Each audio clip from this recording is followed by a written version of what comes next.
Hey everybody, this is T.S. Madison, and if you are trying to grow your business, brand, or product, why not advertise with me? Email me at booktsmadison@gmail.com so that you can get in on our comprehensive advertisement packages. Unique visits, unique subscribers, honey, a broad demographic. Advertise with me today.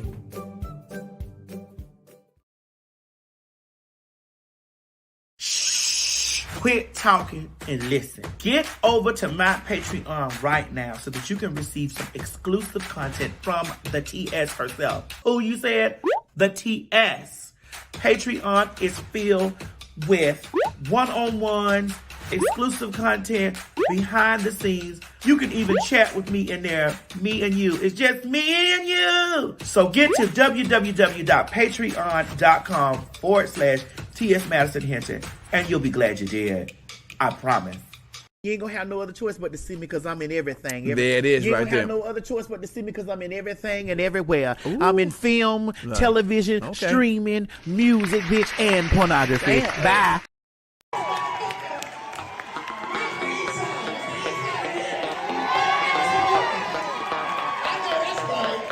That's how we do it in Baltimore, bitch. I know you from Miami, but this is how we do it in Baltimore. You know I was gonna let you have it by trying to get you yelling about my shoe. I don't come with brandy like that. I mean.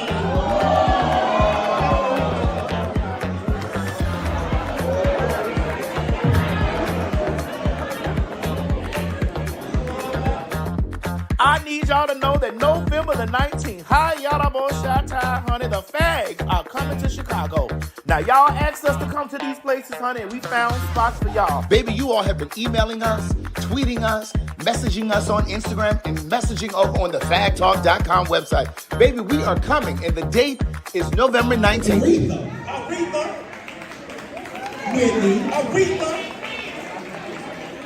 Whitney, Whitney, Celine, Dion.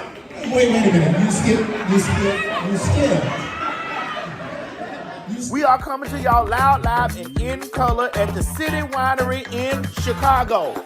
I need you to get down there right now and get your tickets. Don't beat me there, bitch. Beat me there. Down there to the ticket place, www.PhagTawlk.com to get your tickets for the November the 19th show in City Winery. Now, don't call us to come down there, honey. Y'all don't show up. Baby, we are coming, and the date is November 19th. Baby, the tickets are already moving. You better get your tickets before you get left behind.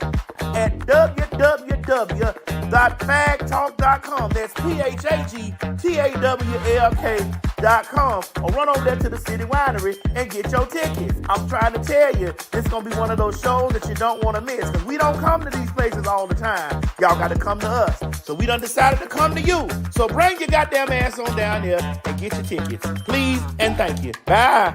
Well, she better than Ashanti.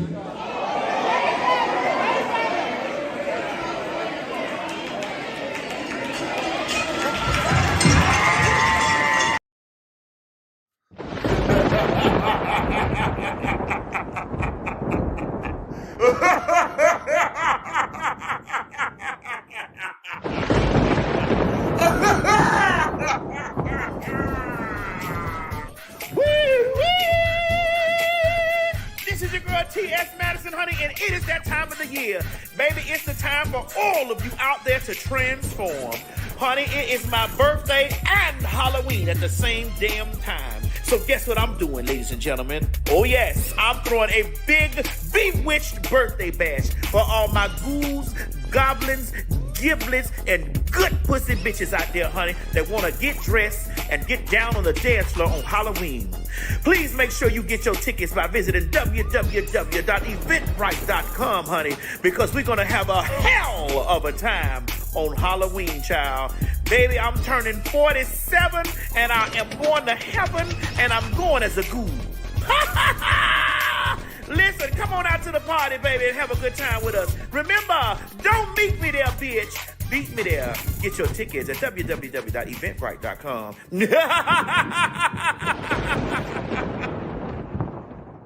The views and opinions expressed on this program is just that. Views and opinions. Don't take any of it serious. But I will warn you, viewer discretion is advised. Ladies and gentlemen, get ready for some fact talk. You met me as men. Yes. Yes. Bro, this hair looks delicious on you. Yes. This 99J. This 99J. This 99J. This 99J. This 99J. Yes. Do you have what it takes to be a fag? Oh, honey, you know you do. We all do. I'm most definitely a popular, hot-ass gossiper. Oh, honey, I was born a fag. and so are you. I'm rich. I'm sorry. I'm rich. And so I beg your... I'm rich. I'm sorry. I'm rich. And so I beg your... I'm rich. I'm sorry. I'm rich. And so I beg your pardon. I'm rich. Say it again. I am rich. You're what? That's right, girl. PhagTawlk. Popular, hot ass, gossiper. Hey, that's right. Yes. I mean, sister. Yes. Yes. And that's fair. Yes. Not the other one. But that counts. Girl, what is this, plum burgundy or what? This is 99J. 99J. Yes. Thank you. You met me as men. Yes. Yes. Bro, this hair looks delicious on you. Yes. This 99J. This 99J. This 99J.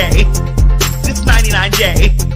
This 99J. Yes. Girl, what is this, plum burgundy or what? This is 99J. 99J. Yes. Bro, this is sexy hair. Thank you. I'm rich. I'm sorry. I'm rich. And so I beg your... I'm rich. I'm sorry. I'm rich. And so I beg your... I'm rich. I'm sorry. I'm rich. And so I beg your pardon. I'm rich. Say it again. I am rich. You're what?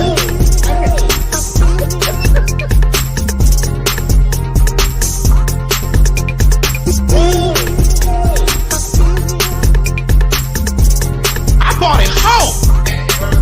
They were in their apartment. They were renting their apartment. Yes. Yes. Yes. Yes. And stop worrying about The faggots! right. Yeah. We ain't going nowhere! Oh my God, today.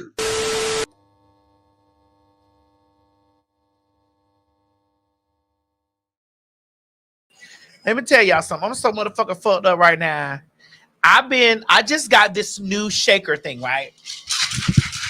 I got tequila in here. I got Mo. This thing is, you gotta zoom it in on me, babe. Please. I'll lotion your feet after this over. I will. Look, they don't need to know all of my Don't be talking about our because it's only 1 hour, so that's an NG. So now you're kicking me out. So it's confirmed. Now you're kicking me out. No, I don't.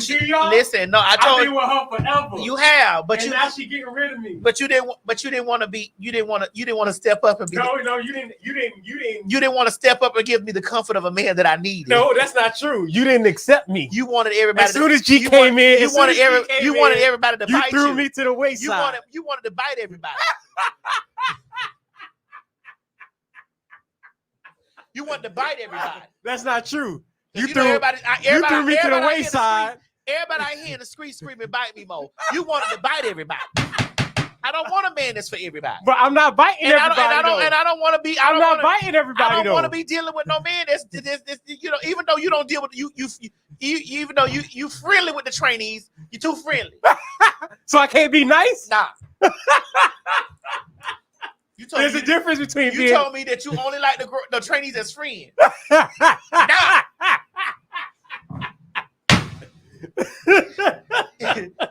G respects the fact that I don't do that. I got one position. That's it. That's true, but my position, I can't be mean to people. I don't want you to be mean. Exactly. Just G can afford to be mean to people. He can. Exactly. Because he's a kept man. I keep him. Thank you, Beyonce.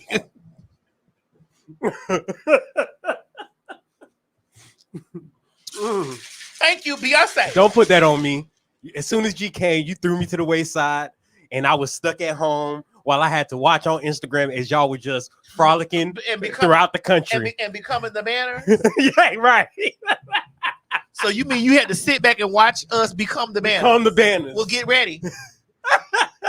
Because 2025, we about to document our entanglement. Oh, really? Yeah. Oh, okay. Wait, I didn't know it was an entanglement. Yeah, we about to. I mean, the internet forced us to get engaged. I mean, we weren't even talking about that. We were just trying to figure out the dynamics of our entanglement.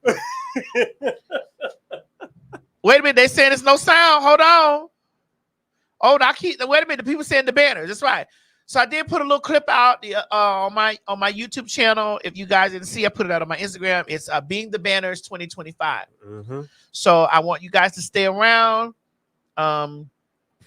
Lay around because me and G Banner have a lot of things that we need to discuss. I think I'm gonna change my name to Rachel, like Rachel Marin. I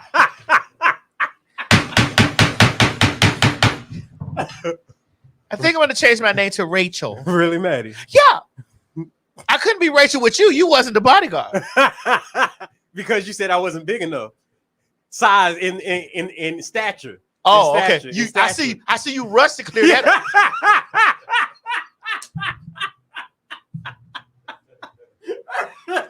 I see you rush to clear that up. What you meant inside. You said I know how people's minds can go drifting. And mine so too. I had to. And mine too. Okay, right. But I know the truth. And it shall set you free.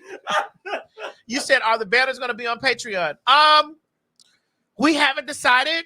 We have we really haven't decided where we're going. We're going to have I think that after Halloween, I think at the top of the year, well, in December, not at the top of the year, in December, we're going to have a roundtable meeting on how we're going to document Being the Banners.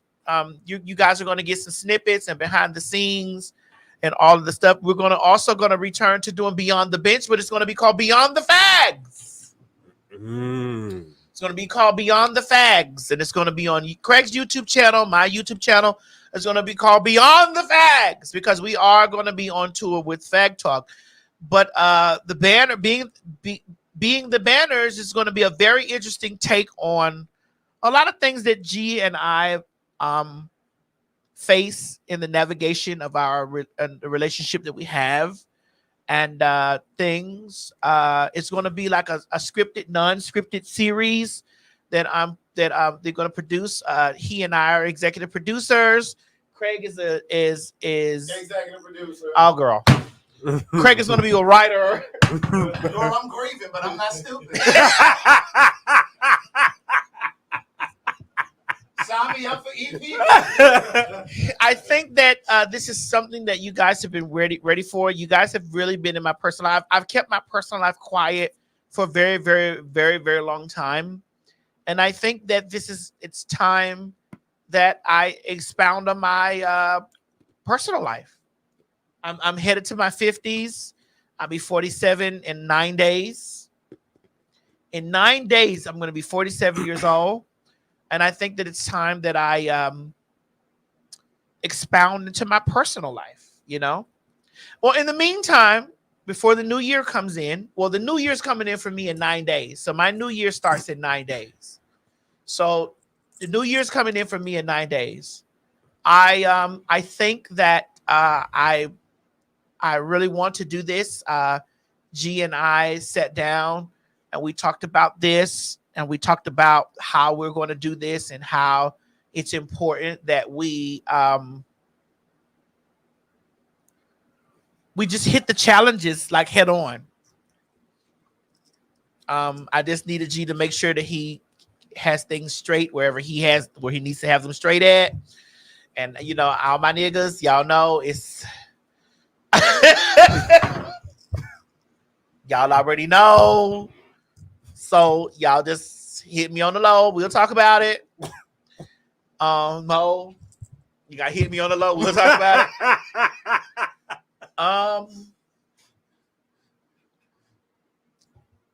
Yeah. So before we begin the show, I'd like to know who's interested in being the banners. Being the banners. Who's interested in that? Who's interested in to understand? Who's interested in taking a peek into my really private public life, my private personal life? I need you guys to put. You said me. Yep. There's a lot. Oh my God, there's a lot of me in there. Wow, me. There's a lot of me's. Wow. It's a lot of me. There's a lot of me in there. Like, what's the me? Thank y'all for y'all support. Definitely gonna make this happen. Gee, they can't see you. The camera's right here. Oh. He looking at the computer. I'm looking at the computer. He'll sit right there real quick. You guys get it. The camera's right there. But you got the comments are here, but the camera's there. You know, I told you. Listen, I've been leading them up. You know, you getting old. You got a daddy body. Yeah. You know, I told you I love daddy. I've been telling you I like that. It's reasons I like daddy body. Mo got a daddy body too. He almost there. He almost there.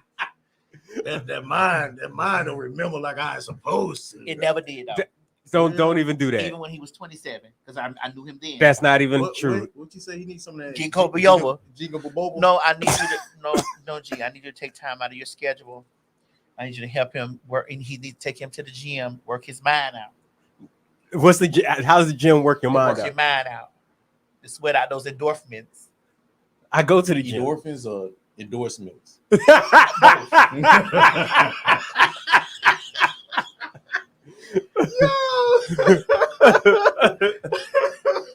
Endorphins. Yeah. You say you guys are interested? It's gonna be a lot though. You good at your house? Always. You good? Yeah. All right. As long as you good at your house, You got something to say. we got things to say. We got a lot to say. You know. To the one chick that. All right. Don't do that. Not yet. It's not the time. But she Don't do that. It's not the time. was so. It's not the time. But I'm glad you handled that though. Listen, I'm gonna step in. Oh, Listen, my God. I'm like Dolly Parton. I'm gonna stand by mine. I'm like Dolly Parton. I'm gonna stand by mine. You gave just enough. Cause I don't want to get blocked. Yeah. Oh, Madison, Did they you were block looking. her? They were looking at y'all's rings. They was looking at y'all's rings on your Oh hand. yeah, yeah. You know, no. Put that down. Put that down. I need to put that down. Cover that up. I did it on the news. Cover it up. Cover it up. I need you to cover it up. Cover it up. Cover it. Oh, I need you to be safe. Don't do this. Be safe. You say what? Be safe. You say what? I don't need no bottles. Who gonna do 'em? I don't know. You know, you're a busy man. Let me tell them folks that. Don't. Nah. Okay. You gonna have them out there. Make it show. You're a busy man. I'll be at the house. You do? Yeah, you do. After you leave here, you go home. Always. You know those are my rules. You know those are my rules. Always. Those are my rules. I need y'all to understand that those are my rules because listen, I can't listen, there's things that I can't do. They got to be done elsewhere. I can't do that. Yeah. We'll talk. We're gonna explore on that, expound on that. Yeah. We're gonna expound on that type of stuff. Everybody. Everybody wants to know if I die, is there still 48 hours? I don't know. G is almost a good man. I am a good man. Almost. Almost is good. Almost doesn't count though, but almost.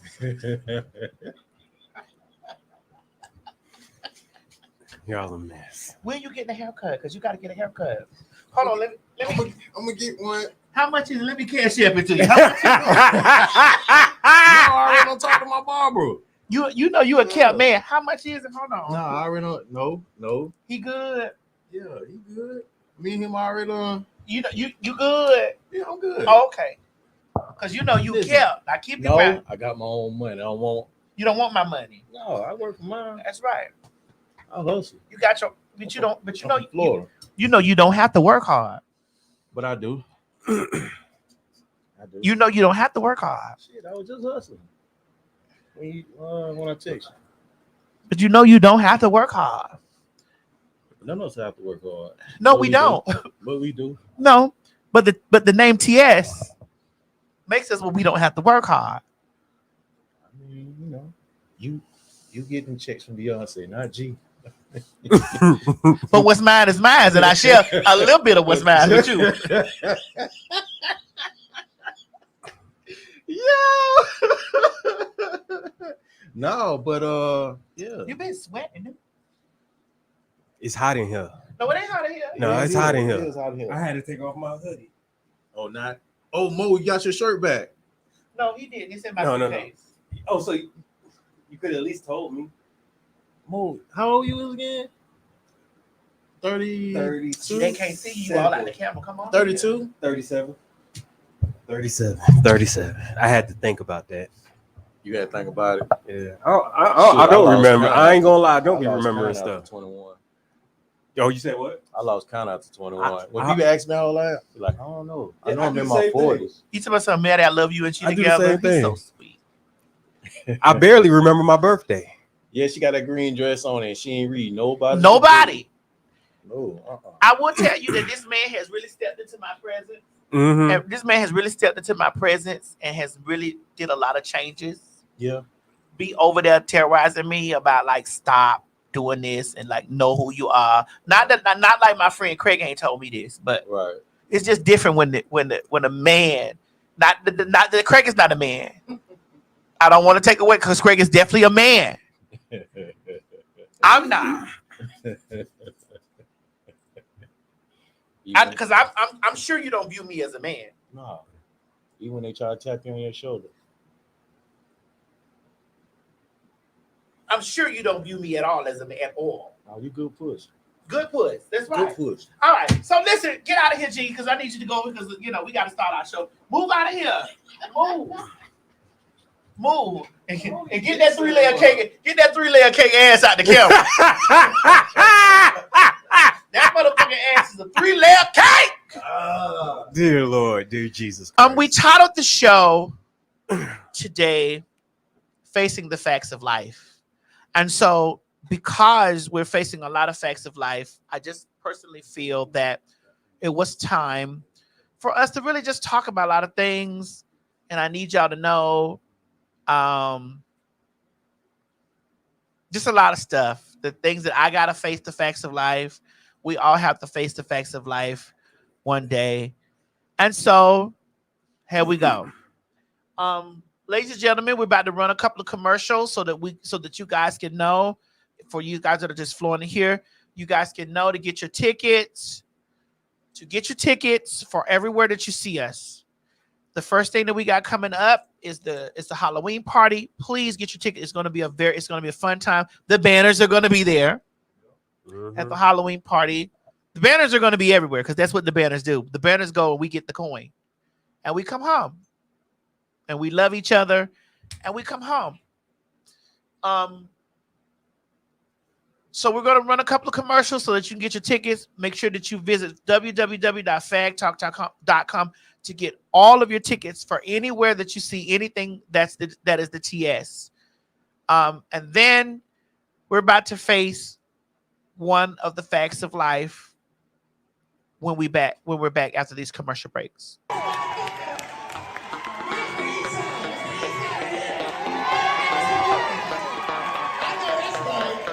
That's how we do it in Baltimore, bitch. I know you from Miami.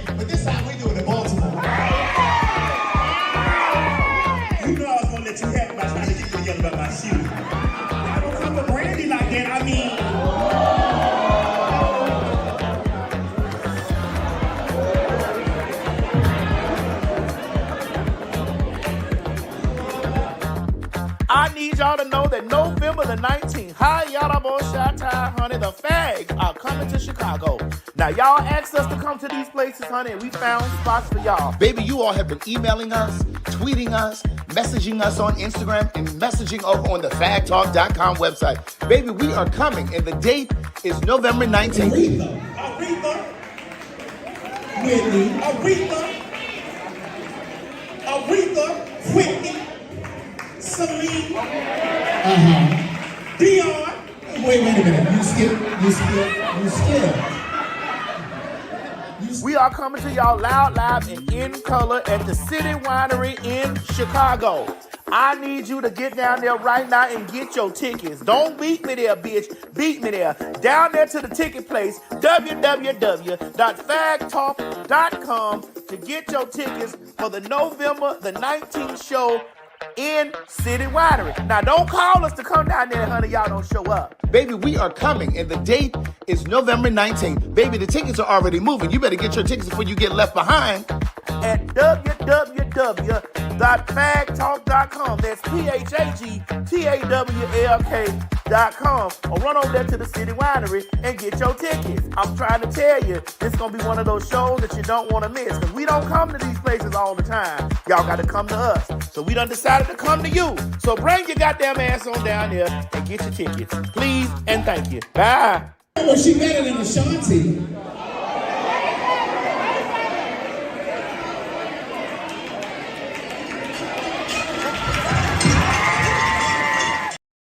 My God, unto us a day was given, baby, and that day is November the 8th. November 8th, 2024, the Fags are coming back to Baltimore, Maryland, honey. Please get down there to www.eventbrite.com and get your tickets because me and the faggy, Craig the Writer Stewart, is on our way back. Now, don't have us come back up there, Baltimore, and y'all don't sell a second show out. I said don't have us come back up there for no reason now. Get these motherfucking tickets now, because it is definitely going to sell out again. Baltimore, DMV, DC, Northern Virginia. Get them motherfucking tickets, bitch. Honey, we told y'all the last time when y'all see a ticket go on sale to get it, because some of y'all was left out. And because some of y'all was left out, we had to put another date up. Oh, yes. Oh, yes. Run down there to www.eventbrite.com, honey. Or better yet, go down there to www.phagTawlk.com, honey, and get your tickets. And y'all need to always remember, bitch, when you don't beat us there, you better meet us there. And matter of fact, get my children out of here.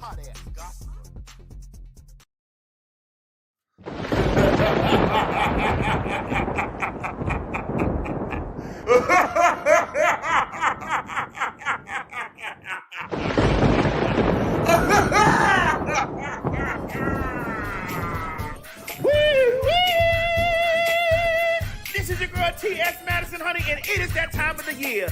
Baby, it's the time for all of you out there to transform. Honey, it is my birthday and Halloween at the same damn time. So guess what I'm doing, ladies and gentlemen? Oh yes, I'm throwing a big bewitched birthday bash for all my ghouls, goblins, giblets, and good pussy bitches out there, honey, that want to get dressed and get down on the dance floor on Halloween. Please make sure you get your tickets by visiting www.eventbrite.com, honey, because we're going to have a hell of a time on Halloween, child.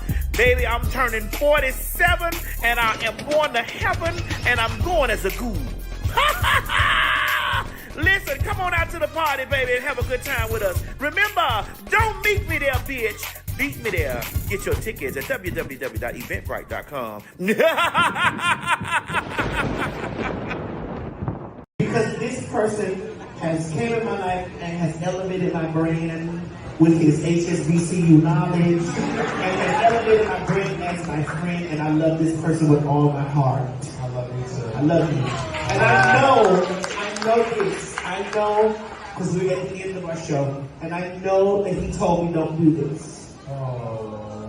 But I want to let y'all know that my friend is currently right now going through things in his personal life. That I just need for everybody in this room to just pray. Just pray. Yes, we love you, Craig. love you, Craig. We love you, Craig.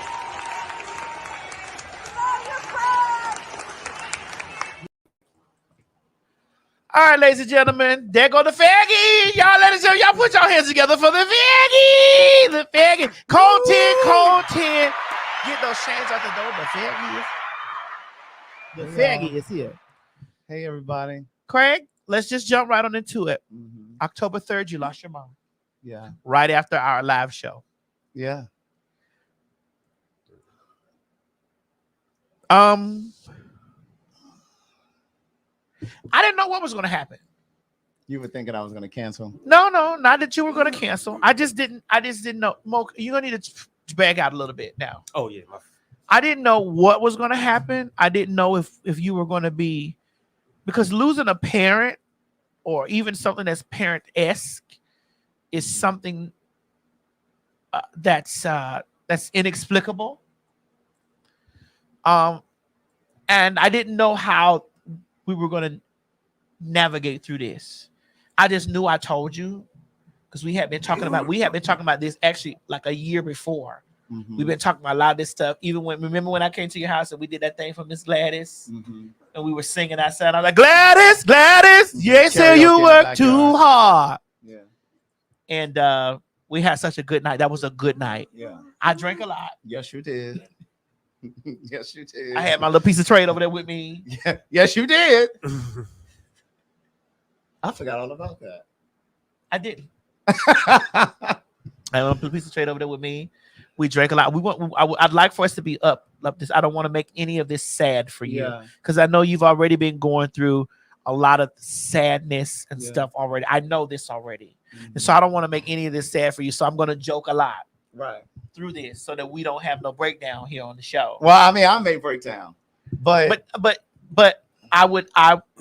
the reason why people grieve so hard and so deep is because there's true love in those spaces, like truly love those people.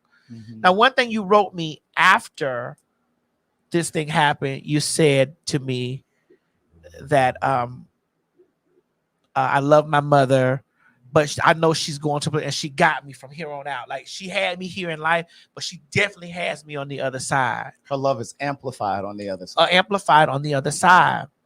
And I know your mother lived a very long life, and no one is prepared for anybody to transition, even when we know it's coming. We're never prepared for it. You brace yourself for impact, but the impact is still the impact. So I'm gonna step back and let you talk to the people, and then ask whatever questions. And then there are questions. Yeah. Well, it's not really a lot of questions I have to ask, because when my aunt died in 2012, I understand exactly how you feel. Like, my mother is still here, but I also think about the days. Like, my mother is 60 something. I'm 47 in 9 days, and any one of us can leave at any time. But you know, the way that the life cycle works, it's the parents come, then you come, then they move on to the next plane, and then you leave your children. That's how it works. It's just how the cycle of life works. We don't have children. Right. All we have is our gay kids. We have our kids. We have the people that we reach here in the lands all across the land. You know, friends, their kids. So we don't have that, but we have what we got. Right. So when your mom, I know exactly how you're feeling, because my aunt and I were like this. And I the deepest memory that I have were two things. Like, when my aunt died in 2012, I flew all the way home back to Miami, and I remember sitting on the sofa, and my aunt used to sleep on the sofa. And I remember sitting on the sofa in that spot where she used to sleep, and feeling that she had just slept there before she passed away, just rested there. and then getting her purse to take care of all her personal business, to navigate her personal business, and getting her purse out of the trunk of the car and having her purse in my arms like this and knowing that I would never smell her again. Like that smell that lingered. When I smelled her and I had her purse and I smelled her, I just was in shambles because I know this was the last time that I would smell her smell, her essence, this is the last time that I would smell it. And so I could only imagine, what you're going through at this time, navigating through having to take care of all your mother's personal business, having to handle all of her personal things, having to touch the things that's no longer even of any type of importance anymore. So I know what you're feeling. That's why, and there were people that were arguing and were saying types of things to me, saying, well, TS, you shady because you promoting shows and all this stuff, and Craig is not. I'm like, listen, me and Craig know what we are. I don't need y'all. Again, we tell y'all all the time, we don't need y'all jumping down in our inbox and our messages talking shit. We know what we are. I was there when all of this stuff was going on, and I know how it is to have to try to just move through the darkness because it feels like a dark cloud. But I've been communicating with you, talking to you, checking in on you, like, bitch, what's up? You good? Like, well, hit me. Like, just take whatever time you need. And the fags don't got to come back. If we need to cancel shows, we'll be all right. Gladys was rich, bitch. Gladys was rich, bitch. We all right. And I know if Gladys is rich and I say, girl, I'm going broke over here, girl, I need $5, $10, $25,000. You got it.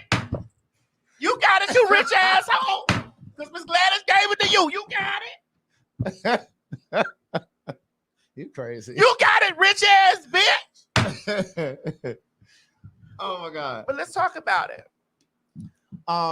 Okay, I'm ready. Before I get into the story though, I want to start with the post that you did. Is that it right there, Mo? Now, some way, somehow, the people thought you had perished. The people thought I had perished. The people thought I had gone on to glory.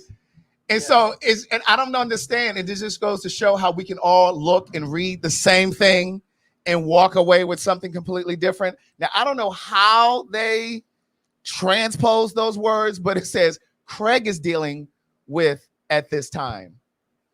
The tremendous loss that our dear friend Craig is dealing with.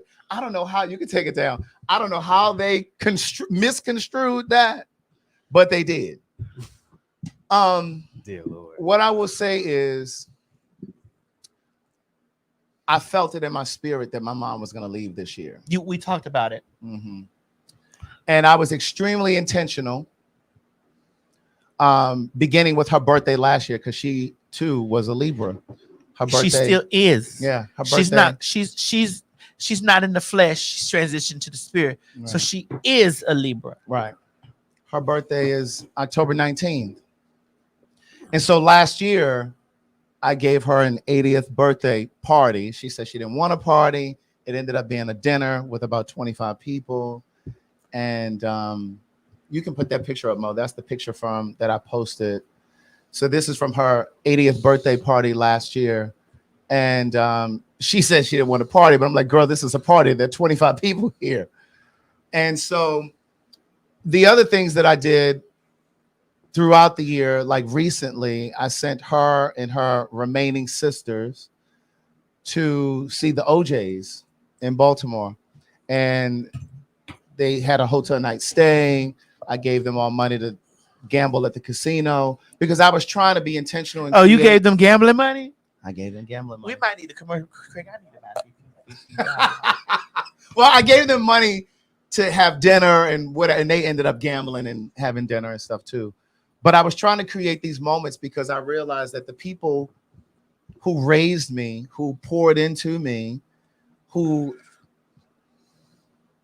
helped me get to this point in my life, they were all leaving here. The people who had known me the longest. My mother had 12 siblings. 12. So it was a total of 13 of them. And like my dad. yeah. Mhm. And so now that my mom is transitioned, Mhm. there's only 3 of them. And so I was trying to create as many many moments and memories for them. And so I had also flew them all down here for a week back in August, and I had an esthetician at the house. We did facials. I took them out for massages. I had a private chef come by and cook. I was just trying to create all of these things, for them to celebrate her and for her to enjoy her life, because I knew that the time was coming. I started saving her voicemails in January because I knew. And I had gone home 2 weeks before the show, and I stayed at home for 2 whole weeks because, again, I felt it in my spirit. And so I stayed with her for 2 weeks. I came back home here to Atlanta for a week, and then I flew back up because we had the show in Baltimore. And the thing that I will say that one of the things that I'm most grateful for is that God allowed me to be in Baltimore at the time. I can't imagine getting that call because one of my biggest fears was, how would I find out? Where would I be in the world? And just all of those things. I can't imagine packing clothes, booking a flight, traveling home. And so I was so grateful that I was already home. And I was so grateful that when I walked into the room, she lit up and said, "I'm so glad you're here." And the way that we planned that show, yeah, because we had been talking about it, and the way that the show fell, like on the dates, it's like, Mo, can you turn this camera this way? We can get more of Craig into this shot, please. Like, kind of like turn it this or whatever way that will fit Craig into the spot, because I feel that this shoulder is cut off over here, and I need to see or either just turn it more, like shift it more this way. The Emmy is important, but Craig is okay. That's it. That's all we need right there. And take it out a little bit more. And so I was grateful that I was already there, because that had been my biggest fear. Like, where would I be? What would I be doing? How would I find out that she had passed? And so I was grateful that I was there. Now, my next biggest fear, my new big fear is the day that I go to call her and I realize that she's not there. Yeah. And yesterday when I came back to Atlanta, when I flew back to Atlanta, no matter where I go in the world, whether I'm out of the country or in the country, I would always call my mother and tell her I made it. And yesterday was the first time that I didn't have to call her. And I was reminded that I would never have to make that call again. And but I am so grateful.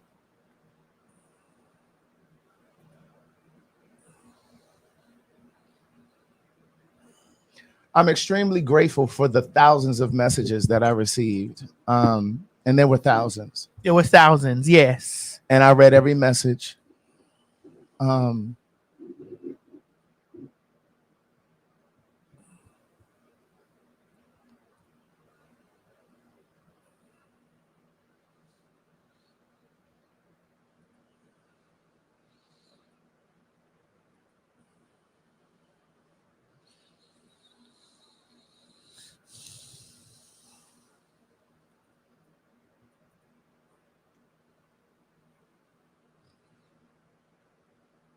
Craig, you know you don't have to do the show today if you don't want to, baby. No, I'm fine. You know you don't have to do it today if you don't want to. You know me and the African got it. Girl, you could have had some tissue out here. Girl, I could have. Girl. But you got on this Lamise. this chemise. Girl, what kind of show is this, girl? You ain't got no tissue in here? Yeah, you could have had this shit. You got on this expensive chemise, honey. Let them know that those tears right there, those are $1 million tears, girl. It's falling on this chemise right here. Those are $1 million tears that are falling on this chemise. Because you got $1 million. You got $1 million mama. I read every single message. I'm so grateful to each of you that took the time to send a message, to send a prayer. I absolutely felt the prayers. Those prayers, those messages lifted me. They really, really lifted me. And But one of the last things that she said to me was, no matter what happens, I don't want you to stop. Keep doing what you're doing. And those of you that downloaded my Say It in a Card app and sent me sympathy cards, I appreciated that too. We like the things that jingle, but we prefer those that fold. we prefer those that fold. Send the Craig the cash app. I don't give a damn how much. Cash makes everything all right. Cash will dry up tears. I read the messages in Cash App. I did. I read every single message that came to me. Take my Cash App down from. Oh, girl. So today my Cash App can go up there today. Today it couldn't go up there any other time. Today you're worthy. We've only been here for a year doing PhagTawlk, but today you're worthy. Oh, okay. Because girl, before it was the lower third, and it didn't need to be too long. The Libra and Gladys came down and said, "Girl, put my daughter Cash App on there." Oh my God. The Libra and Gladys. Now just put forward slash and then the right. That's what I was about to do because I knew it wasn't coming off. I knew it wasn't coming off. That's exactly what I was about to do. And what is it? The writer. Oh my God. Add the Cash App. Oh my God. Don't remove anything. Just add the Cash App for today. The writer, Craig Smith. That's it. That's the writer. Oh, okay. Oh my God. But here's the thing that I want to say. I've learned so much through this process.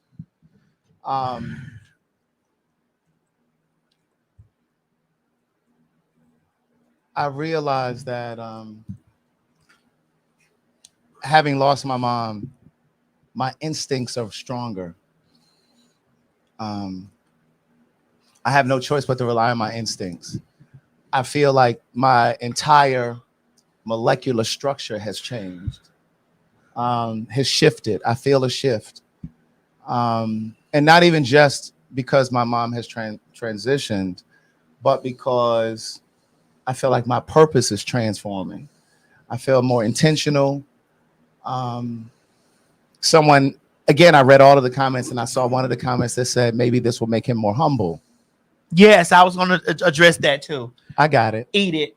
I got it. You got it, Craig? I got it. It's not going to make me more humble. It's going to make me bigger and stronger and better. I am the best parts of my mother, the best parts of her. She believed in me. She was the first supporter. She believed in me even when she didn't even understand my dreams. And I'm going to take my mother everywhere that I go. She ain't never going to leave you, Craig. Yeah. Never. Yeah. And anytime that you think that you're not gonna make it through, because we are divine beings in fleshly places. Even when you think that you're not gonna make it through, that's gonna be the bust through. Yeah. That's gonna be the bust through that you need, the bust through for you. Yeah. You know. So I saw that coming, and I was gonna really dig into that, and I was gonna block them, but I just was like, it's so amazing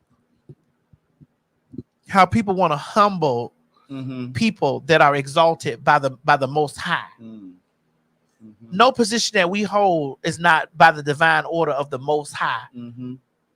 No position, no place, no space that we occupy is not designed by the Most High.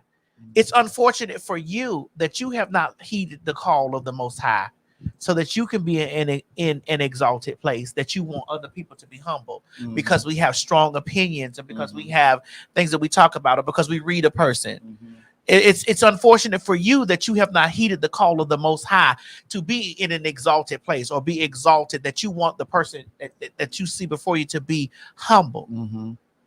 Yeah. And, I just, for me, I want to use everything that I've learned from this process. They say their names, Craig. Let us add them. It's on my Twitter. It's on my Twitter where I posted about give us time. Yeah. A person did right under there. It was so many, but there was so much love that reached out that it pushed that down. Yeah. It pushed that down, and then, because they would get me too. Like, well, why you ain't talking about Craig Mama Pass? I'm like, he's not ready. Right. It's one thing for my mama to talk about it. My mother, and she asked me. Yes, she did. She reached out to me. She immediately would have talked about it. But it's another thing when we start talking about it. We're the fags, honey. Uh-huh. And so I had to wait and take the moment in order for us to really address it, but address it in a way for feeling that we would understand, you know, and that you would understand, like, this is how Craig wanted to address this, and I wasn't going to do it any other way. But I just, and I want to thank Ms. Mary, because literally every single day, multiple times a day, she was messaging me, asking me how I was feeling. And again, the same is true for my friends. Like, they all just kind of covered me. And when I came back home yesterday, Mo, you can pull that picture up of the refrigerator. My friends had a private group text, and when I came home, my refrigerator was full of groceries. Wait a minute, that looked like the Garden of Eden. They didn't want me to have to worry about. Where's the apple or the fig, honey? Right. You are definitely eating. Is that dragon fruit? Yes, that is dragon fruit on that top shelf to the right. Honey, you girls got coin. It's dragon fruit in season. There's rutabaga in there, broccoli. Bitch, that is a refrigerator. Because you know I juice every morning. And let me tell you something. That's not a white refrigerator. No. That's a black one with a screen on the front. That's right. That's a rich bitch. Yeah. And ye shall not be humble. Not ever be humble, because you have a rich bitch refrigerator. That's right. And you got rich bitch friends and you got rich bitch supporters. Yeah. Because no matter whatever you people think about the Fag Talk show, we reach lots of people. And not only do we reach lots of people, we reach lots of people in love. Yeah. Yeah. And I felt it all back. I felt it all back. I really do. I want you to know that I felt it all back. Y'all saying, Madison, let him talk. I am letting him talk, girl. Hush. Let us do this. And so I received a text from one of my friends and said, hey, we all wanted to do this for you because we didn't want you to have to worry about that. We wanted that to be one less thing. Because honestly, I literally did have to call my mother's life insurance policy and tell her that she had passed. I literally had to close her bank accounts. Comments. I literally had to close any accounts like credit cards or anything. Like, I had to close all those things. And so there's something about having to call and repeat that over and over and over again. It was difficult. I mean, my heart is and was and will forever be broken.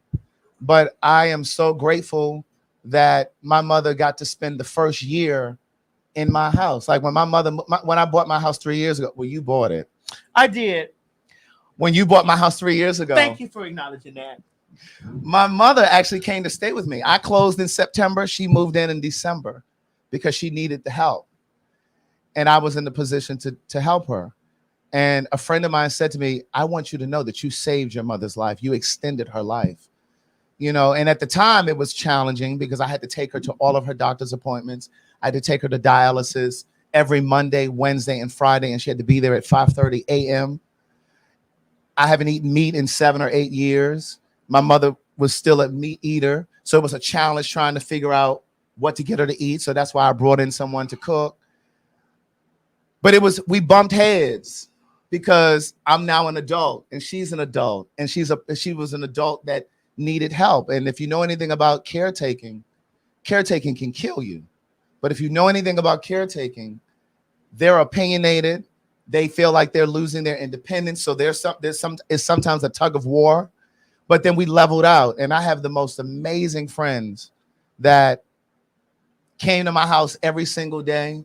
They worked from my house so that they could help me with my mom. One of my friends started picking my mother up. I would take her to dialysis at 5:30. He would pick her up. He would make sure that she could get to her hair appointments because she still wanted to get her hair and nails done. But then I was handling all of the other doctor's appointments and all of the other things. But I look back now, because I've been looking for the silver lining in death. And there is a silver lining in death. Can you elaborate on that? She no longer has to, because it was 8 years of dialysis, 8 years of going in and out of the hospital, 8 years of feeling nauseous, 8 years of low calcium, feeling disoriented. I mean, all of the things that came with it, all of the years of feeling like she was a burden to us because she was a proud person and she didn't want to ask for help. So I was trying to be proactive and think for her in a lot of instances, but you can never really think for people. we had a dinner at my mom's house on Friday, before I came back to Atlanta. And I had to thank my Aunt Gloria profusely because my Aunt Gloria agreed to come down here to help me. So I brought my Aunt Gloria down here weeks and weeks at a time to help me. And I felt so guilty because I felt like I was shifting my responsibility onto my aunt, who is also a senior, even though she has so much energy. But she said to me, she was my sister before she was your mother. Yeah. And so it just became a tag team effort. And we did everything that we could to make things comfortable for her. And but the silver lining is I got that first year in my house with my mother. She got to see all of the renovations. She got to see it all. You know, she got to see me get to this point in my career. She got to witness it all.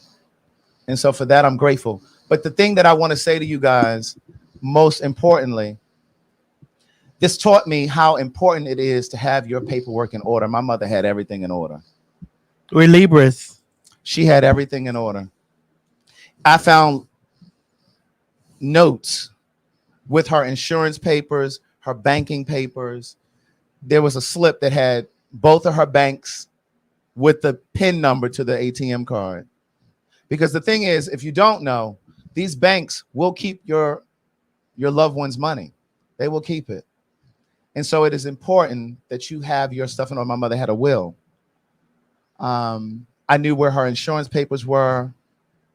So if there's anything that you can pull from this, I know there are a lot of parents that are watching us. Make sure your paperwork is in order. I know that sometimes we, people of color, we don't always want to talk about transitioning. We don't want to talk about having a will. We don't want to talk about life insurance and those things, but it is very important. It is critical because the last thing you want your loved one to be left with is looking for paperwork, being frustrated, trying to find. That's just too much. Yeah. It's way too much. Have it all written. Let people know what your wishes are. It is so, so, so very important. I have a spiritual teacher. I saw a comment that said, I suggest that you get therapy. I have a spiritual teacher that I've been working with for several years now. And one of the things that she taught me is that one of the things that I realized is that I don't want to make my mother's graduation about my grieving. I don't want my grieving to be at the center of her graduation because there's work that her spirit and soul has to do on that side. And sometimes our loved one's soul can be earthbound because they're trying to stay here to comfort us. Mm-hmm. You have to give them the freedom to go. And so one of the last things I said to my mother, I was sobbing. And I was holding her hand and she was squeezing my hand and I was whispering in her ear and I told her that it was okay to let go. And I explained to her that I know she was tired and I know that she was holding on for us, but it is time that you make a decision for yourself. Yeah. We'll be okay. Yeah. And I know that she's given me everything that I need to flourish in this life. She's given me everything that I need. She's given me everything that I need to be okay. So, yeah. All right. Well, ladies and gentlemen, we've got the sentimental things out of the way because, you know, Craig and I talk behind the scenes. Bitch, you know I'm here. Yeah. You know Miss Mary here. Yeah. You know we here. You know your family is here. Your extended family on this side is here. Mm-hmm. And we've done the things. Yeah. Have you addressed it how you wanted to address it? Yeah. Totally. I think that was all that I wanted to say. Oh, I do want to say this.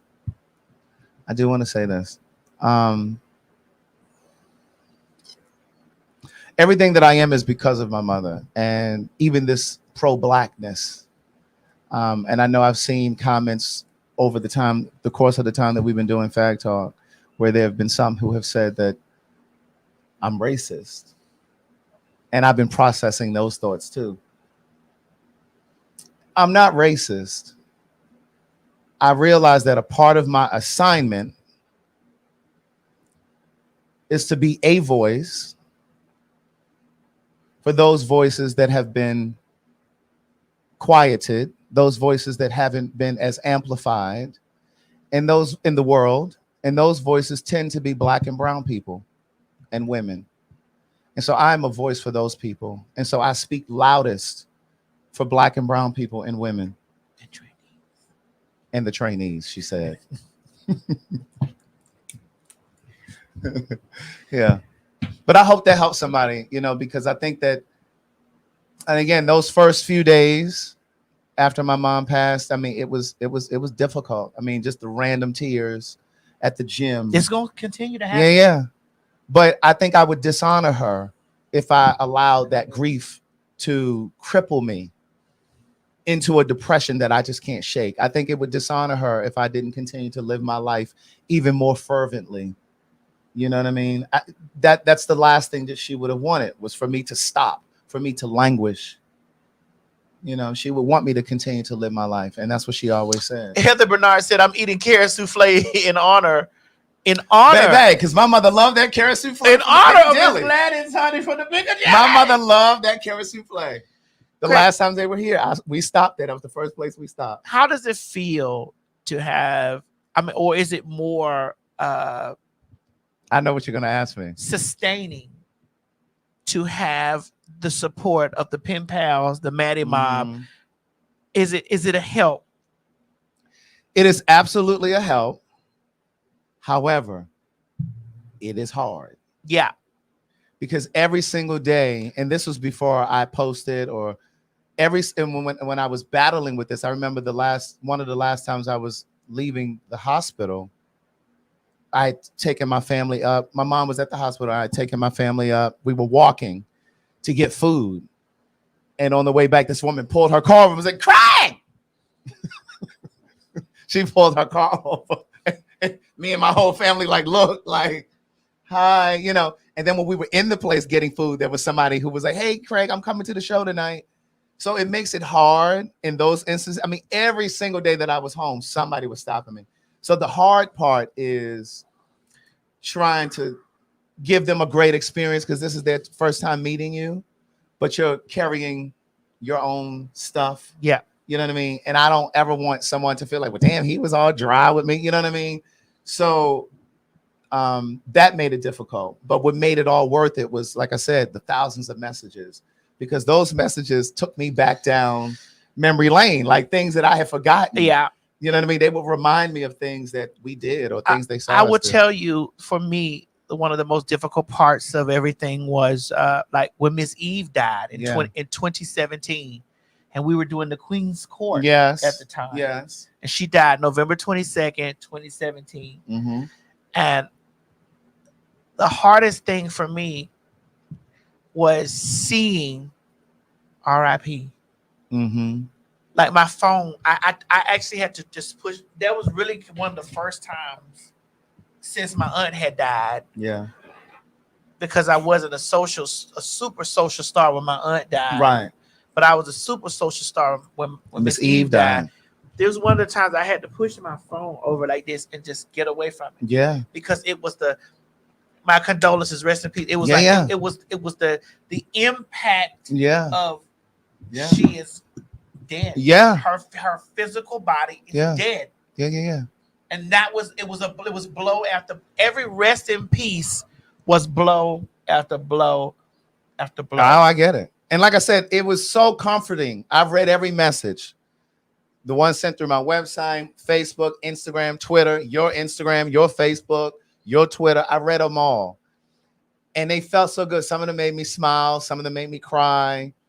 But they were all really beautiful reminders. But then I did have to step back from it. Yeah, because it becomes like it's you living in your head like, oh my gosh, she's dead. Yeah. But I'll be honest with you. I go back in my mind to those last moments when I was speaking to my mom and I said, it's okay to let go. I go back to those moments in my mind sometimes when I want to feel close to her.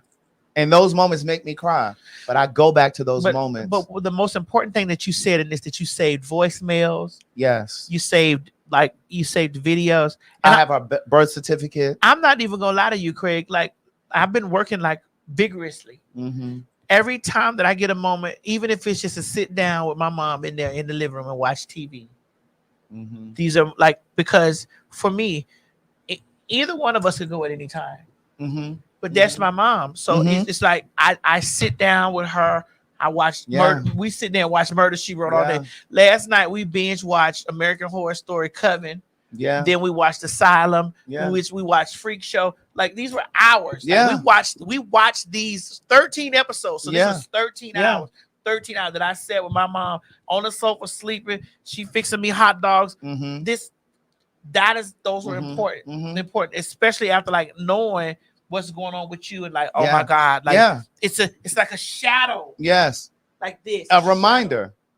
It's a shadow creeping on the back. Like, and when you said it reminded me. So I went to the barbershop one time when I was back home, and when I was back in Baltimore last week. And I had never been to this barbershop before. And so I go into the barbershop, and this man is watching The 5 Heartbeats. My mother and I went to that movie theater to see The 5 Heartbeats at least a dozen times. Every single time that movie came on television, my mother watched The 5 Heartbeats, and I was like, okay, I see you. 2 nights before that, literally the day after my mother passed, my cousin called and said, hey, cuz, I have tickets to a crab feast. You just all you can eat crabs, but they got shrimp and fish and everything. He said, if you want to get out of the house, get your mind off of it. I said, sure. So me, my Aunt Gloria, 2 of my cousins, we all went to this crab feast. So there's a raffle, and I'm not a gambler. Like, I don't gamble. And so this guy comes around with these raffle tickets, and he said, this is for the prize is 50-50. Now, mind you, my Aunt Gloria, my cousins, they all getting their money together. I'm standing there with questions. So what's the prize and how much is it? And And so the prize for this one was 50% of whatever they brought in for the raffle tickets. And I said to him, I said, my mother passed yesterday. I said, she's going to win this for me. Fast forward, he called the numbers. He called my ticket. I did this. I said, I told you my mother was going to win this for me. And I went and claimed my prize. It was $500. you gathered it up. Gathered it up. I want you to know. I want you to understand this. From this and now on, I can tell you from experience. Yeah.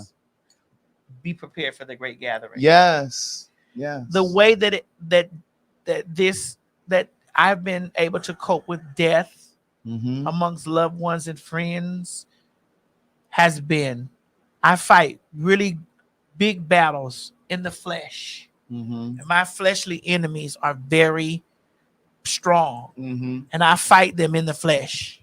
But when my peoples cross over, all you bitches, all you bitches, you think that it's a battle when we be here fighting? Oh, bitch, when my peoples cross over, because everything that happens is spiritual. Right. And that's what I'm saying. So whoever that was that just said we believe in voodoo, you missed the message. You missed it completely. Missed it. What I'm saying is energy never dies. Ever. Her energy is still here. And that was her way, I believe, because I don't think that was coincidental. I mean, come on now, going into a barbershop and they watching the 5 Heartbeats. Bad Boys, maybe. An action movie, I want to tell you, there are going to be moments, Craig, a lot, especially now in this new season. Yeah. That there are things that you're going to be like very much so that you're going to see her there. I remember when my aunt passed away, my aunt used to find hair in her food all the time. All the time. After my aunt died, I would find hair in my food all the time. And instead of me getting mad, I would know that this was her there. Yeah. Yeah. This was her there. Yeah, yeah. And I never would find hair in my food. She would, we used to go out, she would find hair in her food all the time. Yeah. And we'd eat for free. Right. Bitch. But bitch, it was just like I can't, and me and my mama fell out laughing because she was like, girl, you're the only one that keeps finding hair in your food. And I remember when Miss Eve died, I remember sitting on my sofa in my old house. They never and they're never far. Mm-hmm.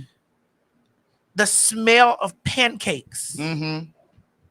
was so strong. I smelled those pancakes, her cooking pancakes, and her calling me, Berto. Mm-hmm. You're gonna get that experience too. Yeah. You're gonna hear her call you. And that's what I mean when I say my instincts are more intense now that she's gone. Like I'm paying even closer attention to things now. I think it's important to say this, and then we're gonna get into all of the foolishness today.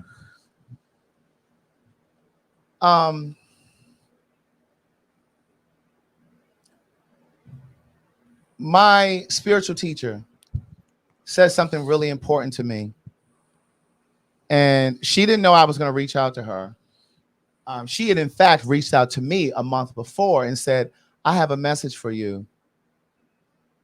And then I reached out to her once my mom passed. And so I reached out to her, and I said to her, well, I'm sorry. She said to me, she said, your assignment is a lot bigger than you even know at this point. Mm-hmm. She said, your assignment is bigger than the gay community. It's not just work in the gay community. Your assignment is about bringing old folks and young folks together.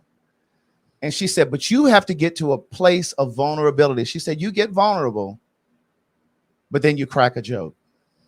She said, I need you to be vulnerable and leave it there. She said, because then that's when you'll be able to walk and step fully into your assignment, right? And she said to me, you're online podcasting, helping other people with their families, bringing their families together, but you haven't done that in your own family. My sister had not spoken to my mom in almost 3 years. Part of the reason that I moved my mom down here with me 3 years ago was because my sister was taking her to dialysis back and forth. And then out of the blue, she just stopped. She stopped calling. She didn't give any heads up at all. And so I moved my mother down here because she just didn't have the support that she needed. And there was a part of me that was really angry with my sister and hadn't spoken to her, even though she hadn't spoken to me and my mom, but I made the decision that I had cut her out of my life. The spiritual teacher said to me, here you are online giving grace to people that you don't know, but you won't give the same grace to your own sister. She said, you need to apologize to your sister. And I am telling you that your mother's spirit is even working in this conversation that you and I are having. Because my mother used to say to me all of the time, even though my sister wasn't speaking to her, my mother used to say to me all the time, I would hate to think that you all wouldn't have, I have a sister and a brother. I would hate to think that you all wouldn't have a relationship after I'm gone. And I used to say to my mother, well, girl, I don't know what to tell you. I used to tell her that. My spiritual teacher said she's working even in this moment. Yes, God. She said, and here you are helping other people, but you've judged your sister. You've judged her for abandoning your mom. You've judged her for the years that she was on drugs. You've judged her for your mother having to raise her children. She said, you owe her an apology. She said, because that's the kind of vulnerability that you need to really fully step into your environment. To your assignment. She said, because right now, while you're helping and healing these other people, you're a fraud. That makes you a fraud. You got pulled together. Pulled me all the way together. And she said, whether you want to believe it or not, your sister is still your elder. She said, and she is the only womb that's still connected to your mother's womb. She said, your sister is a library that you can't even walk in and check a book out of. Oh, pulled me together. I'm glad to hear that. She said, I think you need to apologize to her. She said, because this is about you. This isn't about her. This is about you and your assignment. Have you apologized? I did before I left Baltimore. And I said to her, I said to my sister, I said, Mommy used to say to me all the time that she would hate to think that she would leave here and we would not have a relationship. And I said, I want to apologize to you for anything that I've ever said or done to hurt you or to judge you for choices and decisions that you've made in your own life. I don't know you. I don't know who you are today. And you don't know me.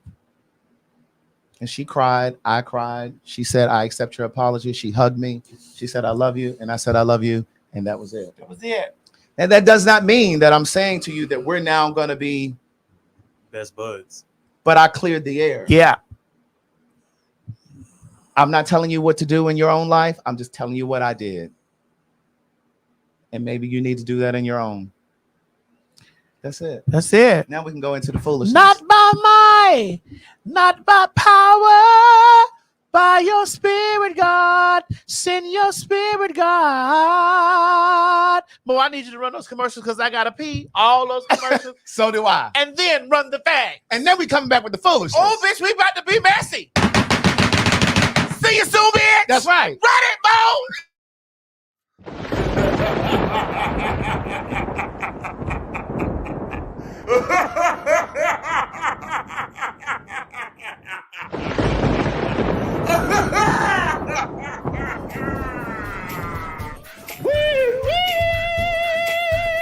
This is your girl T.S. Madison, honey, and it is that time of the year.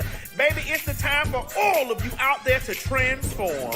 Honey, it is my birthday and Halloween at the same damn time. So guess what I'm doing, ladies and gentlemen? Oh yes, I'm throwing a big bewitched birthday bash for all my ghouls, goblins, giblets, and good pussy bitches out there, honey, that want to get dressed and get down on the dance floor on Halloween. Please make sure you get your tickets by visiting www.eventbrite.com, honey, because we're going to have a hell of a time on Halloween, child. Baby, I'm turning 47, and I am going to heaven, and I'm going as a ghoul. Listen, come on out to the party, baby, and have a good time with us. Remember, don't meet me there, bitch. Beat me there. Get your tickets at www.eventbrite.com.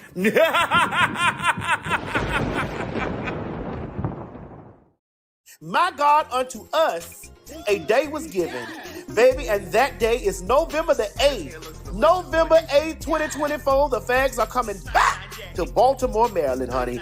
Please get down there to www.eventbrite.com and get your tickets, because me and the faggy, Craig the Writer Stewart, is on our way back. Now, don't have us come back up there, Baltimore, and y'all don't sell a second show out. I said don't have us come back up there for no reason now. Get these motherfucking tickets now, because it is definitely going to sell out again.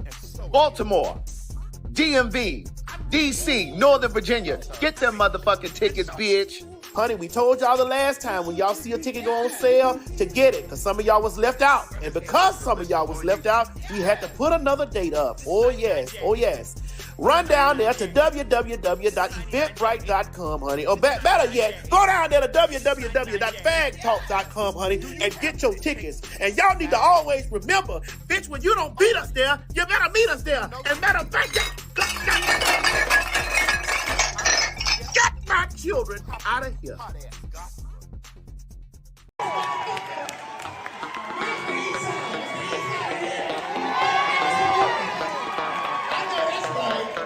That's how we do it in Baltimore, bitch. I know you from Miami, but this is how we do it in Baltimore. You know I was gonna let you have my trying to get you yelling about my shoes. I don't come with Brandy like that. I mean.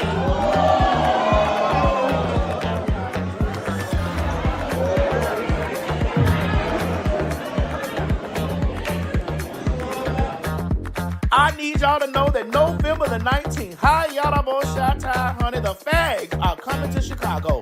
Now, y'all asked us to come to these places, honey, and we found spots for y'all. Baby, you all have been emailing us, tweeting us, messaging us on Instagram, and messaging over on the PhagTawlk.com website. Baby, we are coming, and the date is November 19th. Aretha, Whitney, Whitney, Celine, Dion. Wait a minute. You skip. We are coming to y'all loud, live, and in color at the City Winery in Chicago. I need you to get down there right now and get your tickets. Don't beat me there, bitch.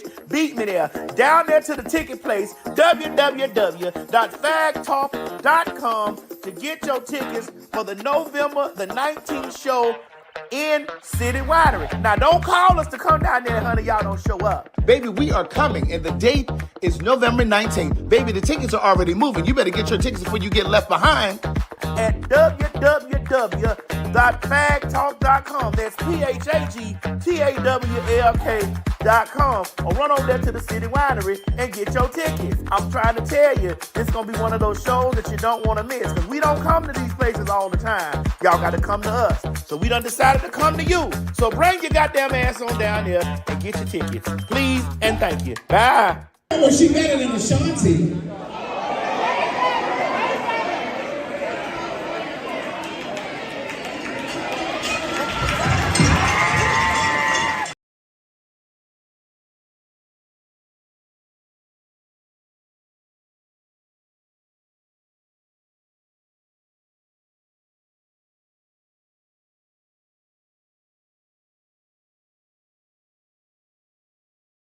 My God, unto us a day was given, baby, and that day is November the 8th. November 8th, 2024. The Fags are coming back to Baltimore, Maryland, honey. Please get down there to www.eventbrite.com and get your tickets, because me and the faggy, Craig the Writer Stewart, is on our way back. Now, don't have us come back up there, Baltimore, and y'all don't sell his second show out. I said don't have us come back up there for no reason now. Get these motherfucking tickets now, because it is definitely going to sell out again. Baltimore, DMV, DC, Northern Virginia. Get them motherfucking tickets, bitch. Honey, we told y'all the last time when y'all see a ticket go on sale to get it, because some of y'all was left out. And because some of y'all was left out, we had to put another date up. Oh, yes. Oh, yes. Run down there to www.eventbrite.com, honey. Or better yet, go down there to www.phagTawlk.com, honey, and get your tickets. And y'all need to always remember, bitch, when you don't beat us there, you better meet us there. And matter of fact, get my children out of here.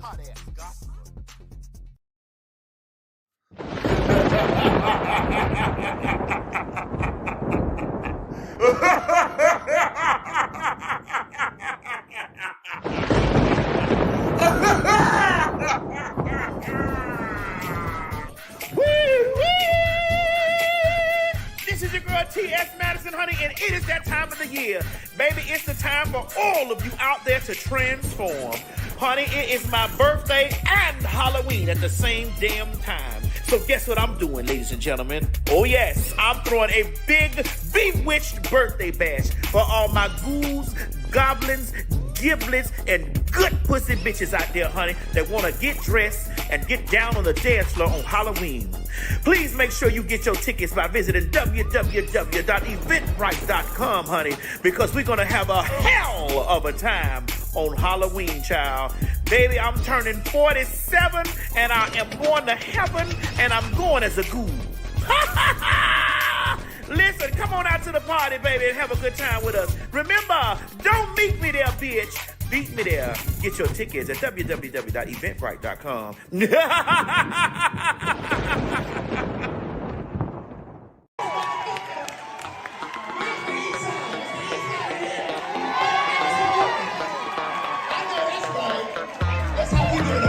Bitch, I know you from Miami, but this time we do it in Baltimore.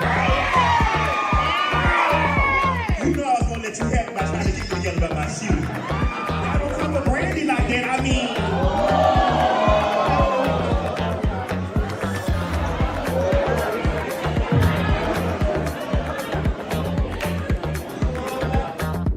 I need y'all to know that November the 19th, hi y'all boy Shot-Tie, honey, the Fags are coming to Chicago. Now y'all asked us to come to these places, honey, and we found spots for y'all. Baby, you all have been emailing us, tweeting us, messaging us on Instagram, and messaging over on the PhagTawlk.com website. Baby, we are coming, and the date is November 19th. Aretha, Whitney, Whitney, Celine, Dion. Wait a minute. You skip. We are coming to y'all loud, live, and in color at the City Winery in Chicago. I need you to get down there right now and get your tickets. Don't beat me there, bitch. Beat me there. Down there to the ticket place, www.phagTawlk.com to get your tickets for the November the 19th show in City Winery. Now, don't call us to come down there, honey. Y'all don't show up. Baby, we are coming, and the date is November 19th. Baby, the tickets are already moving. You better get your tickets before you get left behind. At www.phagTawlk.com. That's PhagTawlk.com. Or run over there to the City Winery and get your tickets. I'm trying to tell you, this is going to be one of those shows that you don't want to miss. Because we don't come to these places all the time. Y'all got to come to us. So we done decided to come to you. So bring your goddamn ass on down here and get your tickets. Please and thank you. Bye. Well, she better than Ashanti.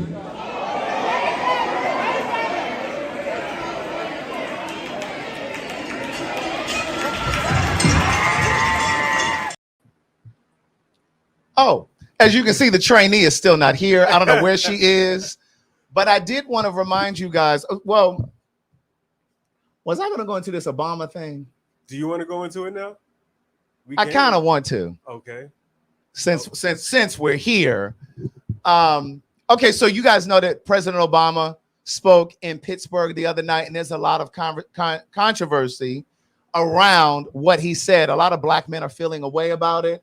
Mel, maybe you can kind of help with this part of the conversation, because when I was watching like some of the commentary around it, I was watching CNN, I think this morning, and there was a whole panel up there, and they were saying why he was problematic in singling out black men. And when I was watching it and I was thinking about doing the show today, I'm like, this is so connected to what I've said on this show before. Whenever black men are critiqued or whenever black men are called out, there's always this sensitivity that a lot of black men demonstrate. And it's just like, well, why he had to single us out. But the polls are showing that a lot of black men are either not voting or they're leaning towards Trump. I think the majority are going to vote for Kamala, but there are too many that are interested in voting for Trump. And I'm just like, if you think that he's going to be in your benefit, it's going to be to your benefit to vote for him when they're already snatching black and brown people out of their cars, not allowing them into workspaces or public buildings. What do you think is going to happen? Because he's talking about giving full immunity to the police. Well, I know that, and I'm just going by what because especially because of, you know, the we're getting closer and closer. We're about 25 or 7 days away. Right. So I've been watching CNN, and I've been watching a whole bunch of different, both left and right things. So I watched one where they were talking about, one guy was saying that he doesn't like the fact that Obama came in trying to like father them into forcing them into trying to make it seem like the reason why they don't want to vote for Kamala. Sorry. My fault. I apologize. Them white people got you fucked up.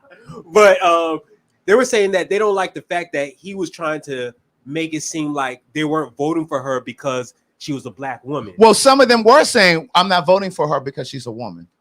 Okay, but there were some that I was watching that they were saying that's not the reason why they weren't voting for her. I heard some people say that the reason why they weren't voting for her was because they don't know her personally. Like they don't know. Well, where have they been? Like she's done so many interviews. Like she was just on The View the other day. I watched that, and I'm grieving. Well, they said that because there was one situation where they said her policies they usually like flip flop. Like she's not consistent. Someone said that. Someone also said that the fact that that she doesn't have a policy for black people, period. I think that's bullshit. So I mean, they because then the question becomes, what policies does Trump have in place for them? I don't know. What consideration does he have? Where's that Trump video? Where we don't he's have speaking. any Trump. We don't. I think we deleted all the Trump videos. There was one that I sent today. Oh, which one? It's in the. I know we have this one where we're talking about this one right here. No, it's a video. Hold on. I'm gonna show it to you. But what I was gonna say was, the problem, this right here. Okay. Yeah, put that up. Let me see. But my thing is, he doesn't have policy in place for black people. Certainly not for black men. The problem is, and I think it was necessary for President Obama to speak directly to black men, because who better to speak to them than a black man? Because if it was a woman that spoke towards black men, then it would have been a whole conversation of, well, why where are the men? Why can't any man stand up and speak to black men? Well, and I also believe that there was one particular guy. I think his name. He was on I think it was CNN, or which news station is Piers Morgan usually on? He was on CNBC. I'm not sure what he's on now. I think it was CNBC. There's this guy named Anton, a black guy. He was saying that the reason why he had an issue with Obama talking like that was because when he was in office, he didn't feel like he did anything for black people either. So it's like, so what he was saying was, it feels like, and so all you're trying to do is just pander or force us into voting for Kamala. But my question is, so if they're not going to vote for Kamala, are they voting for Trump, or are they just not voting at all? Well, what they showed were that there's some people, because I think you also put a statistic here on there. Like with Trump, 11,000 people voted. There were 11,000 votes, but 277,000 black people in Detroit didn't vote at all. Right. And that's a problem. And see, and that's the issue, because see, a lot of times black men, statistically speaking, are either not registered to vote, or they don't go to vote because they have this kind. And so what I was saying earlier when I was thinking about this, black women, stop giving them niggas some pussy. Starve their asses out. If they can't get their asses to the polls, don't give them none. Because it's absolutely insane though. Like, I can't understand why people keep saying Kamala isn't speaking to any specific issues. Like, she's talked about these things ad nauseum. She's been everywhere. She did a whole sit down with Oprah. She a whole town hall where people were asking questions. She was on The View the other week. I watched that. I think that was last week. Yeah, it was last week. I think that she was. She's going on The Breakfast Club because there was a guy who his audio went viral. He was on The Breakfast Club. He called in and he was talking about the floods in Florida and how, the Democrats and the Republicans are just playing games. No one's really for the people, blah, blah, blah, blah, blah, blah, blah. So Kamala is actually going on The Breakfast Club this week because, of course, they have an urban listenership. Yeah. But it's important that we stop with this nonsense about she doesn't have any policy, because she does have policy. Either you're not paying attention. Either she's not paying attention. Look at them. They're talking about Halloween. That's fire, though. Well, how are you going to have me in that costume if he's in that? Well, no, I got you. Right. She was saying, look at him, I'm about to say it. He all saying it all loud. Nobody ain't getting that. Right. Oh, this is fire, though. Oh, G, your ass is big as hell. Don't wear it, then. She got a fat ass. Don't wear it. Back up. Stick to the. You might have original. You might. Gee, stick to the original. You may need. And look, ladies. You can't wear spandex. Wait a minute, ladies. Ain't this how them niggas do y'all? Ladies, ain't this how them niggas do y'all? Oh, she got a fat ass. Oh, he got a fat. I can see his underwear line. Hey, he got on briefs. Are those fruit of the loom? Are those fruit of the loom? They hang, but they're briefs. They look good, don't they, Mo? They fire. This is fire, though. I like it. Ain't My God, today. It is fire. If y'all coming to the Halloween party, you're gonna see all his ass. Do you hear me? When I say his thighs are rubbing together, you like the other one better. His thighs are rubbing together from the back. Yeah, they is. From the back. That's why I stopped doing squats. I've been stopped doing squats. I've been trimming down. Oh, you ain't been trimming down. I have been trimming. My God, today, if G sits in that chair where Mo is sitting, all that ass is coming out. Mo, you look like you got little mosquito bites back there compared to G. Them little cheeks of yours look like little mosquito bites. This real. My God, today that look. That legit. You feel it? Feel it. If I didn't know it, if I didn't know it, Yeah. see why my costume couldn't come from that place. Where mine come from? It took me 2 months to get it. Really? Oh, for real? It took me 2 months. It just got here the other day. It took 2 months. No, he does look off. His little peanut chew showing in the front. Hey. You buy your His little peanut chew sitting over in the front. I'm sure. Can you buy your business? That is fire. I'm not even gonna lie to you. That is fire. Oh. That is fire. What was that you told Mo that time? What? Madison? You had told Mo that time. What? Madison. What'd you tell Mo that time? You said you respect him and his dick is his, but if it slip out, what'd you say? Girl, that G got some ass on him, girl. Yeah, that's true. That's true. But that means you have to go down. So you saying he has to get back in the gym just to put that on? Yeah, What he gonna put? What he gonna put on his feet?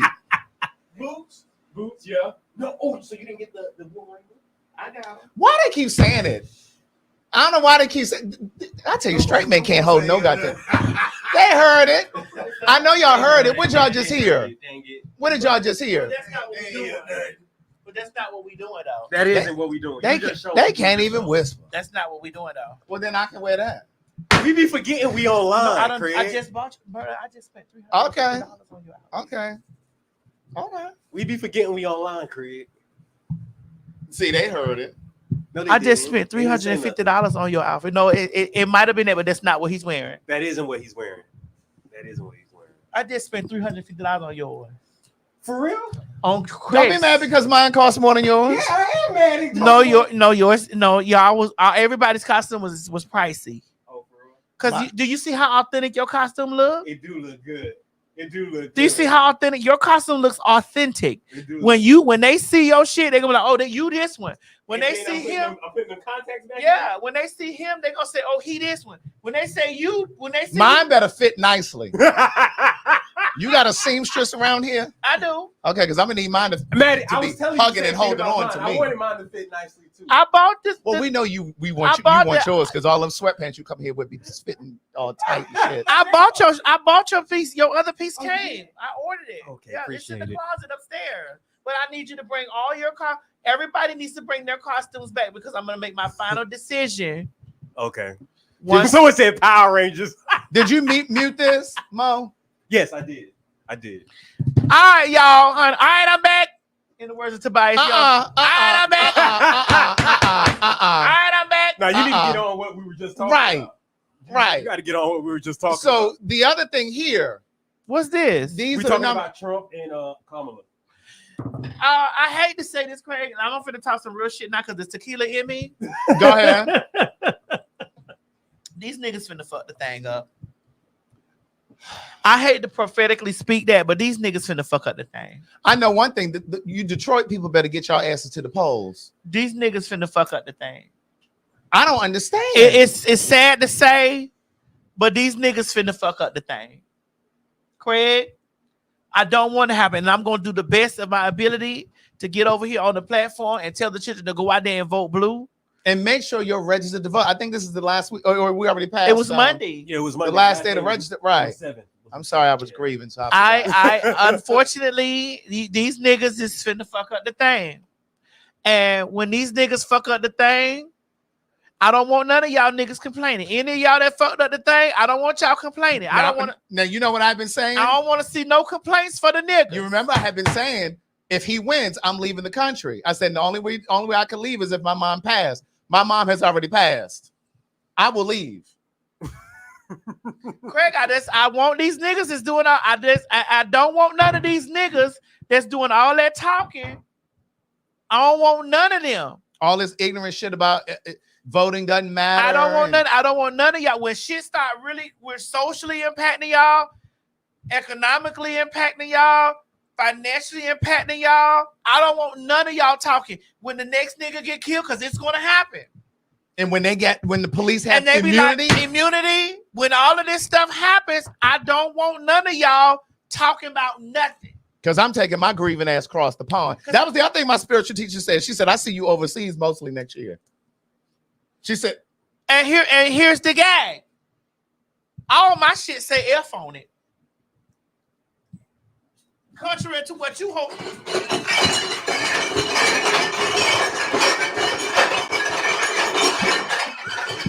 Get that nigga out of here now. Shit. Get that nigga out. You better. Get that nigga out of here. You damn sure better. I made for sure Yes. that all my shit say F on it. Uh-huh.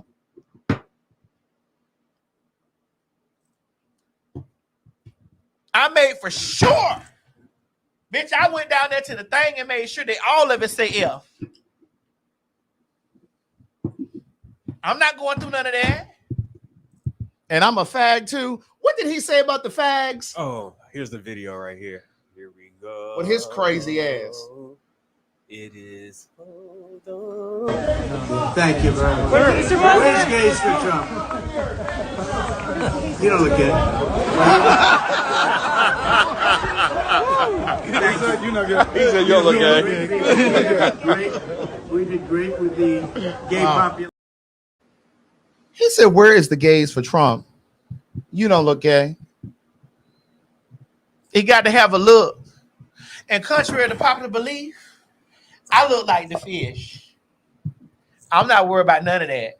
Right. Because all you hoes is going to call out Tim and all that. Y'all going to be shackled anyway. Y'all already, y'all poor as fuck anyway. I swear.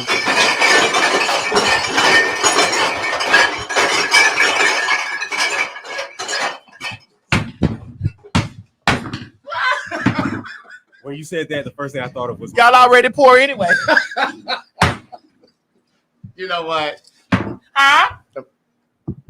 You didn't want to say that, Craig? All y'all that's gonna do that Tim, he and him shit, y'all poor anyway. Y'all poor in spirit, you're poor in mind, you're poor in finances, you're already poor. So you getting it first. I should be Republican for my tax bracket. Right. You're already poor.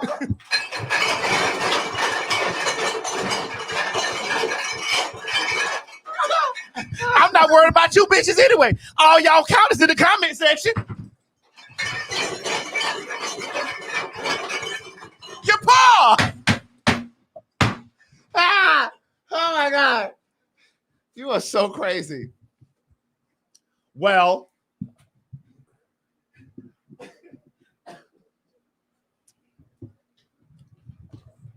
girl, they letting these people just be trapped and stranded down there in Florida. Girl. And you know that bitch ass DeSantis talking about he's not going to extend voting in Florida. You know how that could really turn the state. Now, typically, Florida is red, but a lot of those Floridians have been jumping on board with Kamala. Well, because you know a lot of these people have been displaced because of the storms down there. There's still a lot of flooding down there. People may not be able to vote on the actual voting day. And so this motherfucker talking about he's not going to give them an extension.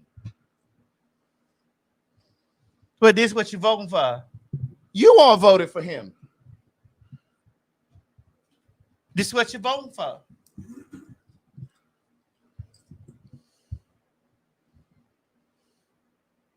And as colored folk, you ought to be ashamed of yourself knowing that your ancestors perished. Just as colored folks, for you lining yourself up with those types of beliefs, as colored people, you ought to, it's a shame and a disgrace to your ancestors that were hung, beaten, drugged, bit by dogs, hosed down. You girl, you ought to, you hoes need to be, my sentence to y'all is to be transported back into that time and live 2 weeks there. And wouldn't even take Kamala's phone calls. That DeSantis. But here's the thing. Not only did our ancestors perish and get drugged and perish. God, them people were standing in line in them dress shoes for hours.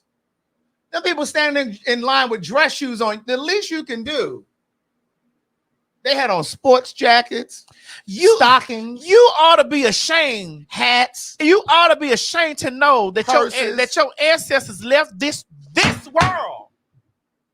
So you can have some sort of. And you sitting over there, and these people still sitting over here. They ain't even took lynching off of the docket in several states. It's still legal to lynch.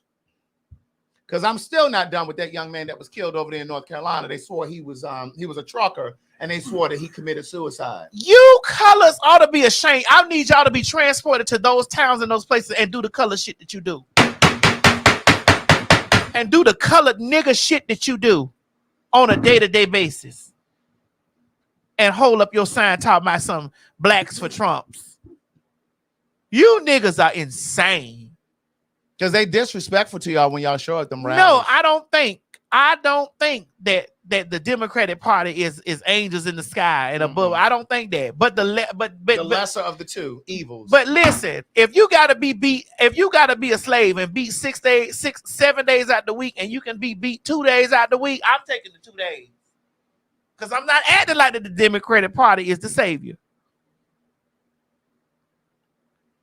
If y'all not listening and paying attention to Project 2025 and y'all punks, sissies, bulldaggers, dykes, fags, and blacks is sitting over, and women's is sitting over here, and some Jewish folk too, and sitting over here with any inkling in your mind that you want to press for that child over there, and you claim to be so woke, and you ain't even registered to vote, or you're registered to vote, and you talking about you ain't going to vote because you don't like either. And you think you're going to go out there and vote for Jill Stein or who? What the people name? All them third parties, and knowing that shit ain't going nowhere at all. Well, can I play devil's advocate again, please? Please. Okay, so I'm not even talking about the people that are voting for Trump. That's not what but I'm talking about the people that are thinking about not even. Wait, hold on, Mo. Madison had a question for G. Now, my bag of candy get down here. My bag of candy ain't one bother with nobody. I was just about to say the same thing. Let me see that. What is that? Those 100 grand bars? Yeah. Let me see that. Let me scan that in my. Those are the ones with the nuts in it, right? No, don't have nuts in it. Oh, okay. I need to scan the package. It has caramel and rice. It has little crunches in there. I don't want one. I just want to scan the QR code. I have this app that I use now, and I scan all of the things. No, I don't count no calories. I see what kind of chemicals and things. This is the perfect time to go into that thing, Mo. Oh. Chemicals. So listen. Are we talking about?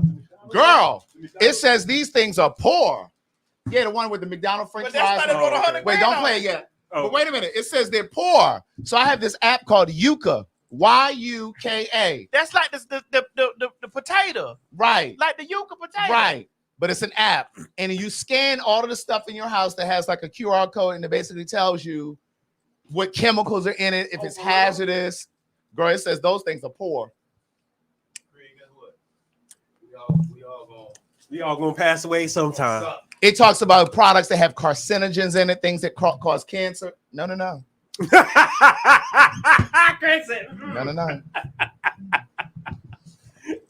My granddaddy ate every piece of pork on the pig. But you know what the thing is? When people say that, they were eating different pork than what we're eating now. What I'm saying is they handled the pork differently when your grandfather was coming up than what they're doing now. They're doing so much to this food and shit now. Injections. That's true.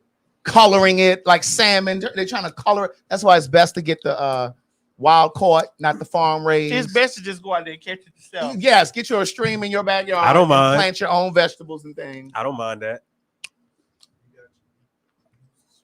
Let me catch my own dinner. I'm cool. I don't fish out of that creek in my backyard. No. Why not? Go ahead and say it. No. I know you want to say it. Go ahead. I set you up for it. To catch your own fish? Yeah. Well, leave me out of it then. Don't come to the show catching your fish.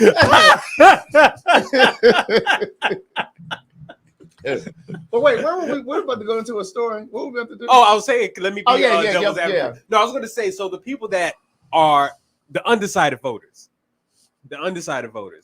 Can it just be that going they don't... over there to Jill Stein? No. I'm saying that. I'm saying the ones that are deciding not to vote at all. I'm saying that. And that I don't understand. That's insanity. But if they don't agree with either politicians,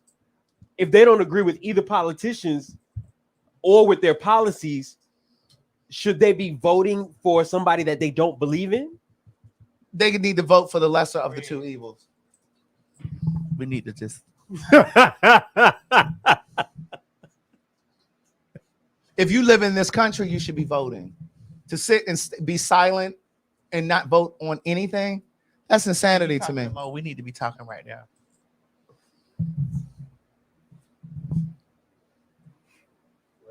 I don't know. It's obviously inside discussion. You're a part of the Black Panther Party. So, what you not registered to vote? He ain't registered to vote. He registered to vote. He not voting. He not voting. I mean, if you don't agree with them,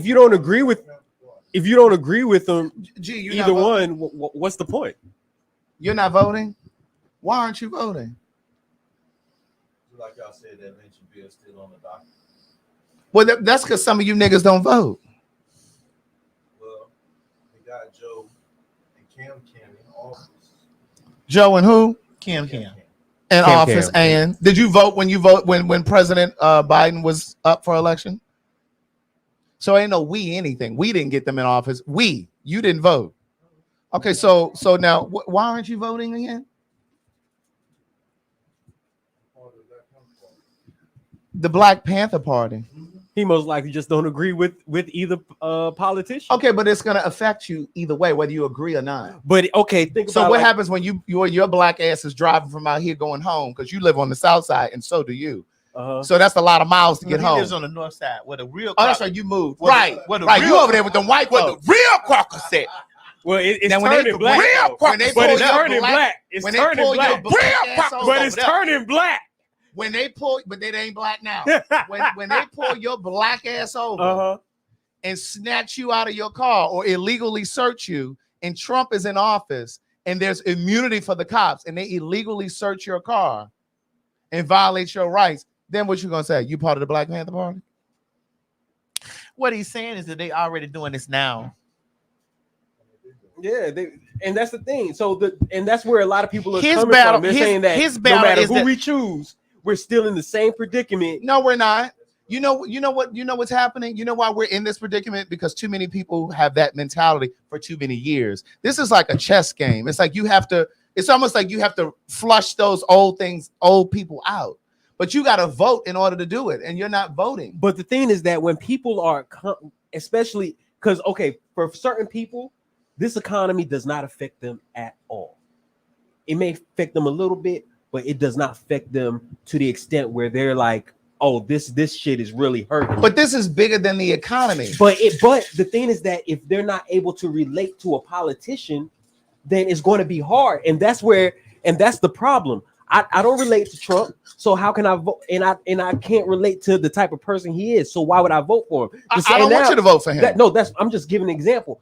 And I can also say the same thing about Kamala. Okay, what you want to say about Kamala? Every time, and the reason why I'm saying this because I've been listening. It has nothing to do with her being a woman. Okay, tell me what the problem is with Kamala. Okay, perfect example. And I'm not done with you, G. I've actually because I've been doing a lot of research on both of them.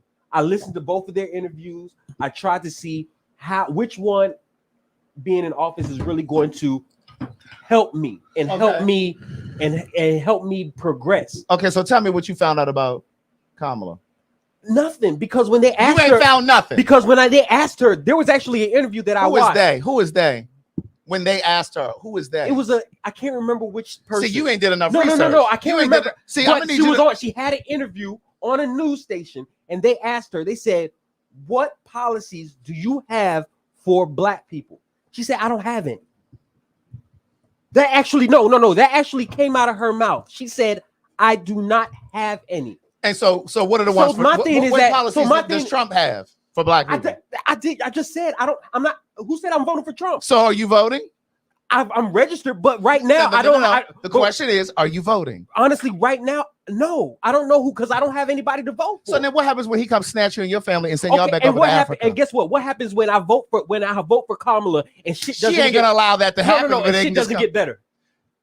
She's been in his office for Wait a minute, she's the vice president. Yes, so but guess what? Out of her own mouth, she said, I had a lot of I've been one of the main factors of decisions that have gone on in this economy. She's there to support. No, she said she's there to support decisions. But she said she had deciding votes, Craig. Here's the thing. She said she had deciding votes. Here's the thing. She said she had deciding votes for policies. Here's the thing. I just saw an interview with her the other day, and she said she had border control policies in place. President Biden did.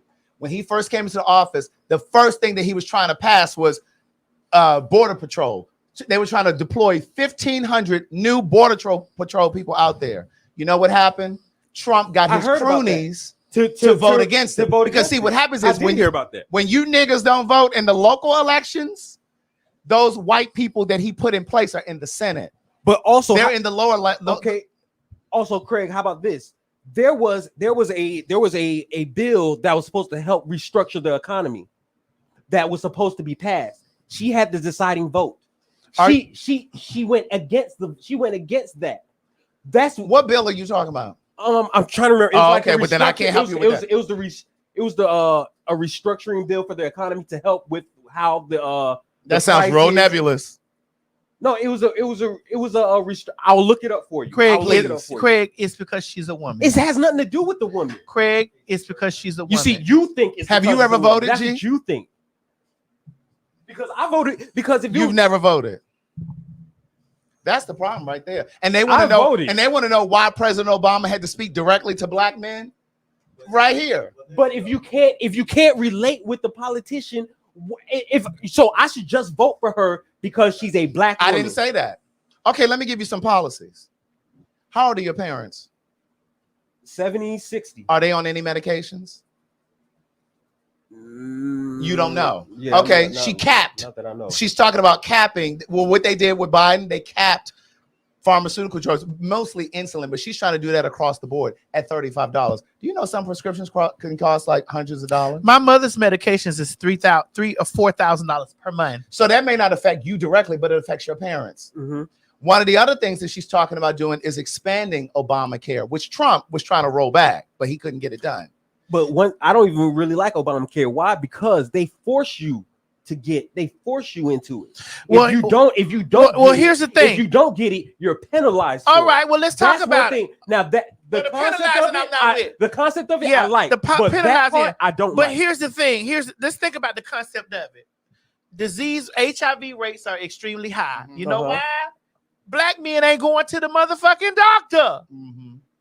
They're not going to the doctor. Not everybody can afford it. Well, that's the point of universal. Not everybody can afford health care either.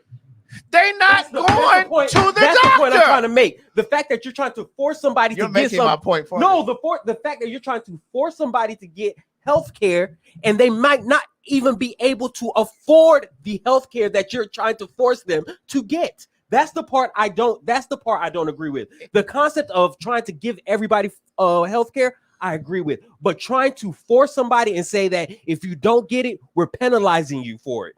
That's the part I don't agree with. Here's the other thing. If Kamala is elected, do you own a house? Not right now, no. Do you own a house? Do you have dreams or aspirations of owning a house? Mo? Yes, of course. That's left to the women's murder. Right. So she's offering murder that's left to the women. Offering these are men. These are heterosexual men. We talk offering $25,000 for first-time home buyers. That's one of her policies. She said that in every interview that I've seen. I don't know what you've been watching. You know what else? No, I've heard. You know what else?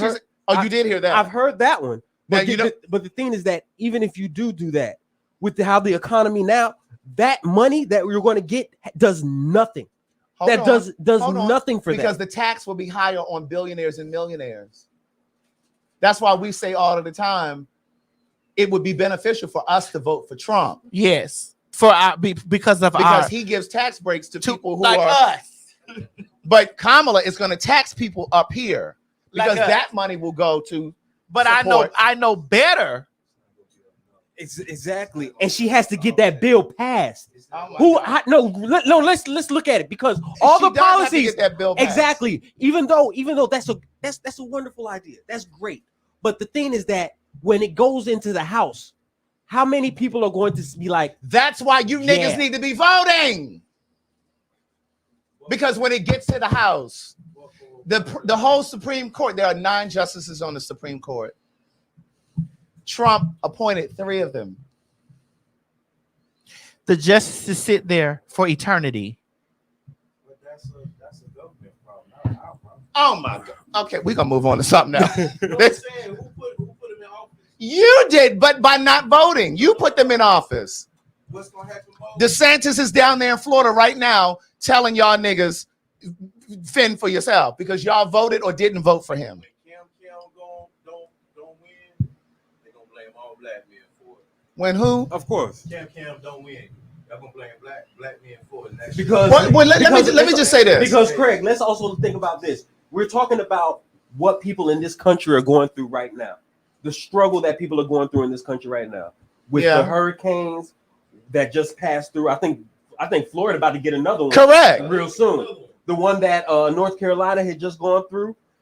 FEMA haven't even been able to help those people. They're talking about giving them $725. $725. But that's a government thing. That's But do you know why they're in that predicament? But you know why? You know why they're in that because Trump pulled back a lot of policies. Not only that, Trump pulled back a lot of policies. Also, the government has also been sending money to people that don't need it. That don't need it more than we do. That has happened as well. And whose administration has that happened under?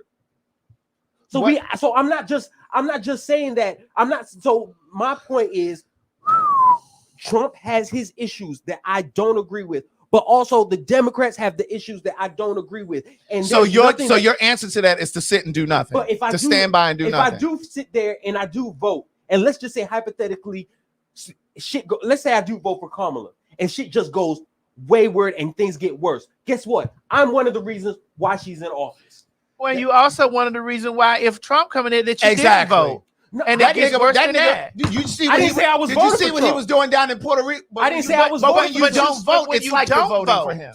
What do you think he was doing when that hurricane hit Puerto Rico? Throwing motherfucking paper towels to people. Here you niggas go.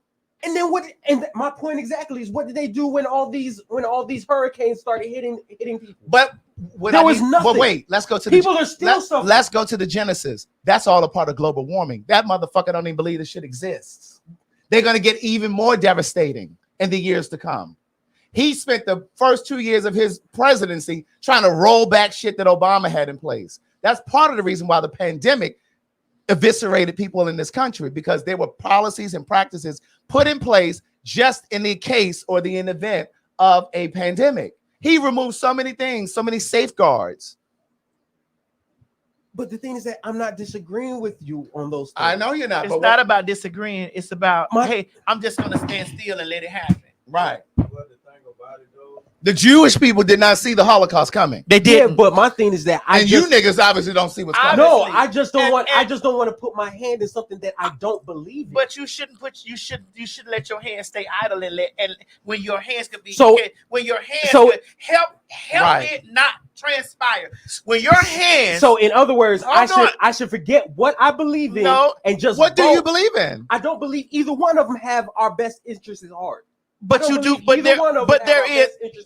there is a lesser of two evils. Absolutely. And you have to also. I should just vote for evil though. If you don't have no choice, so you would rather be. I do have a choice. Again, I do have a choice to vote for either one of those evils or not to vote for either one of them. But the problem is, y'all don't. If y'all on the fence about voting in the presidential election, I know you niggas don't vote in the local. No, I do vote in the local. And he don't, because he said he don't even vote. So that's part of the problem too, because you think so many people think that the president can do everything. No, they cannot. It really comes from the state. And that's why President Obama wasn't able to do a lot of things either, because it wasn't his Congress. And I agree with that. I honestly, to be honest with you, I think to be honest with you, I do believe that the most important one is really the state more than the presidency. I do believe that the state is actually more important than the presidency. Deeply inside, it's because She is. It has no. A woman. That's what you think. You can't put your thought. You can't put your thought on what she people is think. a woman. And you can't put your thought on. Had it been because a that's man, just like me coming to y'all. Had it been a man, putting thoughts into y'all. Had it been a man. Had it been a man, no. Had it been a man. If they had the same outcome as her, I would have the same. Had it been a man, there would have been different. There would have been different arguing points. No, it wouldn't. It would had be the it same. been a man, it would be the there same. would be different arguing points. Had it been a man, that's what you there think. would be different arguing that's points. What you think. But that's what you think. If You don't know. Me, if you love me and you love me, but it's not about. But this isn't about you. It is about me. No, it's about me too. It's about. It's not just about you. It's about me. If it's about you, if it's about you, then you should be voting. Because guess what? Can I tell you what? Let's say. But can I tell you why? Let's say I do vote for Kamala. I know what she has in place for the LGBT community. Correct. I know what she has in place. You also know what she got in place for immigrants. I know what she has in place for immigrants. I know what she has in place for Hispanics. I know what she has in place for Asians. I know what she has in place for the Middle Eastern people. I don't know what she has in place for But me. guess what they got in place for niggas? I don't know what she has in place for Guess what the red got in place for niggas? Right. You know what they you got. know what they got in the place for niggas. got. And when you say it's not about me, it's not. Because it's not just about you. Nigga. So wait. So what you're telling me is that fuck me. No, just I'm not. No, you're saying fuck you. No. That's what you're. Because I just said. If you're talking about not voting. No. Because what I just said was, I don't feel that she has anything in place. Give me that same commentary about Trump. I just told you I'm not voting. It doesn't matter what going on. So with again, him. I'm not voting for her. I'm not voting for Trump. him. So in other words, because listen what you're saying. I don't listen to what I'm saying, then I'm going to repeat what you're saying to me. I hear you. I don't believe she has anything that's going to help benefit me right now. What? And give me that about Trump. Because give me that about Trump. But the point is, I'm not saying I'm voting for Trump. It would be different. Okay, but give me the same back and back. It would be back different. And forth. Craig, it would be different if I said, you know what? I'm actually thinking about voting for Trump. If you came with me with that argument, I could say, okay, I'm telling you off the bat, I'm not voting for Trump. I don't care. But I'm telling you, when you don't vote at all, you're voting for Trump. That's what I'm telling you. My point is, I will not put energy or put a mind into something that I do not believe in. Hold on. Why is no, time out. Why is that hard to believe that I do not want to put something that I do not believe in into office? Why? Because and that's exactly what you're doing. And that's exactly so I should not doing. But what is voting about? It's about putting the best person in office. Is, you said you researched, but you can't even tell me her policies. Because I don't hear her policies when I heard it. You haven't done your homework. I just gave you some. I listened to her. You couldn't have. Listened to her. I listened to her on. I listened to her on Oprah. I listened to her on Oprah. I listened to her when she was. You watched that town hall that she did with Oprah. I did. Okay, when she had everybody around her. You watched the entire thing. Oprah, and guess what?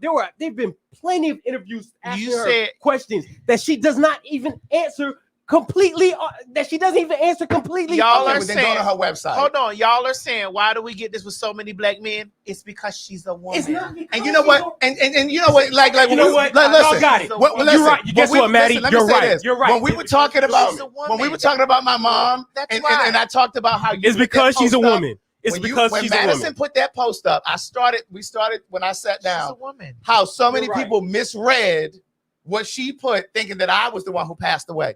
That's what I'm saying right here. You and I watched that same town hall meeting, and we clearly got something completely different. And come on, you're right. No, Maddie. You're right. It's because she's a woman. You got it. You're right. It's because she's a woman. Deep in your spirit, and that's great. Now let's talk about it. Let's dissect. No, you got it. Because hold on. Because I want to. There's a part I want to just. No. You're right, Maddie. When you said it's about right. Fuck me. It's about you, sweetheart. First of all, I'm rich. Let's start there. I should be voting for Trump, but because you're a black man, this is a black man. My brothers are black men because they are black men, and I'm looking at it with the lens of how these crackers don't give a fuck about this, excluding me removing myself because you say, oh, it's about me. Oh no. Because if it was about me, I would be down there pressing red because I'm going to get all types of tax breaks, tax cuts, and all this stuff. And the economy, I actually flourish more under a Republican economy. the TS actually flourishes more under a Republican regime. But because you are in danger, you are in danger, you are in danger, my brothers are in danger, my black nigga ass is in danger. Your mother's health is in danger. My mother is in danger because these people who I love, fuck me, I ain't said shit about the LGBTQIA yet. But because you colored nigga are in dire danger, I had to push my money to the side and be like, fuck me. Madison, but there's nothing that she's saying. There's nothing that she's saying that there's nothing that she has said. There is nothing that she has said that you've heard. No, okay. That you've heard. Okay, tell me a policy for black people. Tell me a policy that she has for black people. Craig, tell me a policy that she has for black people, please. And guess what? Because all I'm doing is looking for a reason to vote. Okay. For her. Well, you don't. I am looking for a reason. Well, you don't have the reason. I'm not going to. So one thing about me. Give me a policy that she has for white people. I don't. Oh, okay. That's what I thought. Because we're not. I didn't bring up white people though. Yeah, but you're asking her to have a specific policy for black people. So why shouldn't she? Why can't she have a policy for all American people? But guess what? She has policies for Asians. No, she doesn't. No, she doesn't. She has policies for immigrants. No, she has policies and for that's immigrants. that bullshit that she has policies. No, she doesn't. And that's that bullshit you niggas are saying. She does not have social media. She does not have policies for black people. No, I mean for immigrants. She does not have policies for immigrants. So what? So what is that? That's an urban myth that you. It's not an urban myth because the fact that yes, it is. There is no Asian hate bill. Craig, there is no Asian. I didn't say there was a Asian. What did you say? I said you said she had a policy for Asians? I said she has policies. What is it then? She perfect example. She has these policies for She has them. She does. No. Okay, not she. Oh, okay. Because communication is our partner. Not her specifically. Okay, let me put it like this. My fault. I misspoke. The Democratic Party has policies for everybody else. Okay, tell me tell me the one is for Asians. What does the Democratic Party have for Asians? Honestly, I can't. So you're so passionate. Well, I am. Well, because you're speaking from something that doesn't even exist. Because when she talks, look. I'm going by what she. All I could do is go by what. Then you should be able to regurgitate some of that here. I'm not going to lie to you. Y'all know. But then I'm trying to understand how you're so passionate. I don't remember every single thing, but I do remember certain things. Especially when I hear somebody say, I don't have policies for black people. I do. No. And the fact that, hold on, Craig. And the fact that doesn't even resonate with you guys that are. Because I ain't seen her say that. I'll send you the video. Send it to me. I will send you the video. I want to see it. Because when I heard that, I was like, oh, and it needs to be in the context in which you're saying it. Yes, I will definitely send it to you. I will send it to you because that was really what made me think twice about. Oh my goodness, she really doesn't have a policy for us. Well, you should be just as impassioned about the shit you've heard Trump say. Correct. To move in the other and that's direction. why I'm not voting for him. Okay, but then you need to vote for somebody. Because a non-vote is a vote for anything. Absolutely. Because the non-vote ain't a vote for her. You not voting for her is not voting for her. You not voting for her is voting for him. Give me a reason to, besides the fact that she's a black woman. Besides I just told you got immigrant parents. My parents aren't immigrants. Okay, you got immigrant citizens. family. They're citizens. No, my where were they born? They were born there, but guess what? You think that white cracker nigga won't get your family up out of here? They are citizens. There's no way. There is no. Let me you tell don't think that cracker? No, that's unconscious. There's no way that you can go against the Constitution. That nigga got 34 felonies since he's running for president. Craig, you're gonna tell me what the fuck white folks? So you're telling me? You're gonna tell me what white folks won't do? Wait, time out. So you're telling me folks always shift. So you're telling me the president? So you're telling me the president can revoke your citizenship? White folks you see they played with that motherfucking election the last time, didn't they? That's and they different trying to play. That ain't different. They're trying to play with this one too. You want to tell me what? Let me tell you something about the kind of hate that some white folks carry. I don't put anything past them. So if you want to sit there and believe that they won't have your family who are citizens shipped the fuck back across the ocean, you play if you want to. You can't. Okay. You cannot take somebody's citizenship away. Okay. again, he's pushing for a dictatorship. dictatorship. Obviously, nobody's listening to that. Right. Obviously, and obviously, nobody has seen that the gentleman is putting people in position to make that transpire. But nobody's seeing it because everybody has these preconceived notions. Right. Man, the government, the Constitution. Man, they've been doing this. They ain't gonna do that. Right. When all of this stuff transpires, I don't want to hear nothing from no niggas at all. Especially if you ain't vote. I don't want to hear nothing from no niggas. That's all I'm saying. I don't want to hear nothing from no niggas. Right. Thank you right there. The Haitians are citizens. And look what them white. All of them are citizens. Some of them are citizens. Not all of them are citizens. Some of them, I'm talking about the ones that are. But the ones that they've been talking about in the news are not legal. Yes, majority of they have temporary citizenship. See, I need you to research. Don't speak on that if you don't know what you're talking about. No, they have temporary citizenship. They have asylum. That's temporary. They have asylum. And guess what? And you know what else? You know what that cracker did? Got on news and at these fucking rallies and shit, saying shit, and those people have been threatened. Those people have been threatened. Now hold on. You're right. You can't put all of what he said. You cannot put that on every single person. But there are cases where that shit has happened. There are too many cases, and it should not have happened.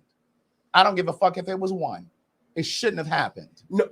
So wait, time out. So if there's situations going on in your home state that affects you, you don't want the news to cover it. You trying to conflate what I No, I'm asking. It's a question. It's a question. You're Craig, conflating what I said. No, it's a question, Craig. You're conflating what I said. Because you brought up I've mentioned the Haitians because somebody in the comments said it's exactly what they just did to the Haitians. But what he said is it completely false? Absolutely. So he said those people were eating dogs and cats. But they're videos. No, Stop. Craig. No. Are you serious? There are actually videos. I'm not saying all of them are doing it. 11,000 I'm not saying. I'm not saying. No. I'm not saying that over here. I'm not saying that it happens. I'm not saying that everybody does it. I'm moving on. But there are cases where that they've shown it. All I'm saying is that there are cases where people have shown videos, Craig. So we're going to dismiss what people are going through. Is that what you're trying to say? I want to move on. I'm not talking about that no more. I'm not. But where we are with it, here's our last thing. However it goes, whether it goes blue or red, if it goes into the, I don't want to hear no complaints from no niggas from that. That goes for us too. So if we vote her in, and X, Y, and Z don't transfer, I don't want to hear no nothing from us niggas. If that nigga get in there and shit go make a drastic turn, and shit make a drastic turn, I don't want to hear nothing from you niggas. Nothing. I don't want to hear a word. If some shit happened and we got a disappointment, and we got your life's a disappointment, and don't we come got to me talking about I'm a disappointment, and we got mission, and we got militia walking through our streets because once this thing takes the power, and then it use all the shit that he done put in place to make sure that it is a dictatorship and militia is going through the streets. I don't want to hear nothing from no nigga. I just want to see. He talking about changing school systems and shit. I don't want to hear nothing from no niggas. I just want to see them Trump. That's all I want to see. But nobody here is agreeing with Trump. Me and G just said we don't see the point of voting for either one of them when we don't align with what they have. I don't align with everything that none of that the Democratic Party is. Listen, right? I don't agree with every single thing. Do you understand? When Obama got in office, I spent more money God knows I did. I owe all kinds of tax, $300 and some odd $1,000 in 1 year worth of taxes. But I would rather owe in taxes than freedoms being taken away from me, freedoms to just live. You think these white folks are emboldened now? I would rather me owe money to the government and be in deep debt than freedoms being taken away from me. I don't want to deal with either one of them. I know you don't, but you got the ability to go to your motherland. What about the people that don't? When you said that it's fuck you, no, it's never fuck you. You are at the top of the list of concerns. You are at the top of the list for concerns. Well, guess what? It's because certain people have the luxury to live in whatever economy that is presented to them. Not everybody has that luxury. Because if you and not only that, I actually listened to people that are talking about how much they're struggling, how much how much it costs to buy groceries, that you can't even just to buy, if you want to buy like 10 things, it's almost $200. Well, you do know we are in a Trump economy. Absolutely. And guess what? You do know that we are in a Trump economy. The first 2 years of Biden's administration was rollover from Trump. We're also in the last 2 years. Also. And for all of the niggas who think that they were doing better during Trump, no, bitch. You're living it now. Living in those first 2 years of Trump's administration was rollover from Obama. You were enjoying the fruits of Obama's labor. How about these last 2 years? He didn't cleaned up. Biden didn't clean up a lot of this. The first 2 years was cleaning up shit. The inflation is still bad. The taxes. Well, what you think is going to be when he starts implementing tariffs? Terrible. Well, everything is still going. Everything is still going. Well, to that's what we'll see. Right. What you think gonna happen when he employed tariffs? I'm just saying that I don't agree with either one of them. Y'all were paying $9 for cartons of eggs. I don't eat eggs, so I didn't give a fuck if they were $50 a carton. Anyway, and good point. Inflation is worldwide. It ain't just here in this country. That is not just here. Yeah, but it's bad. It's extremely bad. Okay, well, get ready for terrible once he comes back in. It's terrible. I remember when the currency here was at least top 5. American currency is barely top 10. Oh, I know. I traveled the world and it's trust and barely believe. Top 10. You barely get shit for the conversion. Well, just get ready. I'm leaving. Don't vote and get ready. You will never vote again. Ever. Don't vote and get ready. I know that November 5th. I'm gonna be down there, bitch, pressing everything. I'm gonna be there before November 5th. I'm voting early. I'm gonna be down there pressing everything I can not to let that motherfucker get in there. I'm not gonna sit around. I'm not gonna sit around and just let it happen. And my mama sent her thing off before she passed on. Thanks, girl. Thanks, girl. She said her mail in. I'm not gonna just sit around there and just let it happen. Right. I'm not gonna be a part of sitting there and just waiting on the outcome. Okay, can I ask a question then? Can I just ask a quick question before we move on? Let's just say everything was on the reverse. Let's just say, and I'm not even talking about Trump. I'm just talking about with policies with Kamala. Let's just say she has a whole bunch of policies that benefit everybody, but she has nothing to benefit the LGBTQ community. Are you still voting for her? I'm black. Sure would. You know what? I'm black. I sure would. Because the red party, you ain't listening. I'm black. I get pulled over by the police, Mo. I got a home that can be invaded anytime they get ready. The way these cops are going to people's houses armed and shooting and killing them without even permission to come in. Anytime if that bitch ain't have nail policy intact for LBGT, that happens in every. That's happened. If we're talking about that's happened in every single administration. If Obama's administration. But you asked us a question, we answered. Yeah, I'm just and the saying, answer was that happens in every if she didn't have any policy involved that had anything to do with LGBTQIA. I'm still voting. I'm still voting. You know why? Because she's more rational than he is. Do you understand why? You're a black man. My brothers are black. I can't get it through here. You're a black man. My brothers are black men. Bitch, according to them, I'm a black motherfucking man. God damn it. You a black man. My mother's medicine for her to survive each month is $3,000 or $4,000. Humira is $3,000 or $4,000 per month. My mother takes Humira, Rusuvo. My mother takes all types that are thousands and thousands of dollars per month. That if I let Trump get in there, that's chopped up. But my financial influx would be amazing. But I can't look at that. I can't look at that. Okay. All right, Maddie. You're right. That's all I'm saying. Y'all are right. Y'all are right. It's not about being right. It's about because you can't make somebody you can't try to shame somebody into voting I'm not for somebody. thanking you. No. I'm not shaming you. No. Because that's what y'all and everybody in this chat are doing. Y'all are trying to say that we are ignorant and we're foolish for not voting for Kamala. That's No. No. They're saying because of your stance. You're making all these My stance you're making is all these impassioned comments and don't even know her policies. I've listened to her. You couldn't even recite any of them. She has the thing about first, which you mentioned, the thing about first time home buyers. She's going to give them money. She's also talked about those that are going to be new parents. She's going to give them money. She's also talked about really all she really says is she's trying to make this an opportunistic economy, which she has not really detailed on how she's going to do that. She did. She also what did she say? She also talked about. Can you explain to me? I'm about please? to tell you.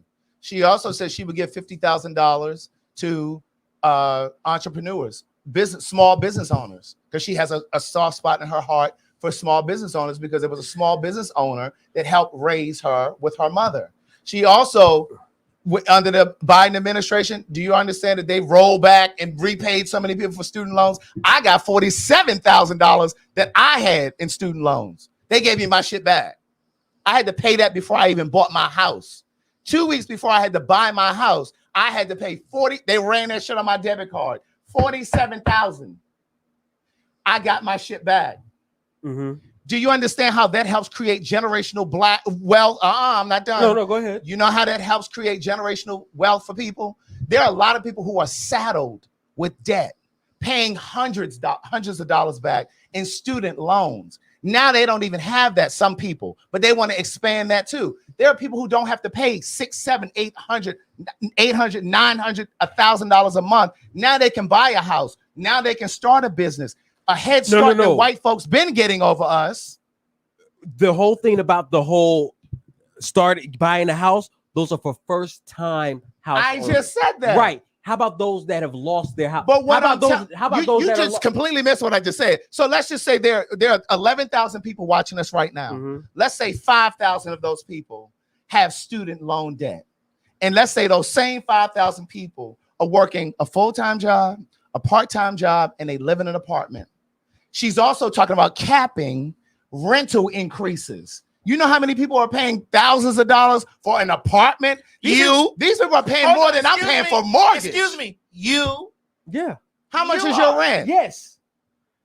She's talking about capping that because she said they've been greedy. But my point is, back to my point, if 5,000 of these people are working a full-time job and a part-time job, they got child care, and they paying student loans, the fact that they would have that debt removed, that student loan debt removed from them, that's the extra $500, $600, $700, $800, $1,000 a month. Do you understand what they could do with that money? How their life would be improved, how their health could be improved. It's a domino effect. You're not looking at the full picture. I am, because those people that she's talking about, if you realize everything that she said first time. So basically, time out. No, I'm talking about what she said. I'm not talking about what you said. Home, but I've already bought my first house. Madison's already bought. Right, but those, I don't need $50,000 or $25,000. You guys, guess what? You guys didn't lose your houses. There are people that were in. You didn't lose your house either. But I'm not just talking about me. I'm talking about other people. But there are people in this economy that have lost their houses. So how are they getting their houses back? They're not first time home buyers. So they're not getting. What I hear you saying is she's supposed to go back and correct everything that's happened prior to her. I mean, isn't she all about? How is she gonna go in and help save those people who's already lost their homes? I mean, they lost their homes because of only the economy. thing she can do is correct it and moving forward. But that's my point is they lost their homes because of the economy. Predatory lending is also a factor. It's not just the again, economy. The economy that we're in is Trump's economy. Correct. Hello. I think we need to move on. Yeah, we got to, because we all love each other in this room. Oh yeah, we love each other in this room. There's nothing wrong with us having we love each other in this room. We all love each other's room. But we must point out the fact when you asked me that question, I answered that from a real nigga place. And she did help get homeowners who had predatory loans, who was losing their home, got billions back. They were repaid. That was when she was in California. So again, you ain't studied her like you saying you have. No, I didn't say. I never said. I said you studied her. No, you said you done your research. I said no. Yes, when it came you to said her study and research are synonymous. You said you studied, and I'm saying you haven't studied. Yes, but I didn't. That's the difference between the HSBC. No, but I didn't say. I didn't. Y'all got it. Y'all got it. Y'all got it. Y'all got it. Y'all got it. Y'all got it. Yeah, that is a difference. Y'all got it. That's a difference. We got HSBCU colleges, and then we have Lagos College. That's the difference. Y'all got it. Y'all got it. Y'all got it. Oh God, it's a difference, and we love you more to the floor. I love y'all too, but y'all can't make me vote for her if I don't co-sign her. I'm not trying to make you vote for her. I'm just trying to open your eyes. But if the militia come on this street and you in this house and they come here trying to search all men, I'm not gonna say he back there because they not gonna look at me. That shit says F. Right. Okay. F. Right. F right here. Period. You look like him. So when they bust in here talking about where he at, all the niggas, I'm laying with the women and children. Who you laying with, girl? The women and children. Girl, any room for me? You know, is there any room for I'm me? laying down with the women and children. All right, y'all got it. Y'all got it. Oh God. Y'all got it. Oh God. When they come snatch up all the men, I'm laying all the black men and send them over there to get the army ready for Armageddon. I'm laying down with the women and children. Okay, and I'm lying down next to you. Because I need to be in there scrambling eggs for the kids. Yes. Yeah, yes, indeed. Girl. Because all my paperwork say F on it. Okay. All of it. Backtracking all the way down to the birth certificate. Yes, all indeed. of it say F on it. The women and children. I'm laying down with them. Now, to the bitch out there that's going to say, well, my bones going to say, I'm going to be in my bones till they gone. That's right. Speaking of women and children, girl, Dio was sliding around on that stage. Run it, Mo. Run it. Them hips. Girl, with them baby making hips. Baby, with that in that sequence outfit. Girl, he got the biggest damn head. In that sequence outfit. Look at that. Oh, yeah. Ow. Oh, baby, making hips. When did Casual Corner open back up? Girl, Casual Corner had closed. Baby making hips. I got those baby making hips. Girl, is that Lane Bryant or Lerner? Girl, that's giving very much so Ashley Stewart. Girl, is that where he got them little numbers from? Girl, that's Ashley Stewart by way of Fashion Nova Plus. Girl, he was just he had a little fupa too. Baby, that thing built up like a black woman. Baby, you saw that fupa? Ain't nothing wrong with it. They said that a jumpsuit. Yes, God. Yes. He went right on through the Casual Corner. Oh my goodness. Come on, what's up next? Bitch, we got to talk about Tabitha Brown and that nigga Darius Cook. Girl. First of all, Craig, lead that on in. First of all, why y'all be bothering people who ain't bothering y'all? Well, first of all, Darius Brown was Darius Cook. Oh, whatever her name is, girl. I'm here. His name is. Don't misgender him. Oh, I'm not. Excuse me, sir. Whatever his name may be. Again, my stuff says F on it. Right. Regardless of what y'all think is right. I can pull it out. All my shit say F on it. F. Now, why he bothering that woman? See, Tabitha is one of those people because he walked up there in Walmart and he didn't see his shit. And you know, Tabitha Brown shit stays selling out in Walmart. Well, she at Walmart too. I know she was at Target. I mean Target, yeah. Right. Tabitha Brown shit stay selling out at Target. And he better stop before he fuck around and find out. He was sitting over there looking like Wendy. Bitch, you don't remember when motherfucking Tabitha prayed for Wendy and her eyes got bigger than motherfucking 2 plates of Coke on the salsa, bitch. And when she vanished afterwards. When Tabitha Brown said that she was retiring her husband, because listen, I'm retiring mine. Craig, I'm retiring my husband. Girl, you don't retire that nigga till he get down to the voting booth. He gonna be all right, girl. We gonna talk in the middle of the evening. He gonna be all right. But I'm retiring him. He ain't gonna have to work nowhere. He the police. He ain't gonna have to work nowhere. Let me tell you something.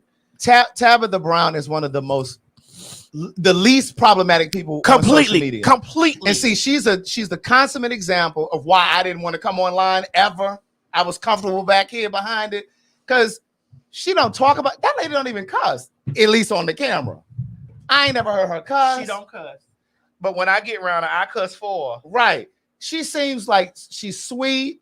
She just comes on there and talks about her vegan recipes. She talks about her family a little bit more now. She talks about how God has enlarged her territory now. She ain't on there talking about nobody else. And this man that went and bothered her talking about what kind of deal she should have gotten and she should have never signed. Why niggas who ain't got no deal always talking about what somebody else should have done?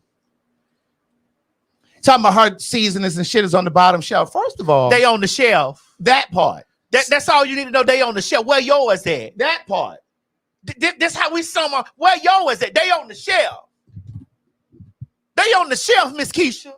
Who? Miss Keisha, they on the shelf. I don't give a fuck, Keisha. They on the shelf. And furthermore, another thing that right. One more thing my lawyers want me to say. When they first deployed her products over at Target, there were full displays. Bitch, you couldn't go in there and not see her shit. But what happens is over time, they do change your placement. They do change your placement, and it's okay, but it's still there. But it's always a nigga talking about what you're supposed to do with your dream, with your vision, and what he shouldn't have done. When Target come tap you on your shoulder, that's when you can talk about what you're going to do. But for now, this is that lady's dream. This is her vision. She can take it in any direction she wants. But he's so nasty. And the shit y'all been trying to say about me, how I'm bitter and mean. No, that's bitter and mean. He had an issue with them children down there in College Park. They got that restaurant.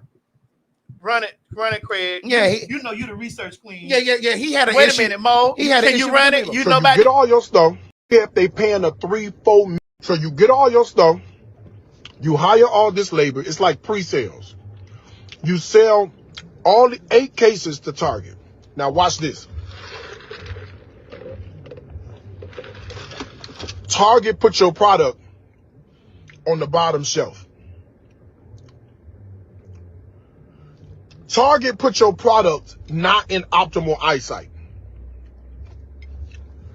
Target bought 8 pallets from you.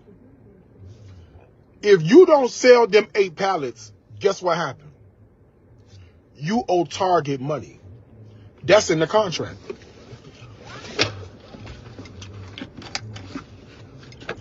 Tabitha got her name on something. There's two different concepts. Target coming to you to use your name is one thing. And I'm going to go a step further. She a fool for doing that. That's just like Craig, and I hate to put me in this, but this is our show, and so we can speak from a place of a personal place of experience. That's just like with the Beyonce thing. Oh, she went in the studio. You don't know what I said. You don't know how. You don't know my percent. You don't know how much I signed. You don't know how much they paid me up front. You don't know how much they paid me in the middle. You don't know how much they paid me for that movie coming out. You ho just talking from a place of not knowing anything and ain't had shit. And saying that's a fool or this is this or that and that and the other and I would have never. Bitch, you don't know what you talking about. And he had several restaurants. Ask me how many still open. Oh. And now he's doing these food reviews. And it's okay to do food reviews, but he's just nasty with it. He's really nasty with it. Like he's calling himself trying to be funny about it, but he's really being nasty about it. And see, they ran his ass up out of Miami. I think it was Miami. He was in one of these cities and he was somewhere talking shit, and they pulled out a gun on his ass. Yeah, he was down there in Dade, honey. Yeah, I remember that. But he strikes me as one of the gays that's just really, really bitter.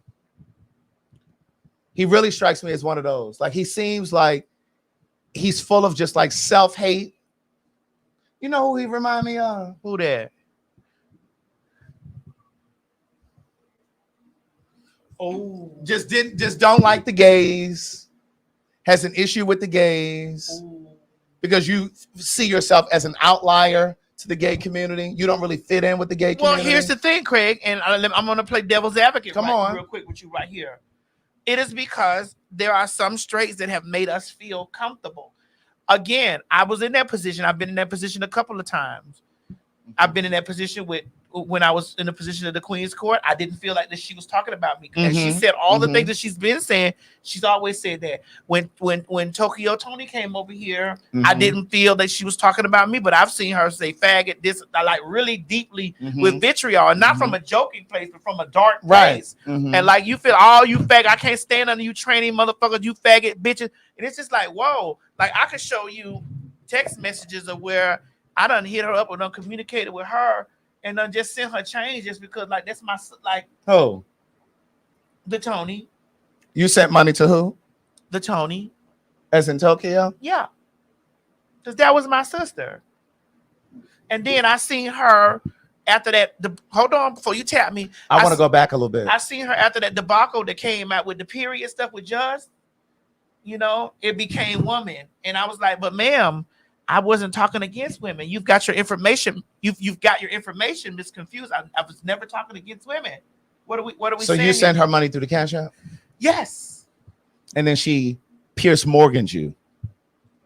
Because you know, Pierce Morgan did that wonderful interview with Beyonce many years ago. She had that tangerine color dress on. And then recently, he called himself bringing Jaguar right over there to talk about Jay-Z and Beyonce. And they had went and had to do a cease and desist. Pierce Morgan is turncoat too. Well, you got to remember he's white first. Correct. And Beyonce and Jay-Z are black billionaires. He is not. Correct. That's black wealth. And anything to try to tear us down. That's black wealth. And see, some of you niggas that ran with the story. And he should have vetted Jaguar. And he would have known that she has some sort of mental thing going on. But it was the fact of the matter that you fell into salacious gossip. Correct. And you mixed it up with journalism. And then you took it on your big platform, and the black girls had to come tap you on your shoulder and let you know, play with your pussy, not me. And then you had to issue an apology. Play with your pussy, bitch, and don't play with me. Take your ass back over to the UK. You did the same shit with with Marco, the Marco girl. You thought you was gonna get away with that because you thought you was gonna handle you thought you was gonna handle the queen like that.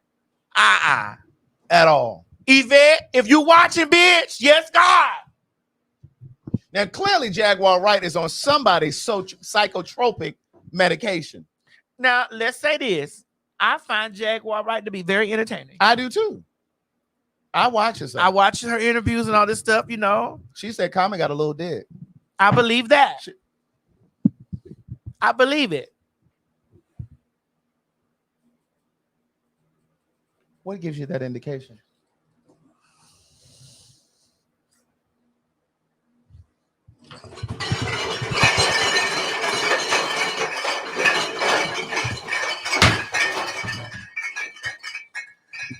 But Jaguar says she woke up, she was asleep, and she woke up and Common had his penis in her mouth. That was on an interview that I watched. She possibly woke up with a Tic Tac. That's what she had. Now, hold on. We not little dick shaming. No, not at all. We're not doing that. We're not finna do that. But I believe her. Well, Common said he is really in love with Jennifer Hudson. He said if he gets married, he's going to marry her. Girl, he said if. The key word in this is IF. Do we have that audio? Well, we can't play it there. We're going to have to play it over here. Hold on. The key word is IF. Let me see. Let me see exactly what he said. I need to go back. She better listen. She better hope that man got somebody that he can go home to. Send them men home. Why you want to send those men home? Let that be the wife problem. You be the girlfriend. He was on her show the other day. When I tell you, I don't know, it's just something that just seems so contrived about them to me. Where is our group chat? I'm trying to find it in her phone. Where is it? Which I'm trying to play that audio when he was on her show. I'll send it to you right now. Okay. So you guys can get it. Put it to your machine right there, Mo. Oh, okay. Listen. Woo! There's no audience like the Jennifer Hudson. Hopefully y'all can really hear it. Watch the show all the time. He watches the show. I'm a fan. All the time. I'm a fan. I watch the show. He tell me more about the show than I could ever tell him. I be like, okay, you watch the Jennifer Hudson show. And I watch you all the time. And I see that since the last time you were here, it's a lot been going on. You obviously released the album. You and P-Rock then teamed up. I've heard you've been even out there talking about marriage. Karen, what's that about? I mean, I just happened to notice that. I was asked about marriage. Yes. And I just answered honestly. I said, you know what? You told me a quote that your mother said, a man knows what he wants. And I was saying my true feelings about, listen, Jennifer is the person. What happened? I don't know.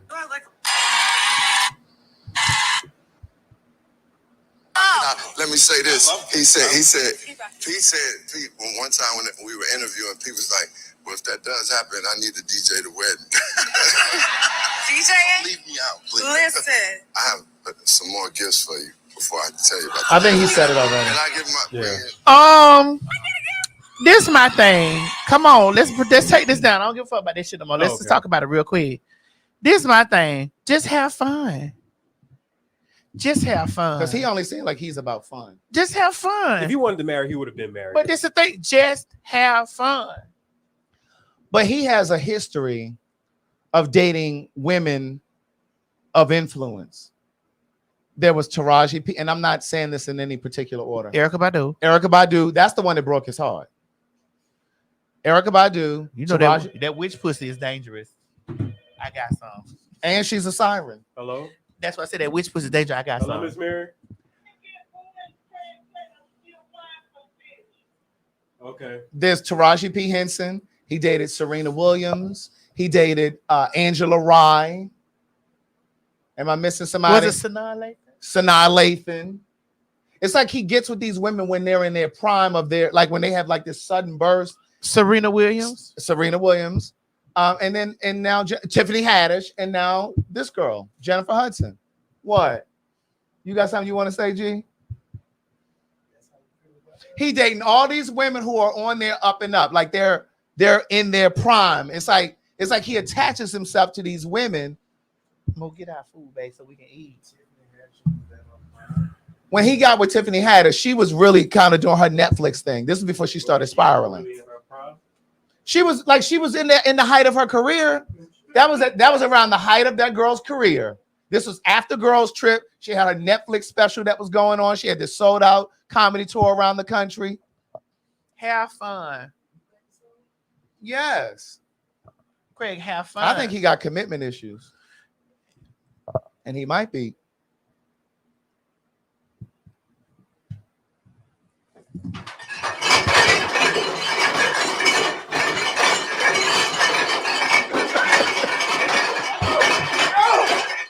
Oh no! Don't get him out of here. Bring him here. Yeah, to me. Oh, you need that. I saw him at the Four Seasons. I think I told y'all this story before. And I was coming from the bathroom. I was coming down the stairs. He was coming up the stairs. He was like, "Excuse me, you know where the bathroom is?" Oh, you done followed him to the bathroom? Did you want me to show you? You the one that helped him, Craig? I don't work here, but I can escort Craig, you. he's a top. No. He's a top. You don't know that he wears nice tops. He wears nice tops. They say he wears tops out too. Well, we'll see when we get naked. Oh, he's a top, Craig. We'll see what happens when we get naked. He's a top. We'll see what happens when we get naked. I mean, so would you be ready to go in any position if it was if it needed to be? Because you did tell me once in the story. I didn't say I wanted a relationship with him. Oh. So you can stop right there. That might be the thing he need. What? To be in a relationship with you. Well, he might. He come over here. I'm going to teach him because, see, a relationship is the place that we go to learn and grow. Oh. And I'm going to definitely teach him. A relationship is the place we go to learn and grow. And I'm definitely going to teach him.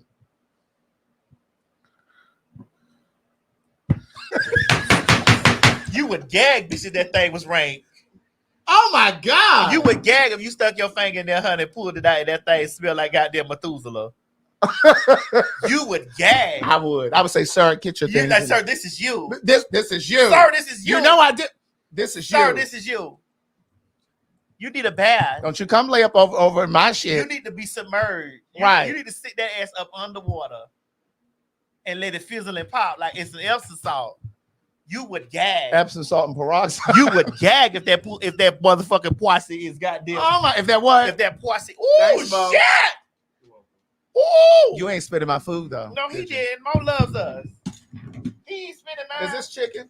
Oh, that's fish. No, that's fish. All of that is fish. Oh, this the fish head right here. Yeah. You ain't spitting mine, did you, Mo? No. He ain't spitting. Mo loves us because let me tell you something. I spit in a cup. Run that mind crazy. I just watched American Horror Story yesterday to remind me how to do it. Oh. Don't worry. I know people too. You ain't got to know people. You got to be able to one. Oh, no. Don't worry about that. I know people way more powerful. If you got to go somewhere, you don't need to. Oh no.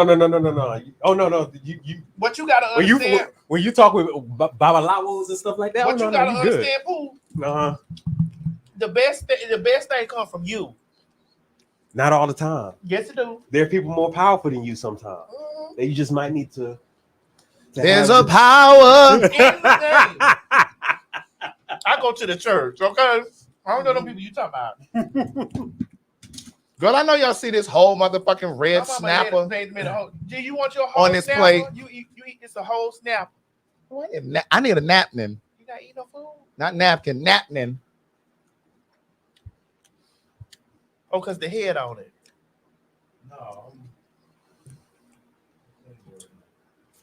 You're not eating it because what? He cleansing So what that mean you eating? the other fish.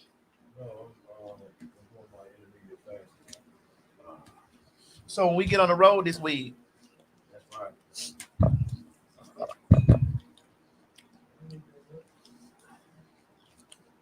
He'll be back to eating.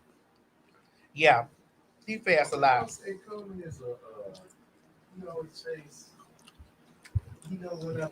Mo, give me that Pete Texas Pete. So you don't see that about Common? That Texas Pete. He's doing to women what George Clooney was doing to women. Girl, you see that smoke, that steam coming from that fish? I would say George Clooney was doing the same thing, and nobody said like that. I'm not concerned with what white people do. At all. But you have to be. You gotta be. See, that's the problem with you niggas. You all are too worried about what white folks doing. I'm concerned about black people and brown people. Y'all put a tag on Common that ain't true though. That is true. He chased women with energy. That's With influence. Influence. What influence did Jennifer Hudson got? She got a show. When y'all talk about her, She still got a show. who watched that? You think them white folks giving Jennifer Hudson a show if people weren't watching it? They had to fill the spot. Yeah, but they also had to make money. Who else was going? Who else slot? They was gonna give it to? Mary J. Blige. Mary J. Blige can barely talk. And listen, I love Mary J. Blige, so don't listen. All that blinking that she do when she be doing her interview. Like, girl, calm down. Why are you so nervous, girl? Right. Like, girl, what is you got all that this tick? Did you see them reading her lately because she was the way she dressed? I think Mary is so sexy. I think Mary is sexy too, but I think she does need a size larger in her clothes. They look uncomfortable. They're too tight. Mary is sexy, Craig. She is sexy, but she needs a little more give in her clothes. Just a little more give. Girl, that shit is uncomfortable when you wear your shit too tight. Craig, And she be all buttoned up. Craig, she has a lot of body. That's why she needs about another inch around everywhere. I think Mary looks good. I didn't say she didn't look good. Her shit is too tight. But she's 50-something. She's older than you. Yes. They don't have. Y'all don't have any. How old is Mary J. Blige? I said, off your desk, Mo. That's why I was like, where you going? Just in case you want something out of it. The way that conversation was going there, you could have posted Mary J. Blige is 53. You could have posted some of that conversation on this. That was so hot earlier. I thought you was going to bop me. I would never bop you. I know. Unless you bop me first. You seem so impassioned. I thought you were going to start crying. No. You seem really angry. No, the thing is that it doesn't matter what debate that I'm having. I get passionate about debating. Yeah, but your eyes started getting watery. Your birthday Wednesday. Ain't your birthday Wednesday? Yeah. I actually forgot. I did. You want some hot sauce? It's fine to me. I never forget. You didn't want nothing to eat, did you? Tell her because She didn't have enough to eat. No, I told her. I think he's fasting, but I wasn't sure. Because she definitely gonna fix it.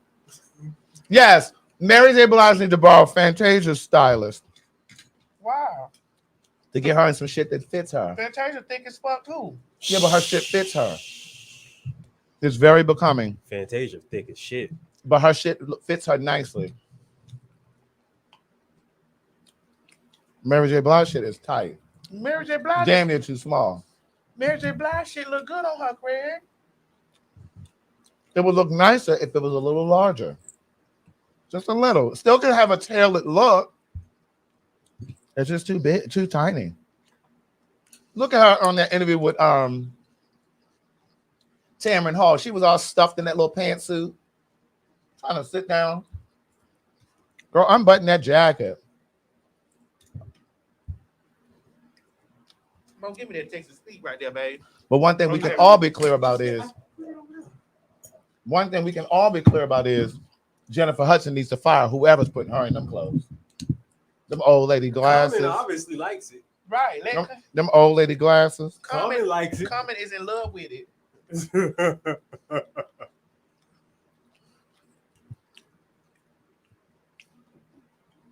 That's why he wanted to marry her. No, he didn't say he wanted to. Okay, he said he would marry her. No, he didn't say that. He didn't say that either. Say he would. You're He said conflating. He said if he was going to marry anybody, it would most likely be. That's very different from saying I want to marry you. Well, that's the closest he got to saying he wanted to marry somebody. Close and saying it's not. It's two different things. All right, we go to selective hearing. It's not selective hearing. It's just that if he says that he would want to marry her, then The gentleman said if he was to marry anybody, he would marry Jennifer. That doesn't mean that it's certain. But in the Bible, whenever it says shall, it's coming to pass. Oh, whenever the word shall, SHALL, is used in the Bible, it will come to pass. Girl, as soon as you said Bible, the phone started ringing. And you know I ain't no Bible scholar. So you was raised up what, Catholic? Baptist. My mother's mother was Catholic. She taught me how to pray, so that's why I do this when I pray. So did you used to sit in the and do hail rosary? I didn't go to Catholic church. When I say my prayers at night, I get down on my knees. I say my prayers. I'm talking about prayer. So many bones came in my mouth when you said that. I had to spit out a lot of bones. You got stuck at the part when I said when I get down on my knees. Every night when I get down on my knees to pray. Ooh. Okay, I thank Craig, the Lord I got a question for you. for sending Mr. Right my way. I mean, her performance was okay. Oh, Jennifer Hudson, when she performed for Whitney, it was all right. The girl can sing. yes. But I didn't necessarily love her interpretation of it. What's your song? I hope life treats you kind. She sung I Will Always Love And You. I will always love you. I didn't like her choices in certain parts of the song. You know what I mean? Like where she took certain notes or whatever. I didn't. So basically, she made it her own.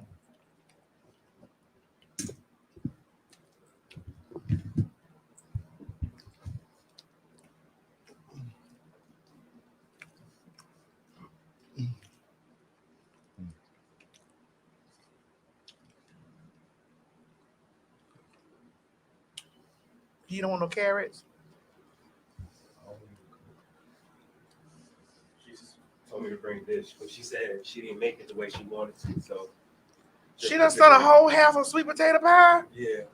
She said it's for everybody. Thank you, Mama. Where's her Her tribute to Whitney. No, I'm trying to find that.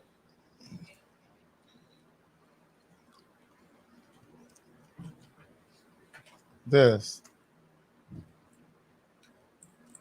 Let me see if it's on her page. Hold on. So you still not buying her Christmas album? Absolutely not. Don't want to hear that. Do you see a lot of yourself in comment?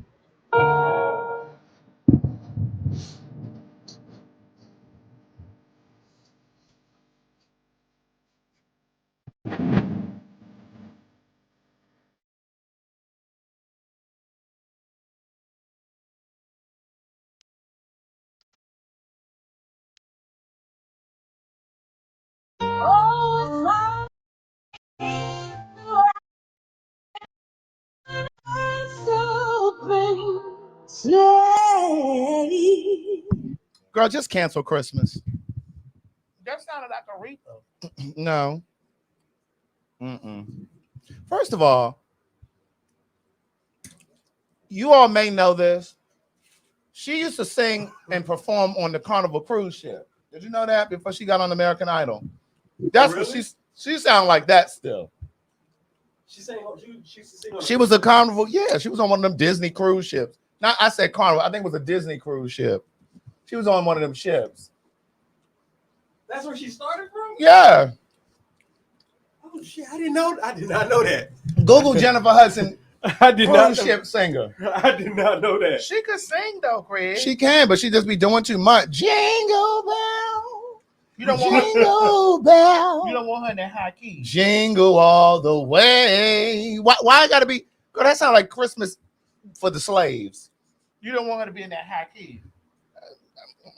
I don't want all that vibrato. That sounds like Christmas on a plantation. Jingle bell, jingle bell, jingle all the way. Like that's too much. This fish is good. I ate my carrots. Oh, you're right. She was on Disney Wonder. Told you. Yep. You're right. She's still, you know how that singing is different. It's just kind of like Broadway singing sometimes. You got to tone that down. That is not for the radio. Yeah. Save that for the cruise ship. She was on Disney. She was on the Disney cruise ship. Right. She's still singing like she's sailing on the ocean. She did good for Dreamgirls. They really produced her. And they pulled that cruise ship up out of her. Was there another movie / musical that you enjoyed her in? No. No. Well, why would you say that, Craig? Well, she was all right in the Aretha thing, the Aretha movie. All right. I said she was all right. They said Cats. Again, Broadway. She needs to go over to Broadway.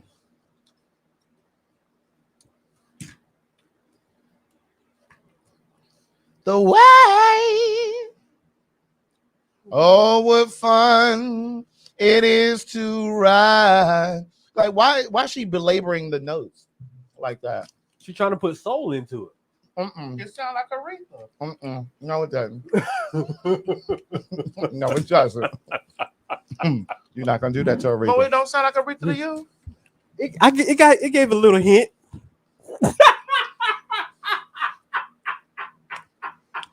Y'all did not have to do Aretha like that. Craig's face. I think Mo thought I said Pimp Aretha. Right.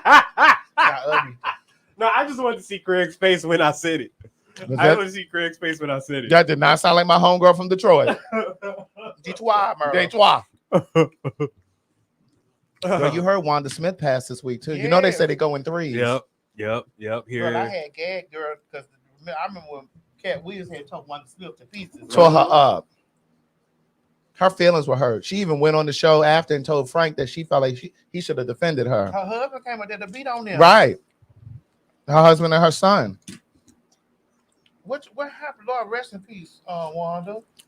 I gotta call Miss Sophia. Yeah. You asking me what happened? We need to call Sophia's.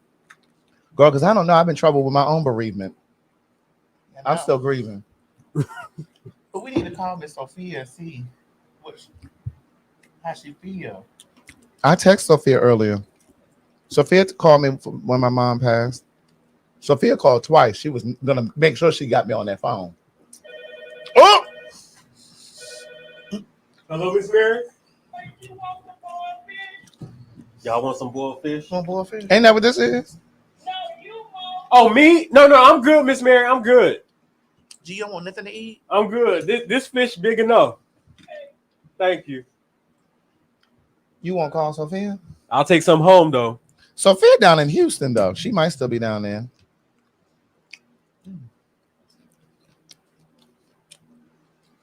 I'll definitely take some home.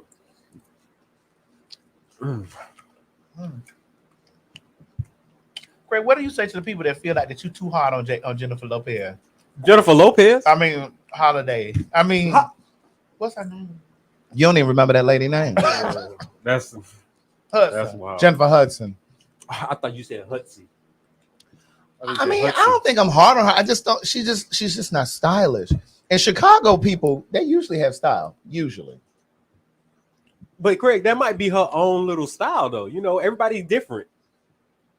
You don't agree? Everybody can be different in their style. Everybody can be different, but it's just like her style is just not. It's not to your liking. She don't look like a star. She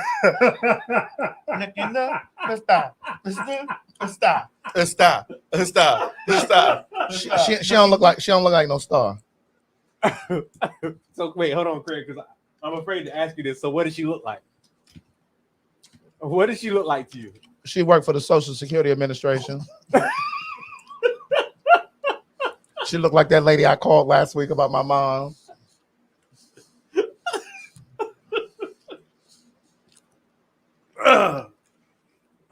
Really, Craig?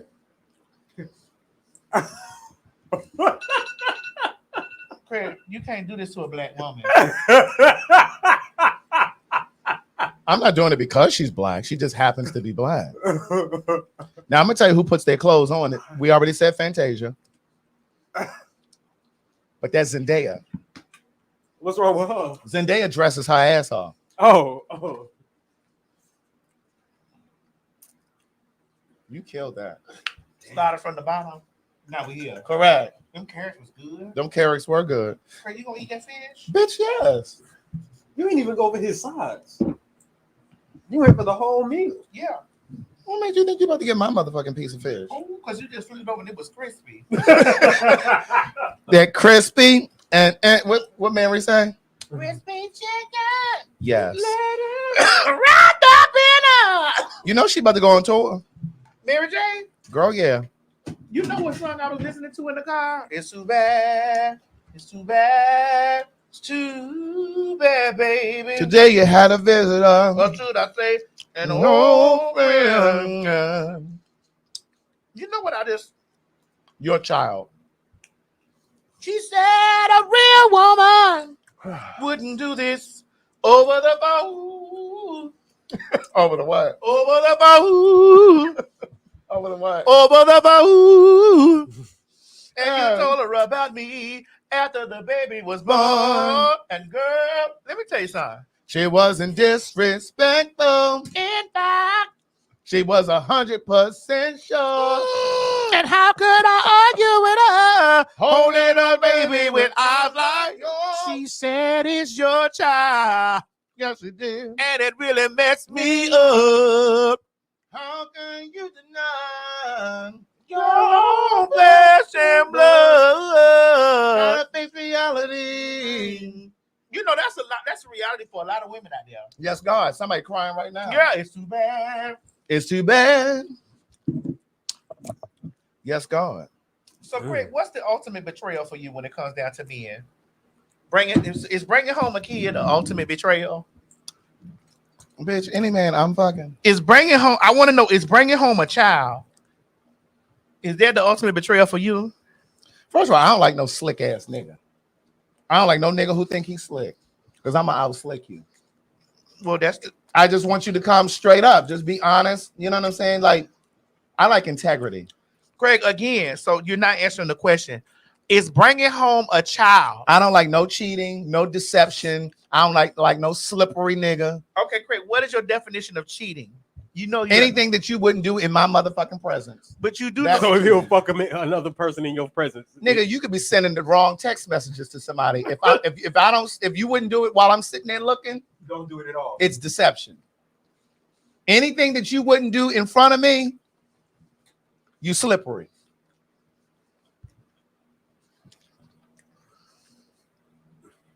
G, you got something you want to say? No, I just want to know. Don't ask him. Because he making a lot of faces over there. Well, that ain't hate. No, that is not hate. He's speaking what I be feeling. He be speaking what I be feeling. Yep. I don't date women. We talking about who I date. Nobody talks about what these women out here do. I don't date women. She don't date women. But because we date niggas. Yeah, but the way y'all make it seem like it's only men that be doing it. No, we don't. Yes, y'all do. No, we don't. Y'all don't like to be held accountable. No, especially you. No, because if you said especially you, that's why that's why I always say it's people. It's not a gender thing. It's a but there is a cultural prevalence of you niggas doing some shit y'all ain't got no business doing. The song said, y'all don't like being held accountable. The song said, she said a real woman wouldn't do this over the phone. She didn't say a real man had said that he wouldn't do this over the phone. She had to find out from the other cunt that, you know. She found out from who? But guess what? Who was still getting Who she found out from? The other cunt. But who was still getting the blunt of that? But y'all, but the dick went in. But who's still getting the blunt of that? She said that he didn't tell me about you until after the baby was born. So she he walked in the door. He sent the representative. Again, again, we're back to this. The representative. The representative. Men send the representative. They don't come for it. They send the representative, sweetie. And I do believe that bitches be sending their representative too, because it's a human thing. Humans send their representative. But human thing. But men most definitely send the representative, because 99.9% of the time women are looking for something. I talked to a woman the other day. What'd she say, girl? That was giving me all of this congratulations, all this stuff. And I said to her, you know, I've never in my life understood why women are so happy to be cheated on. Like, why are you so happy? Like, why are you getting all up in arms? Why are you getting so to go through this thing? Yeah. You do know that this marriage don't change anything. A lot of women are truly excited and think that's the top tier thing, the married and then kid. That you're now impervious now, to now I'm married and I'm married. Sugar Avery said I was married now. I said I was married now. Now I don't like women. Oh, you do? No, they said I don't like women. They Why? said I'm a misogynist. That's what they put in the comments. I don't know. They said I'm a misogynist now. I don't like women. Going to club it, so they give me that all the time.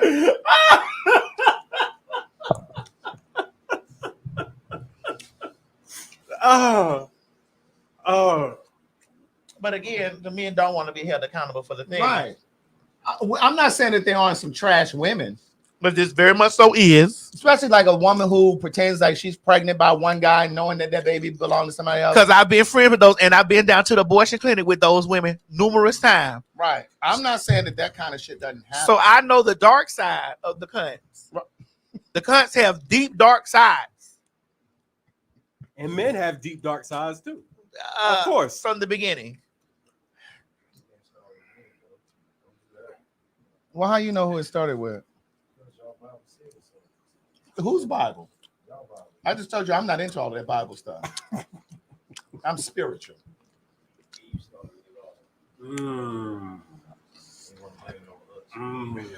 If you want to go biblical, you can't say Eve started. It was Adam and Eve. No. Eve started. Eve bit the apple. Who told her to go bite that apple? That damn sorry ass Adam. No, it wasn't Adam. It was the snake. It was the snake. Yeah, you see? Look at him. He's not playing. It was a snake. So you trying to say that Eve is responsible for the shit y'all doing now? I'm not going to put that on Eve. So why are you looking at my fish? I'm not going to put that on Eve. But I am not sharing this. Here, come take some, Maddie. Come take some. I'm not going to finish all mine. Go ahead. I'm still grieving. Come take some. Come take some. Go ahead and take some. I'm just looking at how this. I'm looking at how is it dog, because I like the dog crunchy part. Yeah. You might have to flip it over. I usually do. Yeah, it's all I wanted. We still talking about fish. We still talking about flipping over the fish. Well, it depends on the type of fish you're talking about. Oh, sorry, my fault. I apologize. That was very misogynistic of me. I apologize, y'all. They said it was a male snake. That's exactly what I was going to say next. No, you can't even put that. Didn't we just say? Satan! Don't y'all agree that spirits are not categorized with gender? Spirits are not categorized with gender, right? Because the snake was a spirit. Once I separate from this body, honey, I'm leaving all my earthly hairs behind. Ashes to ashes, dust to dust, bitch.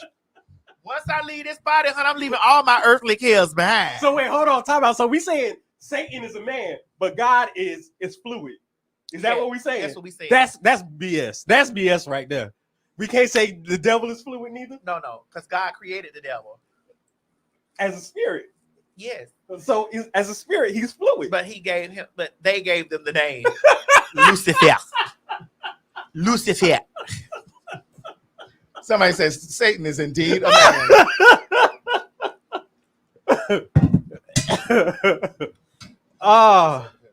So I'm not done. I'm taking this home. What you looking over here for? It was real crunchy. This snap was.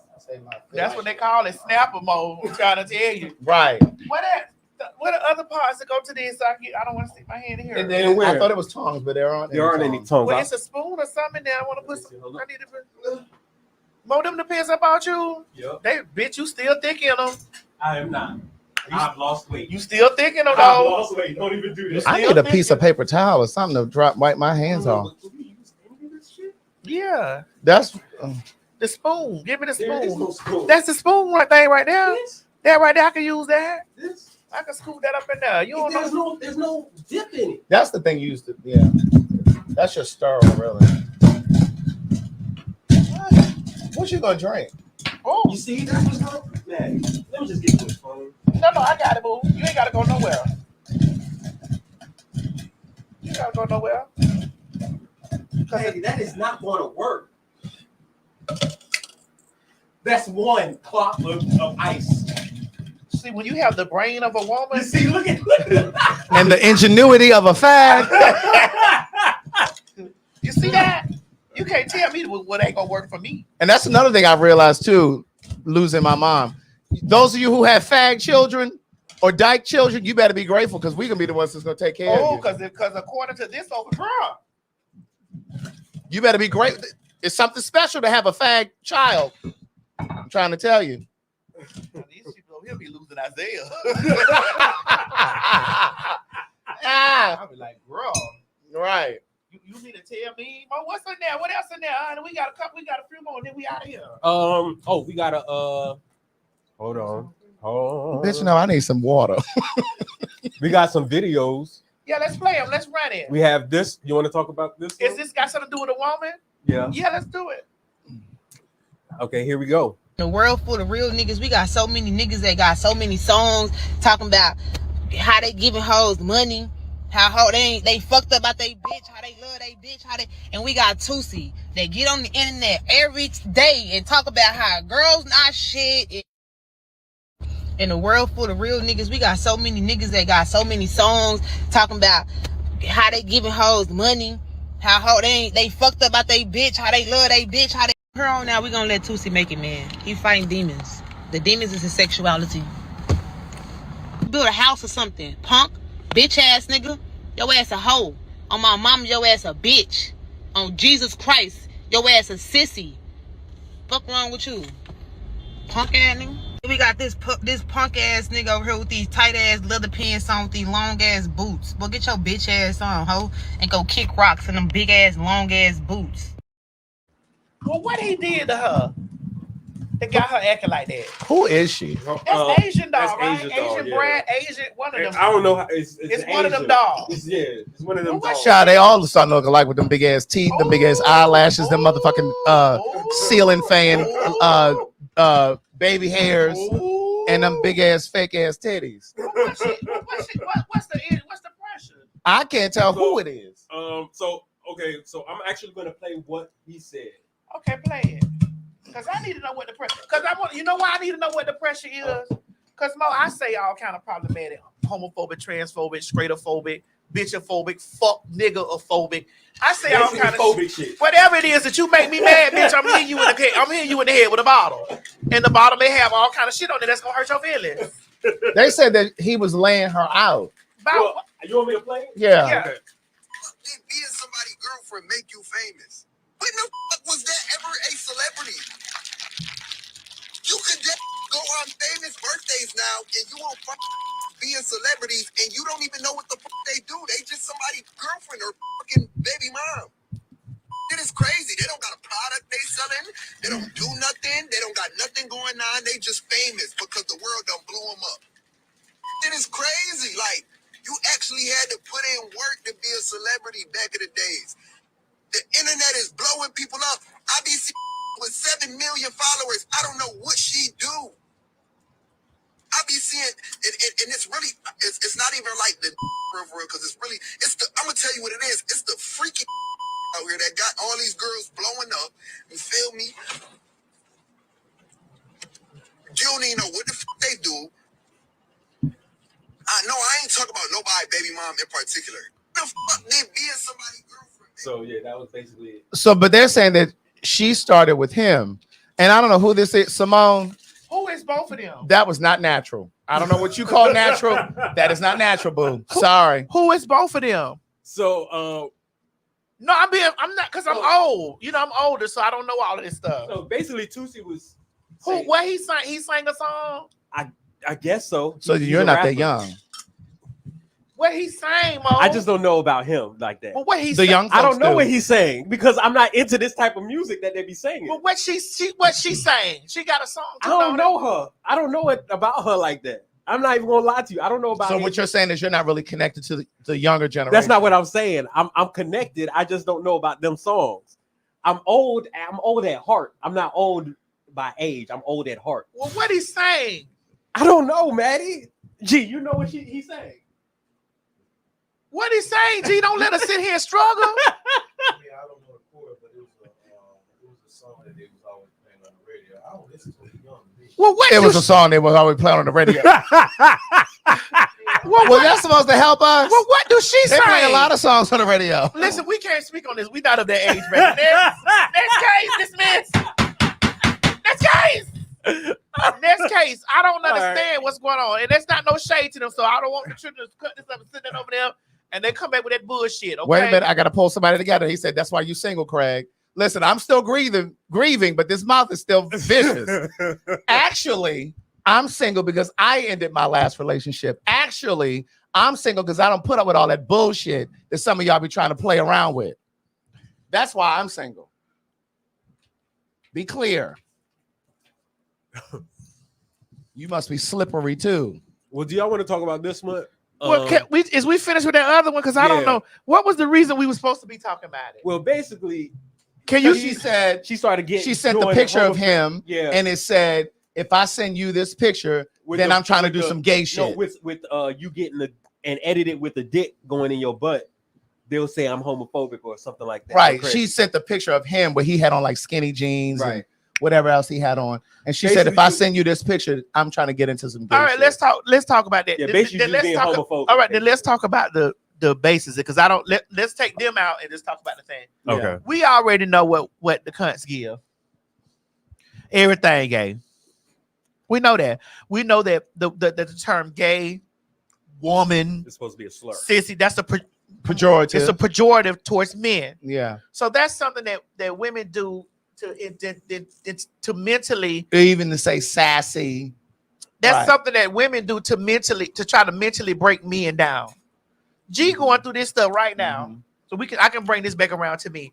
G going through this stuff right now in his own personal life because of his affiliation with me. He's going through this right now because it's the attempt for those cunts to try to sever and separate. Yeah. Because there are not men usually ain't strong enough to really handle that because it's coming from cunts. And they're not usually strong enough to handle being friends or good friends with a gay boy or gay man. Because they use those are tactics that they use because they know that men's have very fragile egos. Masculinity is fragile. Masculinity. It's very fragile. So they know that those are the small I need to take these notes quick because we're gonna write the episode. Those are the small daggers attack tactics. Those are small attack tactics because they know that men respond with, "Oh, I'm not that." Right. It's a type of manipulation. Yeah, and they know that that's the tactic that they use because they're trying to use that tactic on G, and then they're over here also gagging because it's not breaking his foundation. Because if you're clear about who you are, those tactics don't work. Just because call it that man shit to me because they went up on the G picture. Now, as a woman, as women out there baiting, yes, you have to understand that. If it ain't fucking with you, what you fucking with it for? And so the woman goes up on the G picture and write, "Damn, you so fine. Why would I? It's said that you gay." Telling a masked dumb man or using those sentences as a woman, those are tactics to break it down. Yeah, you should have just went in his inbox and said that you want to suck and fuck on him. You get what I'm saying? You would have had a better chance doing that instead of writing some shit like that because you get nothing. You get what I'm saying? You would have had a better chance going in there trying to communicate like, hey, I want to suck and fuck on you than using those types of terms, especially with a solid person. And the truth is, if those tactics had worked on a G or a Mo, those are the niggas that you'd have to watch. If it worked and then they stopped working with you or working with us, those are the niggas that you got because they're the ones that got something to hide. Yes. The ones that can stand in the heat, they secure who they are. Completely secure. But if they had run, they're the ones you got to watch. And usually at 99.9% of the times, those men run. Absolutely.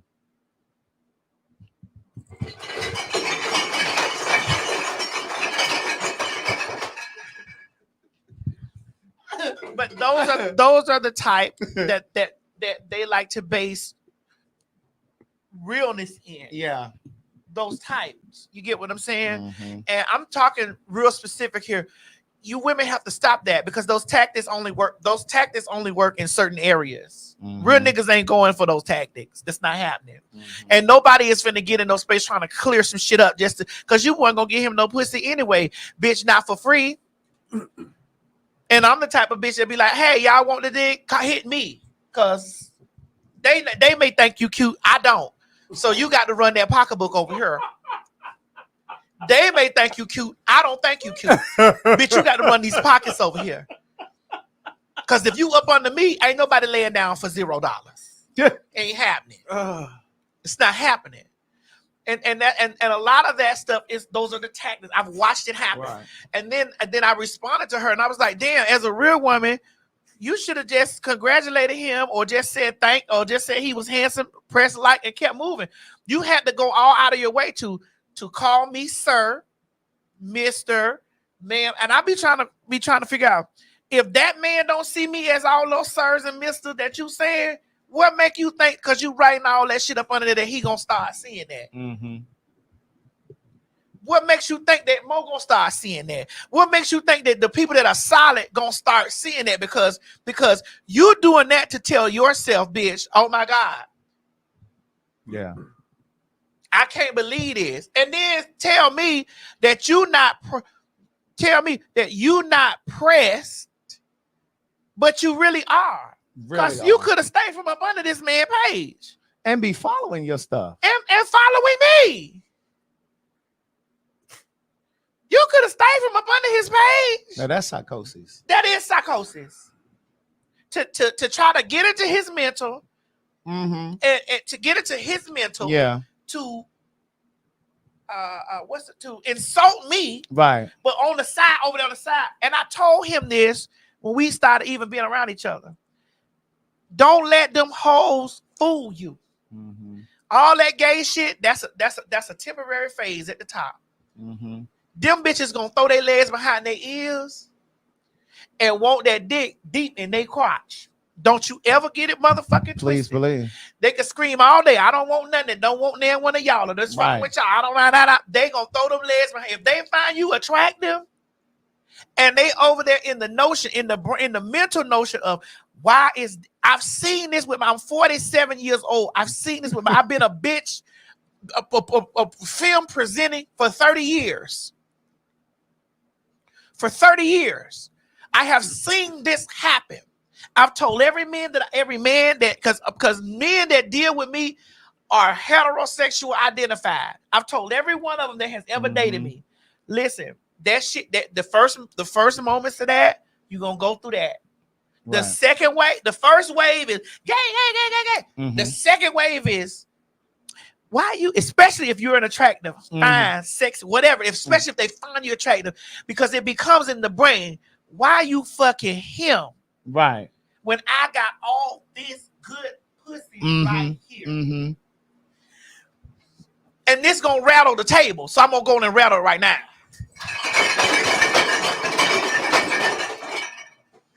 It speaks to the security level of that type of woman that loves to say, it speaks to the security level of that type of woman that loves to say, oh, I'm not competing with no man for no man. Well, just press like and go on about your business. Or just compliment and move on. But because to try to get into his psyche, to change his viewpoint of who he friends with, who he fuck with, or whoever he is, to say, why you gay? It's not gonna change the price of rice in China at all. It's not gonna change that. A lot of you hoes will get fucked in your ass and your pussy and your throat, and for absolutely zero. For zero. $0.00. Nobody don't want to have these deep, hard conversations. But on Being the Banners coming in 2025, we're tackling all this. This is stuff that we're tackling. We're tackling all this in Being the Banners 2025. We tearing all of this type of stuff up. Because what's going to happen is we're going to call you to the mat to face your own inner demons that you don't want to face. You don't want to face those demons. You don't want to face those demons, and those are demons that you need to face. Those are real, true things that you need to face. Those are things that you got to stand in the mirror and say, you know what? I might be. This might be me. How can I heal from this? Right. Yeah.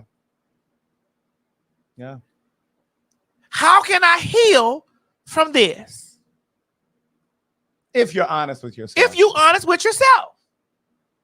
Because that woman that wrote that shit up under that motherfucker on G whole paragraphs. That bitch wrote paragraphs. It was no reason for that.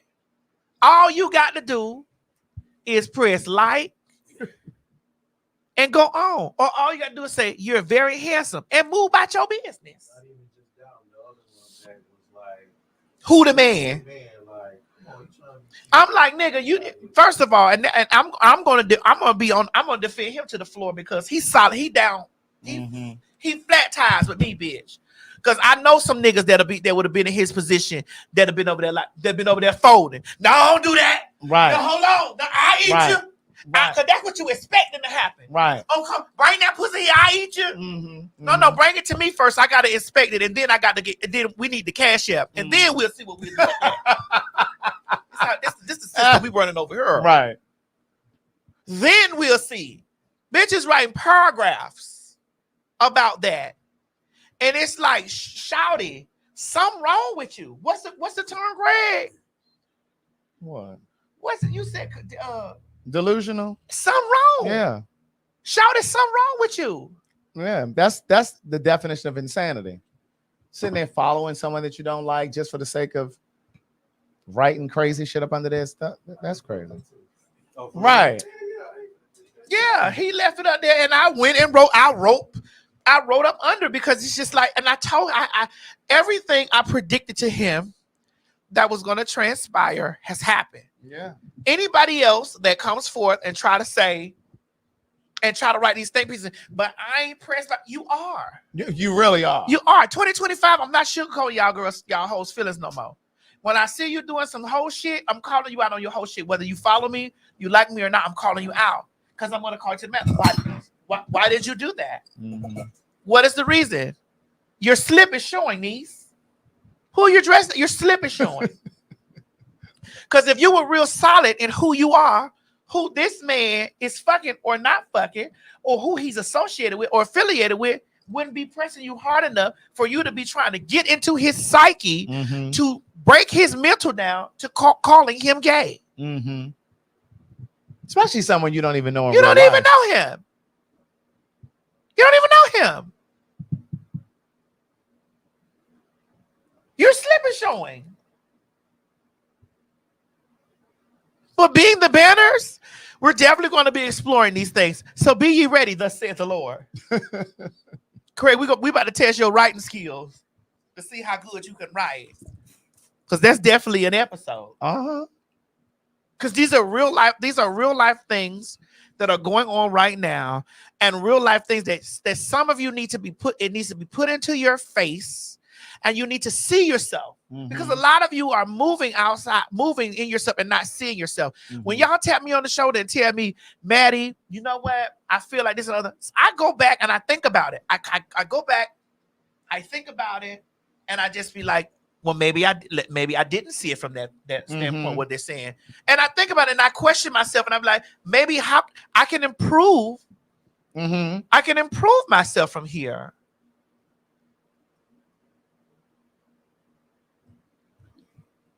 Speaking of an improvement. Go ahead. Are we talking about Nene Leaks? That's not where I was going, but we can go there. Girl, did you see it? We don't have no video? No, we weren't expecting. We don't need the video. They all they got to do is just go over that. Nene, it's giving trainee. No, it is trainee. Yes, I don't even recognize her. I almost need a side by side of when she first hit the scene on the Housewives of Atlanta, when she was missing like some of those black and tricuspids back around here. When she had that missing tooth. When she had that all back here was gone. These are mine. These are not fake. When she was missing those back here in this area, I need a side-by-side of that. When she had that short little Dionne Warwick cut, that little Auburn Brown cut. I need to see that Nene next to this other one. Because where is she going? She's doing all of this parading back and forth. But I'm where not is she going? Because she's definitely not going to work. I'm not going to front. Nene looks good. She looks amazing. But where is she going? Because she's not going to work. Wait, Craig, I just caught what you were saying. Wait. Where is she Where is she walking to? Because she has no job. Where is she going? Because she's not going to work. Is that why she has so much time to be walking around in these Instagram reels? T.S. Lanithia. She has definitely transitioned.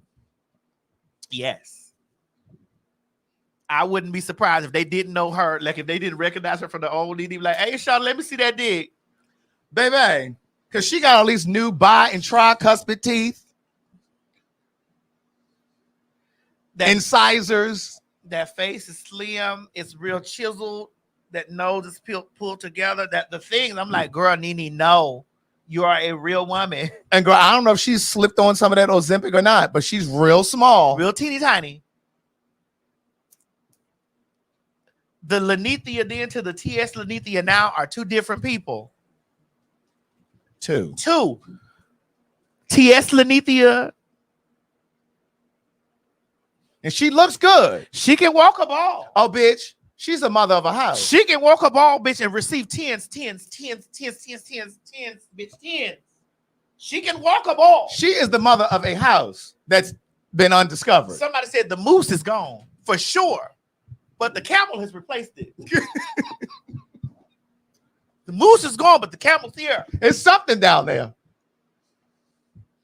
But somebody let me know where she's walking to, because she definitely ain't going to clock in nowhere. I like the fact that she keep her toenails white though. She keeps those white toes. She said, "I'm not Asian, bitch. You got me fucked up." She said, "A real woman wouldn't do this over the phone." Over the what? Over the phone. Over the what? Over the phone. Let's see. You know what I noticed about you?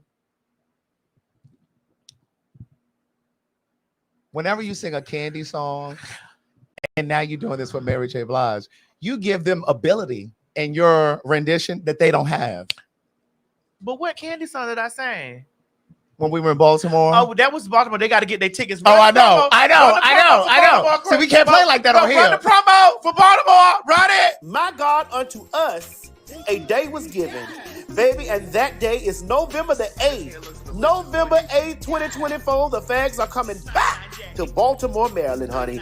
Please get down there to www.eventbrite.com and get your tickets, because me and the faggy, Craig the Writer Stewart, is on our way back. Now, don't have us come back up there, Baltimore, and y'all don't sell a second show out. I said don't have us come back up there for no reason now. Get these motherfucking tickets now, because it is definitely going to sell out again. Baltimore, DMV, DC, Northern Virginia. Get them motherfucking tickets, bitch. Honey, we told y'all the last time when y'all see a ticket go on sale to get it, because some of y'all was left out. And because some of y'all was left out, we had to put another date up. Oh, yes. Oh, yes.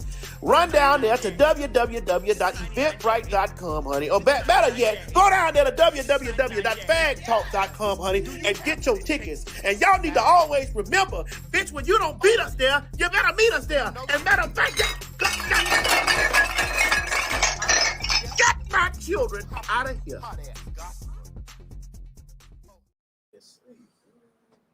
Over who house? No, at the crib, but when I got up, Houston, we're trying to come to you. I have a venue now. We have a venue now. That information will be coming soon. Tentatively, the date is going to be December 12th. Let me know now. No. I said December 11th. All right. December 11th. It's a Wednesday. Oh, okay. Houston, December 11th. But we'll give you information about that coming. You said what? Man, I have no choice but to. Get out of here, nigga. Yeah, it'll be December 11th. I have no choice but to. But the tickets are not on sale just yet.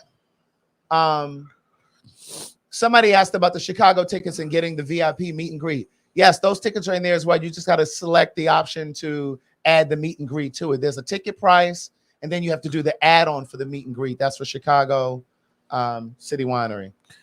Wait, we did Chicago. You posted Chicago already? What you mean? What do you mean? Right. Did we run Chicago? Oh, no. We ran Chicago. No, we didn't run Chicago. We'll run Chicago. Oh, okay. Sorry. Thanks. I think is this it?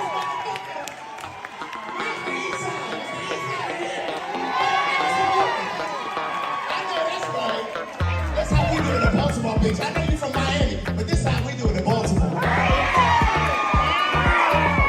You know I was gonna let you have it by trying to get you to yell about my shoe. I don't come with Brandy like that. I mean.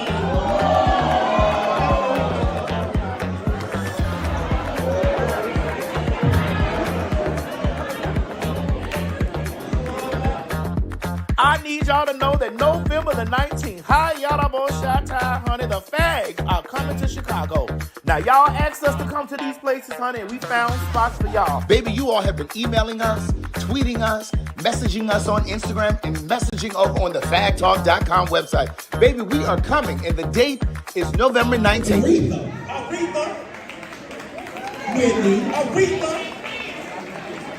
Aretha, Whitney, Celine,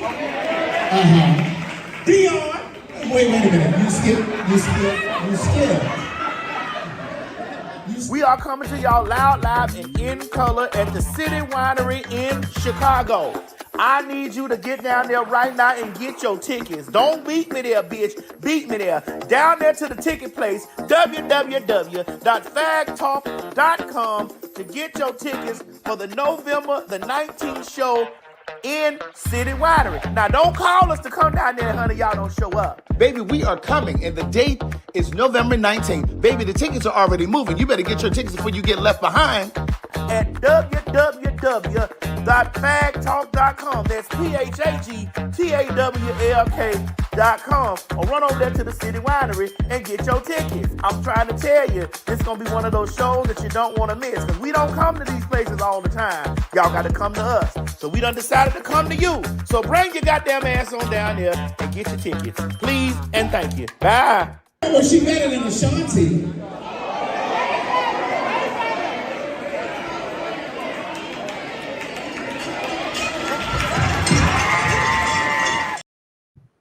So listen, to all my people in Baltimore, two things. First, when that local election comes up, I need you to vote yes for question F. F like Frank. A friend of mine from high school owns a bunch of that harbor front property down there, and those white people trying to do what they do. Vote F, vote yes for question F in the upcoming election, Baltimore. The other thing I want to say about Baltimore is That November 8th show is almost sold out. And I'm not just puffing. That show is almost sold out. The November 8th show in Baltimore. All right. I'm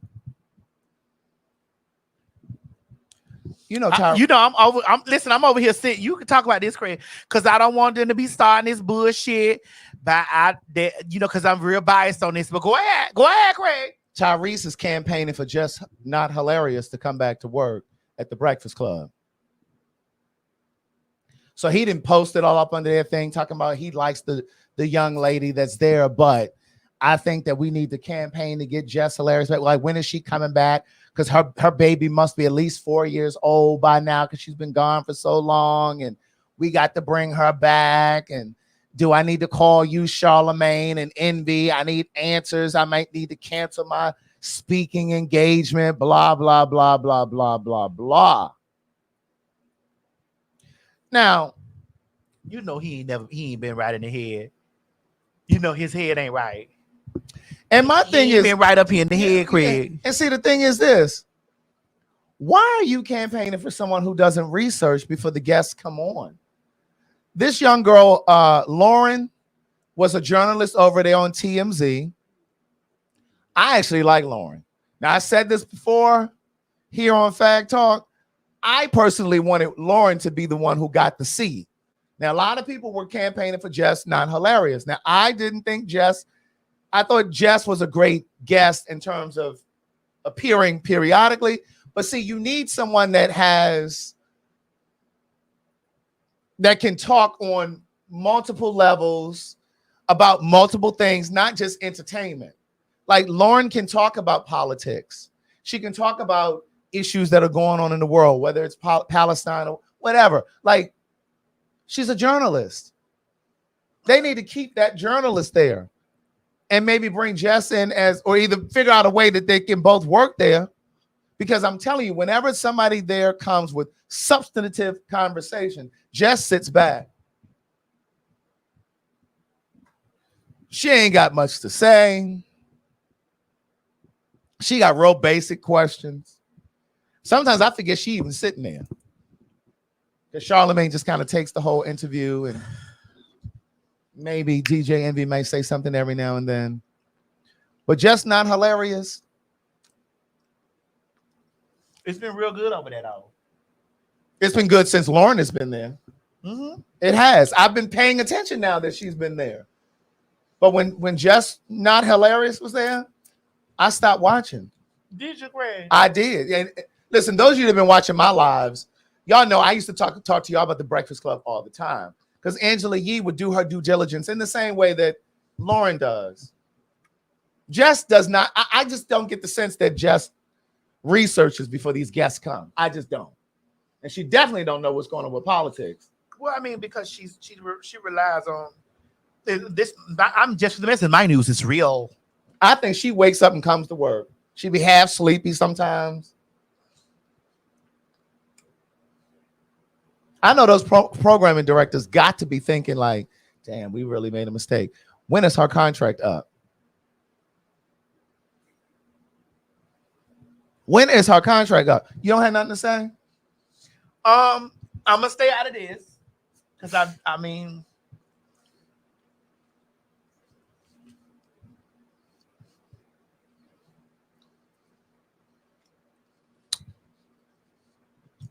I'm just gonna stay out of it, Craig. Because I don't want to be starting that shit. She can barely read, and that's the one.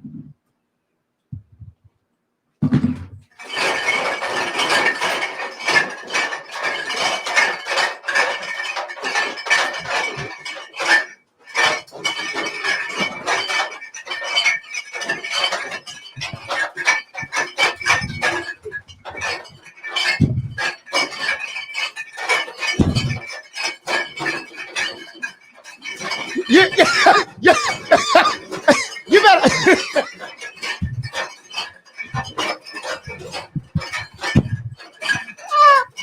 You better crawl around on this floor.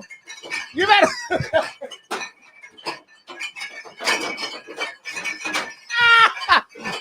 You better crawl around on this floor, bitch. Girl, when I tell you That lady, and don't even get me started on her subject verb because it's never agreeing. That subject verb is never agreeing. Is you is go. Wait, what? This is why our children speak the way that they do. No, her children. Girl, is you, Charlemagne, you is, wait, what? You and is should not be in the, oh God. When I say that subject verb never agrees, I just cringe when she talks. I'm like, good God Almighty. Craig, I think you still air her from when she talked about us. Because she called me Batman. Yeah. She called me your sidekick. Yeah, I think you still air her for that. Girl, I was at home the other day. Her father runs a karaoke joint. In Baltimore? Uh-huh. Well, what about Chris? What he doing? I don't know him. You don't? Let me call the girls. That's the ex. And get the update. What's the sister man name that they was all having the pumps? Hold on, go ahead, finish about the karaoke. No, he runs a karaoke bar down there, and it was cool. You know, he sang and stuff, and it's a nice little spot. I mean, it's not his spot, but it's a nice spot. And he does. In fact, there's a couple places that he does karaoke in.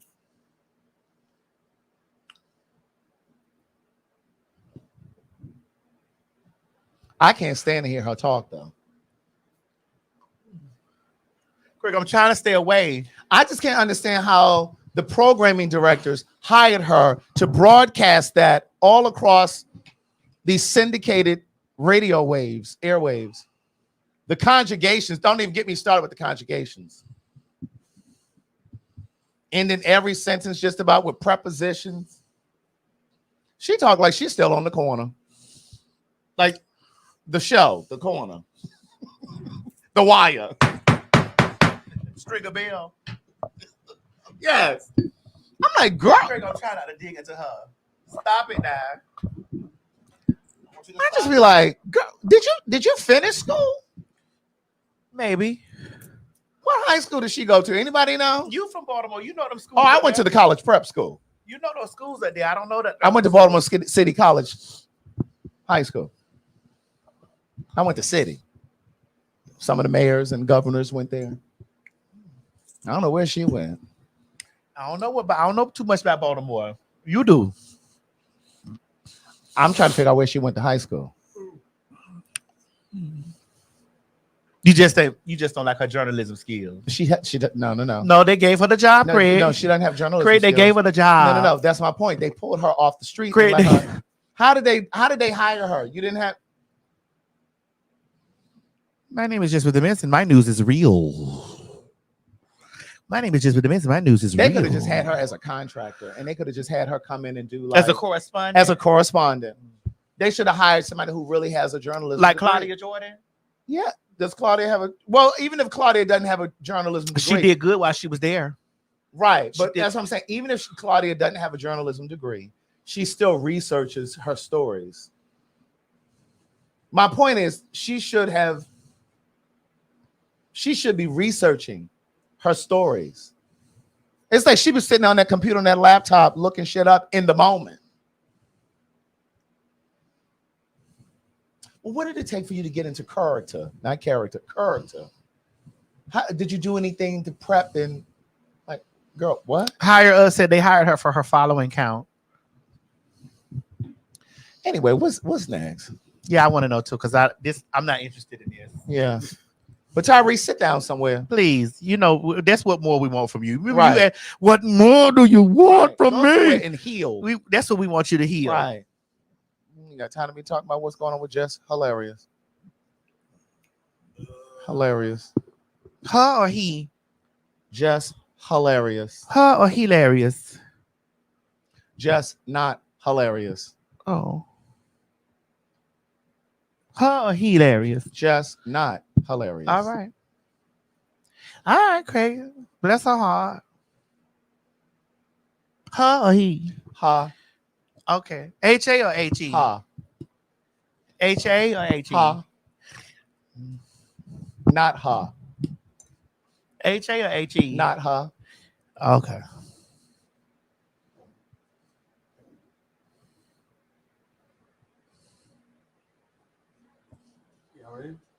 I've been ready because I want to know if it's HA or HE. Well, I mean, this is the last thing I believe. All right, well, come on, because we ready for the last thing. This is your last dance. Romance for love. So this is the last thing we got. Travis Kelce's ex, Kayla Nicole, speaks on Taylor Swift and also Tiana Taylor. Wait, is she Travis Kelce ex and Iman Shumpert ex? No. She's Travis Kelce's ex, but I believe she might have been messing Wait, with. she was, and she's the ex of Iman Shumpert. Not the ex of.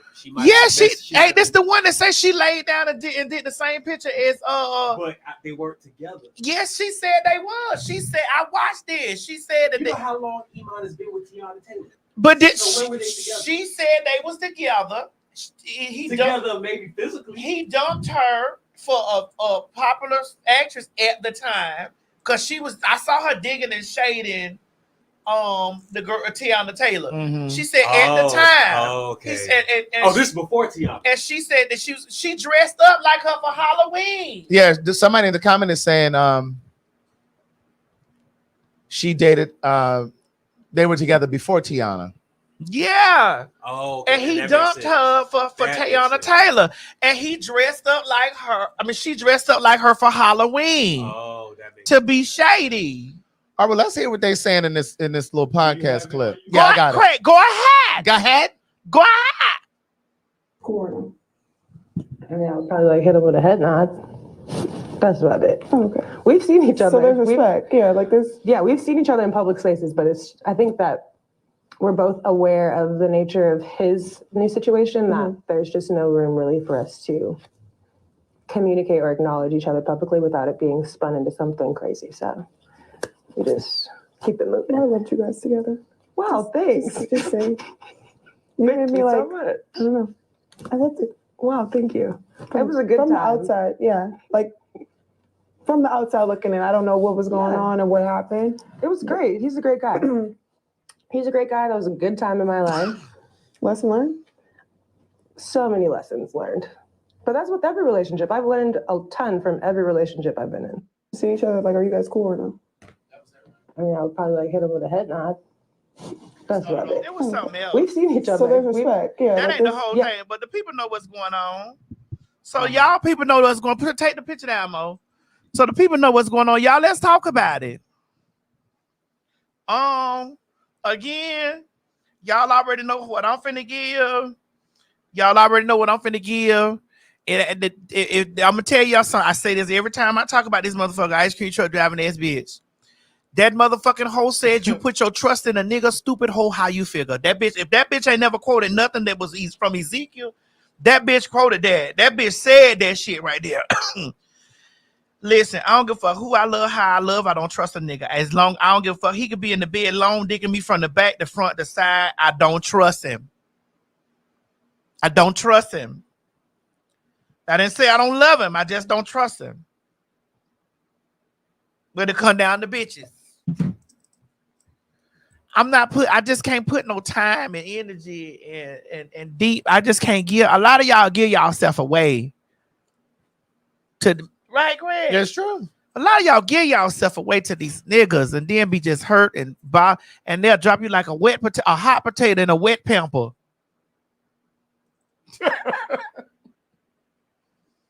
Not a hot potato and a wet pamper. I hear you. I was just listening to this old song the other day. And what song was that? Young Hearts. Yeah. When you listen to those lyrics, end up like if we play it on this, will it give us a that's Candy Staten. You gotta listen to them lyrics. When you listen to Young Hearts, it's like, oh, that's Candy Staten. Candy Staten, baby, Young Hearts. You gotta listen to them lyrics.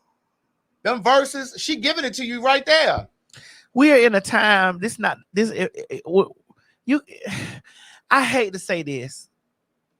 We're in a time that is love yourself above all. Yeah. Always. Because if you love yourself above all, it's just shit that just ain't gonna happen. you ain't gonna let it happen if you love yourself above all. Mm-hmm. Now, if you get in a relationship, everything ain't gonna be perfect. No. It's just not gonna be perfect. And things may transpire and things may motherfucking happen. But my God, unto us. I don't know. I mean, and again, I don't want you all to think, because I do believe in love. You do. I question relationships. Okay, there we go. There's a distinction. But, you know, I mean, I hope to be in love again at some point. But I'm very clear. I'm very clear that there are things that I would just do differently. Like, please give us your closing statements. Yeah. You know, once upon a time, there was a boy named Craig.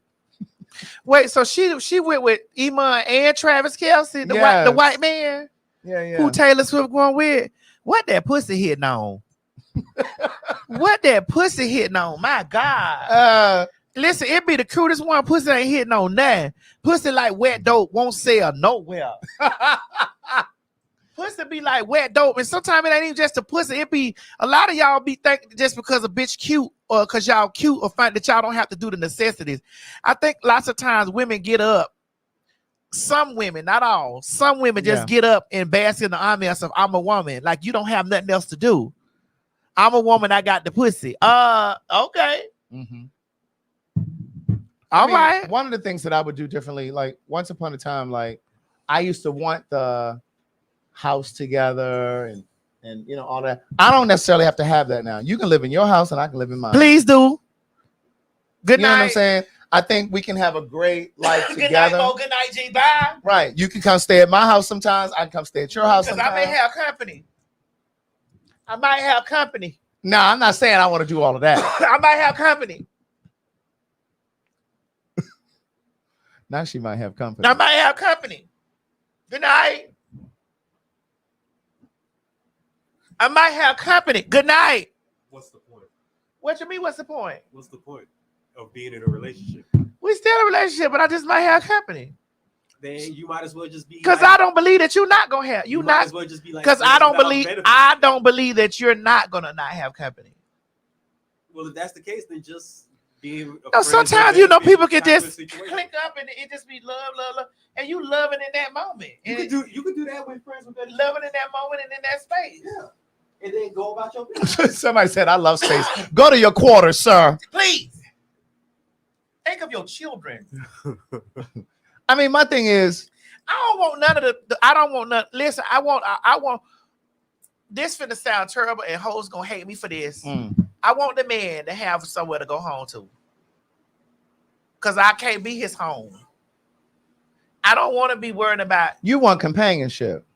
Like I was saying before, when I don't want to be worried about who you, because I know you fucking a second. So then you want companionship. I don't want to be worried about what you're doing when I know what you're doing. I know. I like our good times.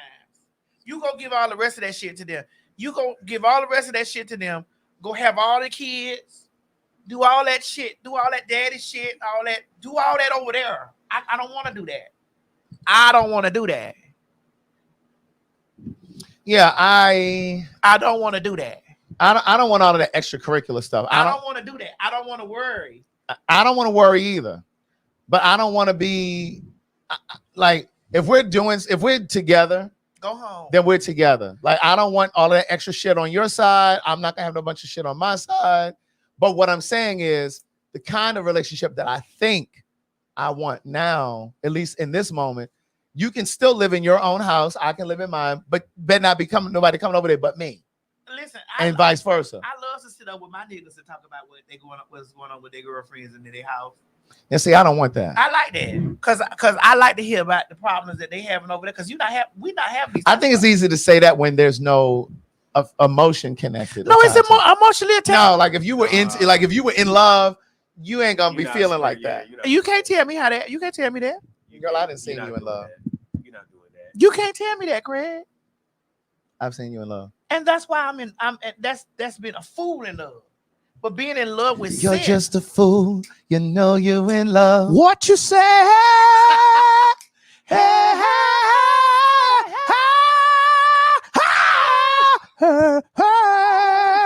Yeah, one more time. You talking about some man sound like a real homewrecker. No, I'm not the homewrecker. The home already wrecked, but they just trying to keep it together. We good in this house. Why you treating like you do The when home you're already such a wrecked. good man? I don't want to have these high expectations of you. Well, that's what I'm saying. So, like for me, like I do want the relationship. I want the relationship. I don't want all them and high I still believe in expectations. love.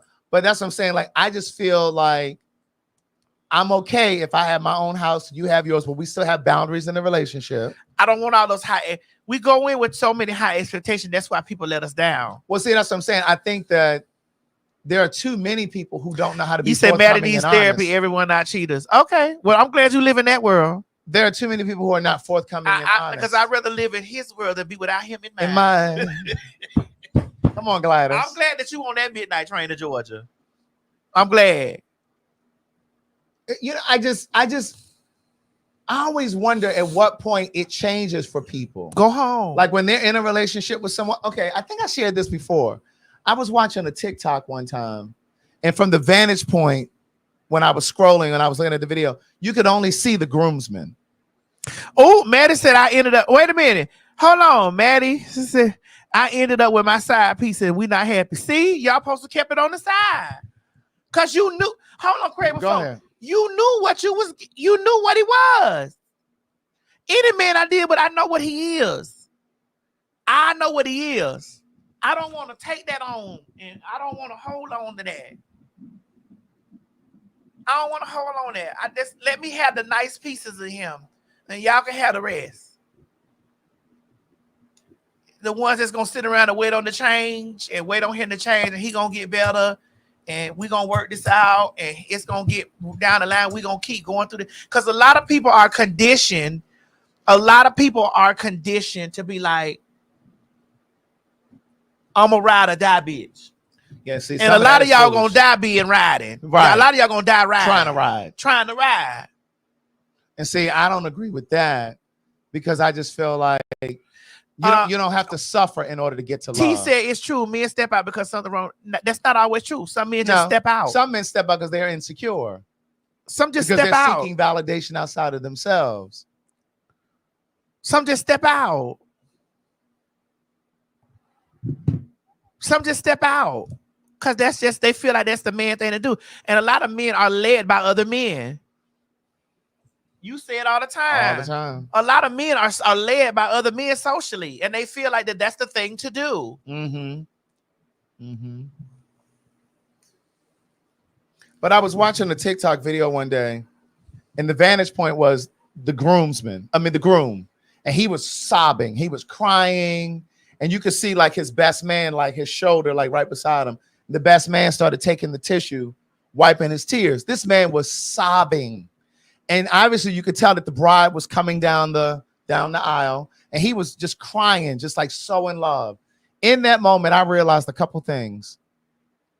Those tears weren't just happiness. Those tears were also the realization that we've overcome and come through so much shit. I'm just grateful that we're here. I can't believe that we made it. They probably had broken up at some point, found their way back to each other. So much shit, right? But then this other thought that I had, it came right after I had that first thought. And the second thought was, at what point does that man who is hopelessly and deliriously in love with this woman that he is moved to tears, at what point does he decide, I'm going to start cheating on her? And I'm not saying that this man was a cheater. I'm just giving you this as an example of people who are so in love. And then at some point they find themselves on that pathway where they're now cheating. They're now being deceptive. Like, how did you go from all of those tears to deception, to lying about where you are, where you're going to be, who you're with? Like, what does that road look like? How do you get there? And so my question is always, instead of traveling that road that you get to this point that you're now being deceptive and you're lying, why not just get off get off that train, get off that bus. Why not just take a different route? Why not just say, you know what? I think we've had a wonderful time. We've had a wonderful run, but I think it's time for us to just go ahead and go our separate ways. Why does it have to become duplicitous?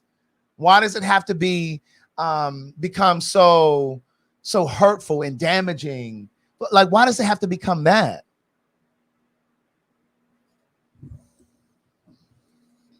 Where's the integrity in it?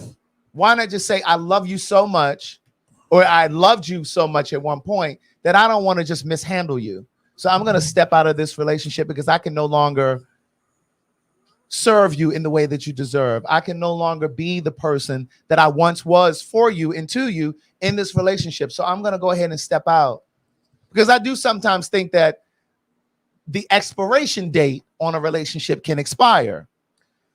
And we don't always check out. We don't always say, you know what?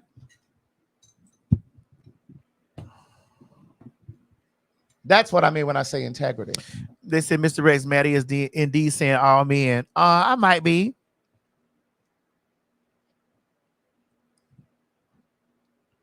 I done seen too much. I done experienced too much. Now they don't make me. Now I still love and I still this, but like when it gets to that point is when. But it won't. It's not a shocking surprise. It's like, oh, okay, here we go. Why not just be above board and say, you know what? Here we go. Here's the time. Yeah, the time is. I know a couple every year they would reevaluate at the top of the new year. Hey, how was this last year for you in the relationship? Did it go the way that you wanted it to go? Are you said, still is there in trouble? this? You said, is there trouble? Oh no, ain't trouble in my marriage because I already know.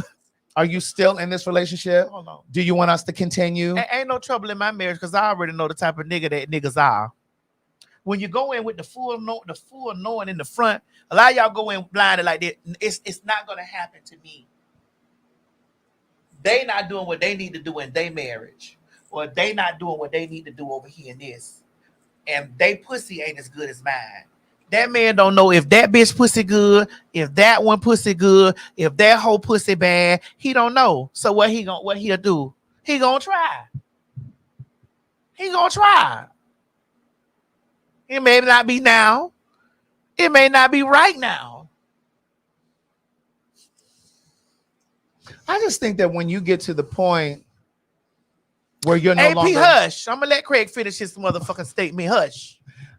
I just think that when people, men, women, whomever, get to the point in a relationship and they know that they can no longer sustain the agreement of that relationship, those boundaries, I just think that I would love to see more examples of people saying, you know what, listen, I'm not sure what's happening with me right now, but I don't want to drag you through this while I'm trying to figure it out. Jay is a gym. You say, is it all about sex? Have you ever sat around and like, have you ever been around men and just listened to their conversations? Have you ever just been around them and listened to their conversation? As a heterosexual woman, have you ever just really absorbed their conversations? Have you ever absorbed it? I watch how Mo and G interact with each other. I sit and watch. I watch them. They don't know I be seeing them watching. I watch how they interact with each other. Mm-hmm. Have you just paid attention? I think if you really paid attention to men, you would have a wiser perception of the way they are. You would have a wiser perception of like, have you really just paid them attention and heard them just talk with each other? Okay. And you believe in what he tell you? Oh. Okay. Oh, okay. I feel the love. I'm glad y'all found the ones that be in love with them. I like the moments. And then we bid you good night, or have the rest of have a good day. Have you ever just like really sat ladies, have y'all just really just actually said, do y'all have male friends that you know is in relationships? Male friends that you know that's in relationship, that when they get amongst the other male community, what's the realty? Because that's the real person that they are. And when they with their whores and sluts and people that they bust nuts with, that's when they're really who they are. Maybe if y'all had enough experience as I have, maybe your perceptions, you probably have somewhat understand. I'm not saying have the full perceptions like I got. Have you ever just heard men that are in deep relationships, marriages that are married? All right, Jay. All right. Well, you know, sir, that are in marriages and put them together with other niggas and just listen to the conversation. You wouldn't feel so. Yeah, you know what I'm saying. Yeah, you wouldn't feel that way. You'd have a real sense, a real perception of like, wow.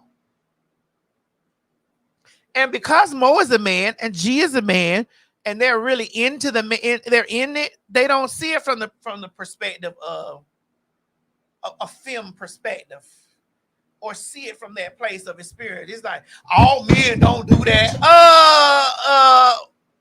Do y'all not hear y'all conversation?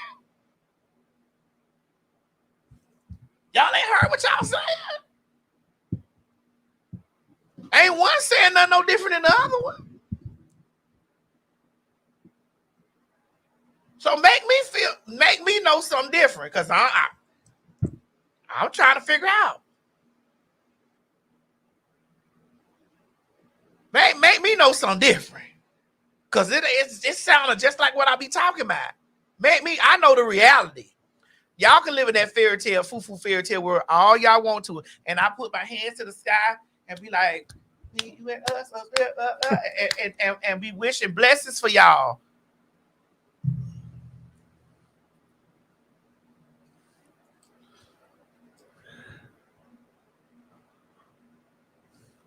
Somebody said, this is how Craig elevates this conversation top. Well, Craig is not film. Craig is not film. Craig is not female presenting. He's not, so he can't talk from a woman perspective. He could talk from a gay man perspective. He could talk from that. But he can't talk from no woman perspective. He can't talk from that. And yes, I might have been born male, but I'm film and film presenting and live as a woman. And so, of course, men are going to communicate with me. And I've also been a whore. A whore. A lot of y'all in y'all life ain't been but with 2 men or 3. Your high school sweetheart, the nigga that whistled at you, and maybe the one you end up marrying. And then you know your daddy. A lot of y'all don't have no male experience. Have none.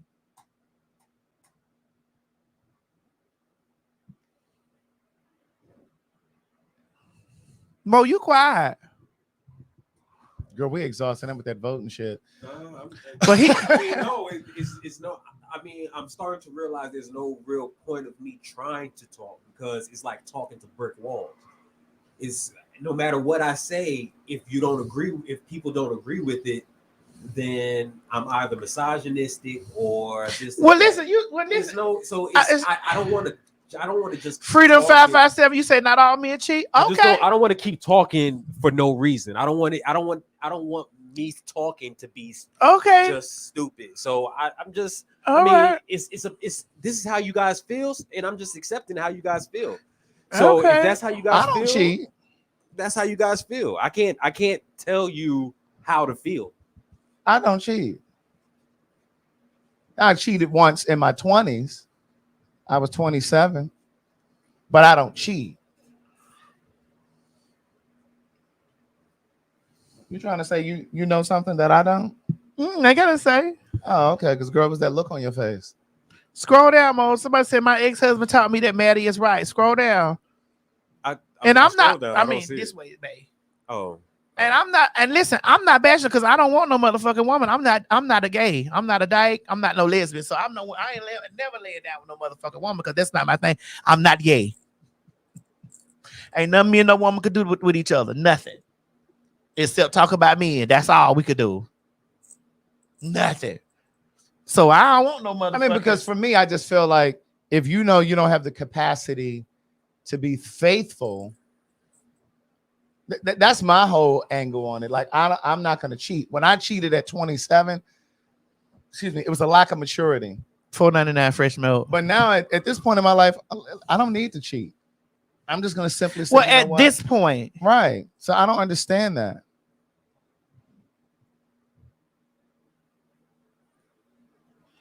As a trans man, I hear you, man. I talk to these men, and I haven't met a cis man who has been faithful to their wives or long-time partner or girlfriends.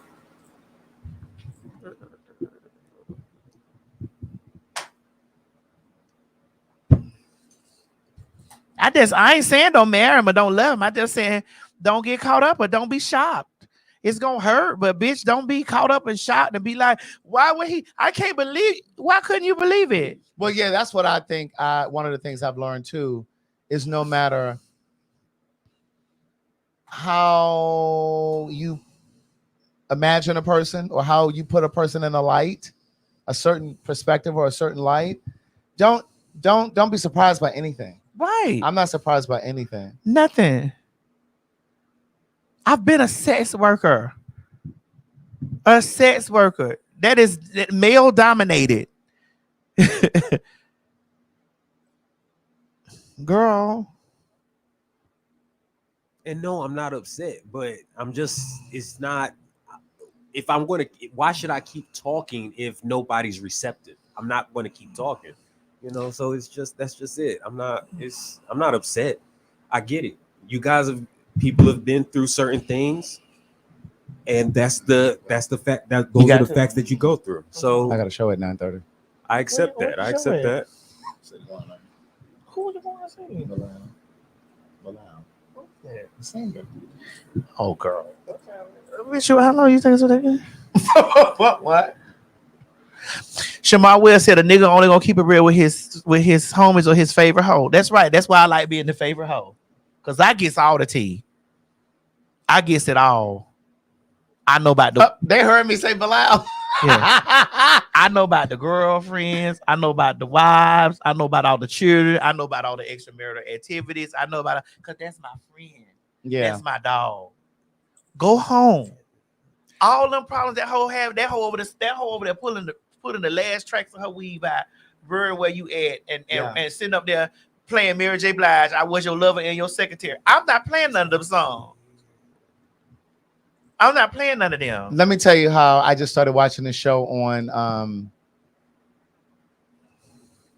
Paramount or Apple TV. Either one you can watch it on. It's called Couples Therapy. And these are real life therapy sessions with couples that agreed to have their sessions documented. I'm only on episode 2 of season 1. When I tell you this is some good ass TV. What is it called? Couples Therapy. What station is on? It's on Paramount Plus or Apple TV. When I tell you the shit that these people are talking about, it's just like, oh. Somebody said couples therapy is good. It's good. Amazing show. It's good. I was just like, oh my God. I'm only on episode 2 of season 1. But I fell asleep trying to watch it last night. It's on what? Paramount Plus, Apple TV. Somebody said it's on HBO. Yeah. All right, Craig said he got to go. He going to see Bilal. They said it's on Showtime as well. Okay, so it's on a few different platforms. They said trigger warning. Couples therapy is a trigger warning. If you in something now and it's complicated, yeah, you might not want to watch this right now. They're not. Yeah. And you better not want to ever sit down and have no conversation. Because it's honest. These are couples and they're honest. Yeah. What channel is this? Paramount Plus, Showtime, Apple TV. It's on a few different things.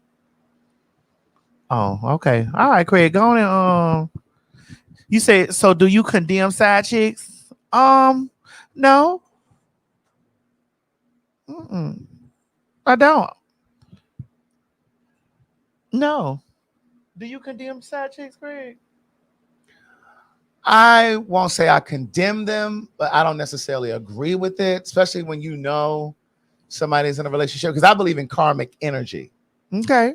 I believe in karmic energy. But who is the one that's going to get the karma? The side chick? All involved. If you know what's going on, if you know you're participating as a side piece with someone who's in a relationship, that you have to pay that karma. That energy has to come back. But either you're never going to get the kind of relationship that you want, but I or believe you're going to get the relationship that you want, and that energy is going to come back. But to I visit believe you. that all of us in a relationship. Okay. I believe all of us is in a relationship. Well, I ain't in a relationship. Me, myself, and I. That's mine oh between the day. Mine between the day. The days of Friday through Wednesday. Yeah, I'm not making those kind of arrangements. Yeah, because listen, listen, of course, because he got to make those same arrangements with me too. Yeah, but see, the thing is, it's not always that easy to just to do that, because some people are emotionally unstable. Yeah, but they get extremely jealous. Correct, but you and haven't. then it gets ugly. You haven't been a sex worker, or it could get violent. You haven't been a sex worker, right? I can speak this way from me because I've had to be emotions and turn my emotions off for the job. I've had to live that life of turning my these are episodes, so we gotta write. I'm just now getting in a space again. I'm just now getting in a space where I'm receptive to being loved and really loving back. See, I don't fully wholeheartedly believe that. It sounds good when you say it. You see, we're closer. We're not in a relationship. We're in a relationship. No. I'm talking about romantic relationship. Relationships, period. Yeah, but no. I navigated relationships on a whole totality. I navigated those because it's men. Yeah. I told you that the first few months of me knowing you. For a while, it took me a while to really step back outside and say, you know what, these people are right. Right. So I'm able to sit here next to you and say, you know what, you were right. It is a possibility because you are a man. Right. That's why we had this thing, because I navigated through all my male relationships. And because you saw men differently. Your experiences with men were one way. And so you grouped all men that way. Even if it wasn't a sexual relationship, you deemed that I don't trust men. So any man that came into your life, whether he was working with you, working for you, being a friend to you, in the back of your mind, you saw him in this same category over here. And I probably still do to a degree. Yeah. And this is why, I joke when I say this, but I crawled so Mo can walk. Because, she was so hard when I first met her. She was so hard. And, you still hard. Like, I see you certain things. Say it. Yeah. You see me what? You're very hard. I don't know. I don't get it. You see why? Oh, you get it. You pick it up exactly what I'm putting down. Look, her thing way over there. She done crawled and pushed it way over there. But like, and of course, because see, again, you had a history have present tense. Have a history. Yes. Of not trusting men, then multiply that gay men. So here I am coming in just simply to work with you. No, it's more, I would have trusted a gay man faster than a straight one. Oh, yeah. But you didn't trust me. And it was just like, there were so many times, we've talked about it, there were so many times that I was just ready to throw my hands up and I'm done with this. Because it just felt like I was constantly trying to prove yourself. I didn't feel like I was having to prove myself, but I felt like you wanted me to prove myself. And I kept saying anything, I'm not about to sit and try to prove myself to you. Like, this is what it is. This is who I am. I don't want anything from you. I'm not trying to take anything from you. And it just felt like it was always this point of contention. I had an idea about something. You may not agree with it. but then you might come back around and agree with it. But it was almost like you didn't want to make it easy to agree with things that I was trying to bring to you. You know what I mean? Like the ideas that I had. And it was just like, well, no. And then after you thought about it, you're like, oh, yeah, you know, you may not say, oh, yeah, Craig, I do like that idea. You'll just kind of start easing it in. And I'm like, mm-hmm.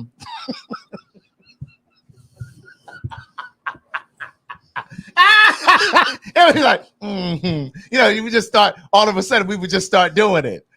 And I'm like, this bitch think I don't know. So it just became, it was hard. And I was just like, girl, I'm just stressed out. Like, I'm tired. Like, I'm tired of sitting here trying to, you know. But I knew that there was this wall of armor that you had up that had nothing to do with me. It had nothing to do with me. And I don't know. I don't know why. I don't know why we continued working, because I was exhausted. Because we here. That's why, bitch. Yes. We right here. Right. That's Right. Because Right. you a ride or die, bitch. Right. Right.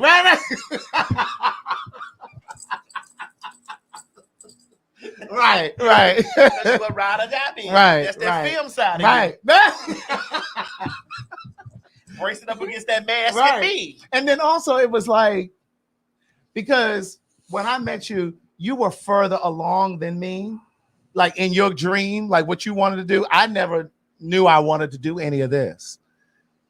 I was on one pathway, you on another, but you were further along in your dream. And I just felt like there were so many moments that there were people who could have helped me that didn't help me. And I felt like I could help you. And so I jumped in and was like trying to help you. But then it felt like as much as I was trying to help you, and this is the other thing that you used to do. It felt like as much as I was trying to help you, you were busy trying to do things to show me and remind me, oh, I don't need nobody. I can do this by myself. Like you had that thing going. I'm like, girl, like, yeah, I can do it. It was almost like you didn't want me or anyone that was working with you to believe or be convinced that you needed us. So it was like you were always trying to work against. And I'm like, okay, girl, yeah, you can do it by yourself, but it ain't gonna be as good if you try to do this, do that, do this, do that. It's always better when you have help. And one of the things my mother used to tell me all the time when I was a kid, you can't make it in this world by yourself. You're gonna need people. People need people. She used to tell me that all the time. And so I just always felt like I was always up against something with you. And I was just like, oh my God, I'm exhausted. So do you still feel that way? No. Not completely. Not completely.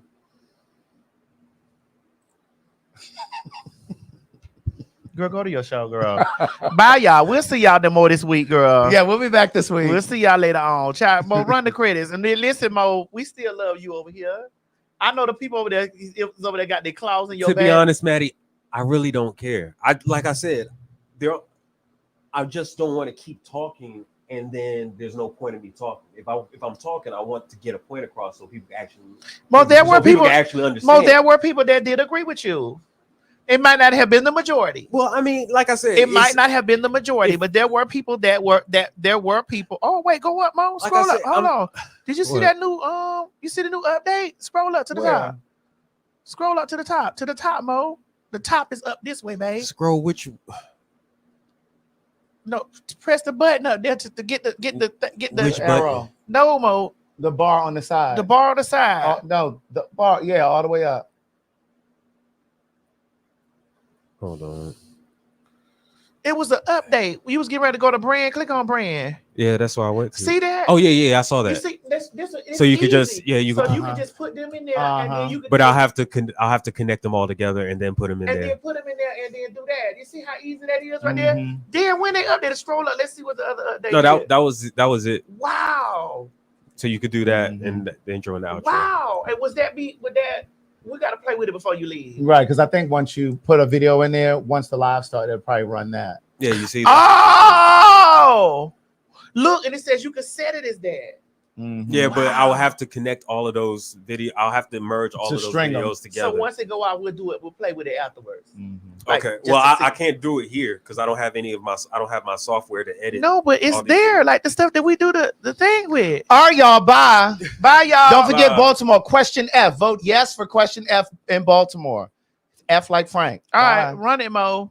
Hey everybody, this is T.S. Madison, and if you are trying to grow your business, brand, or product, why not advertise with me? Email me at booktsmadison@gmail.com so that you can get in on our comprehensive advertisement packages. Unique visits, unique subscribers, honey, a broad demographic. Advertise with me today. Quit talking and listen. Get over to my Patreon right now so that you can receive some exclusive content from the TS herself. Who you said? The TS. Patreon is filled with one-on-one exclusive content behind the scenes. You can even chat with me in there. Me and you. It's just me and you. So get to www.patreon.com/TS Madison Hinton, and you'll be glad you did. I promise.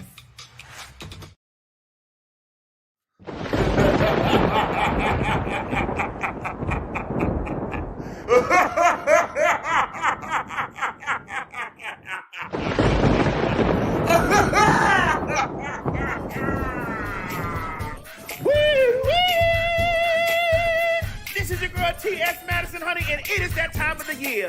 Baby, it's the time for all of you out there to transform. Honey, it is my birthday and Halloween at the same damn time. So guess what I'm doing, ladies and gentlemen? Oh yes, I'm throwing a big bewitched birthday bash for all my ghouls, goblins, giblets, and good pussy bitches out there, honey, that want to get dressed and get down on the dance floor on Halloween. Please make sure you get your tickets by visiting www.eventbrite.com, honey, because we're going to have a hell of a time on Halloween, child. Baby, I'm turning 47, and I am going to heaven, and I'm going as a ghoul. Listen, come on out to the party, baby, and have a good time with us. Remember, don't meet me there, bitch. Beat me there. Get your tickets at www.eventbrite.com. My God, unto us a day was given, baby, and that day is November the 8th. November 8th, 2024, the fags are coming back to Baltimore, Maryland, honey. Please get down there to www.eventbrite.com and get your tickets, because me and the faggy, Craig the Writer Stewart, is on our way back. Now, don't have us come back up there, Baltimore, and y'all don't sell his second show out. I said don't have us come back up there for no reason now.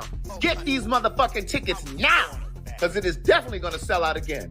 Baltimore, DMV, DC, Northern Virginia. Get them motherfucking tickets, bitch. Honey, we told y'all the last time when y'all see a ticket go on sale to get it, because some of y'all was left out. And because some of y'all was left out, we had to put another date up. Oh, yes. Oh, yes.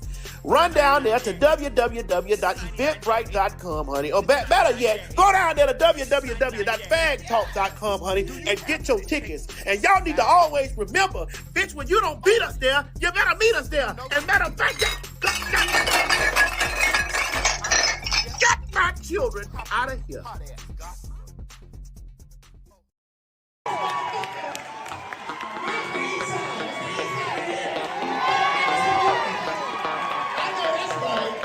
That's how we do it in Baltimore, bitch. I know you from Miami, but this time we do it in Baltimore. You know I was gonna let you have my trying to get you yelling about my shoes. I don't come to Brandy like that. I mean.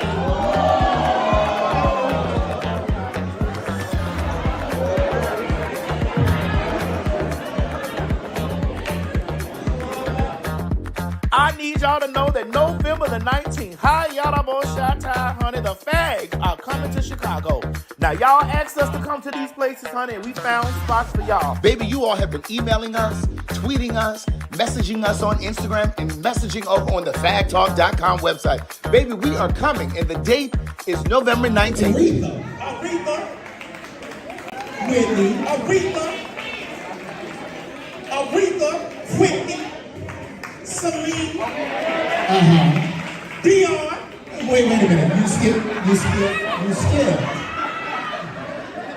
We are coming to y'all loud, live, and in color at the City Winery in Chicago.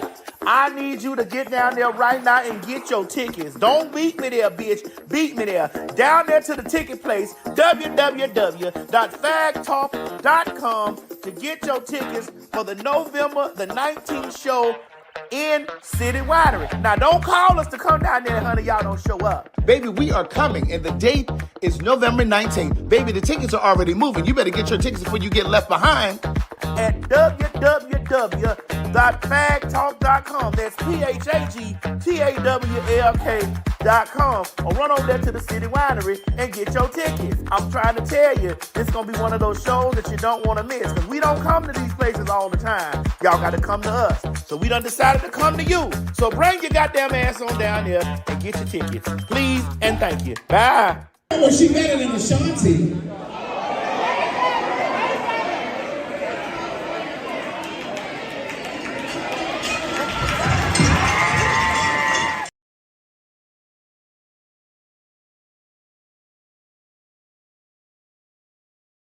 This has been a T.S. Madison and RDE Multimedia Group presentation.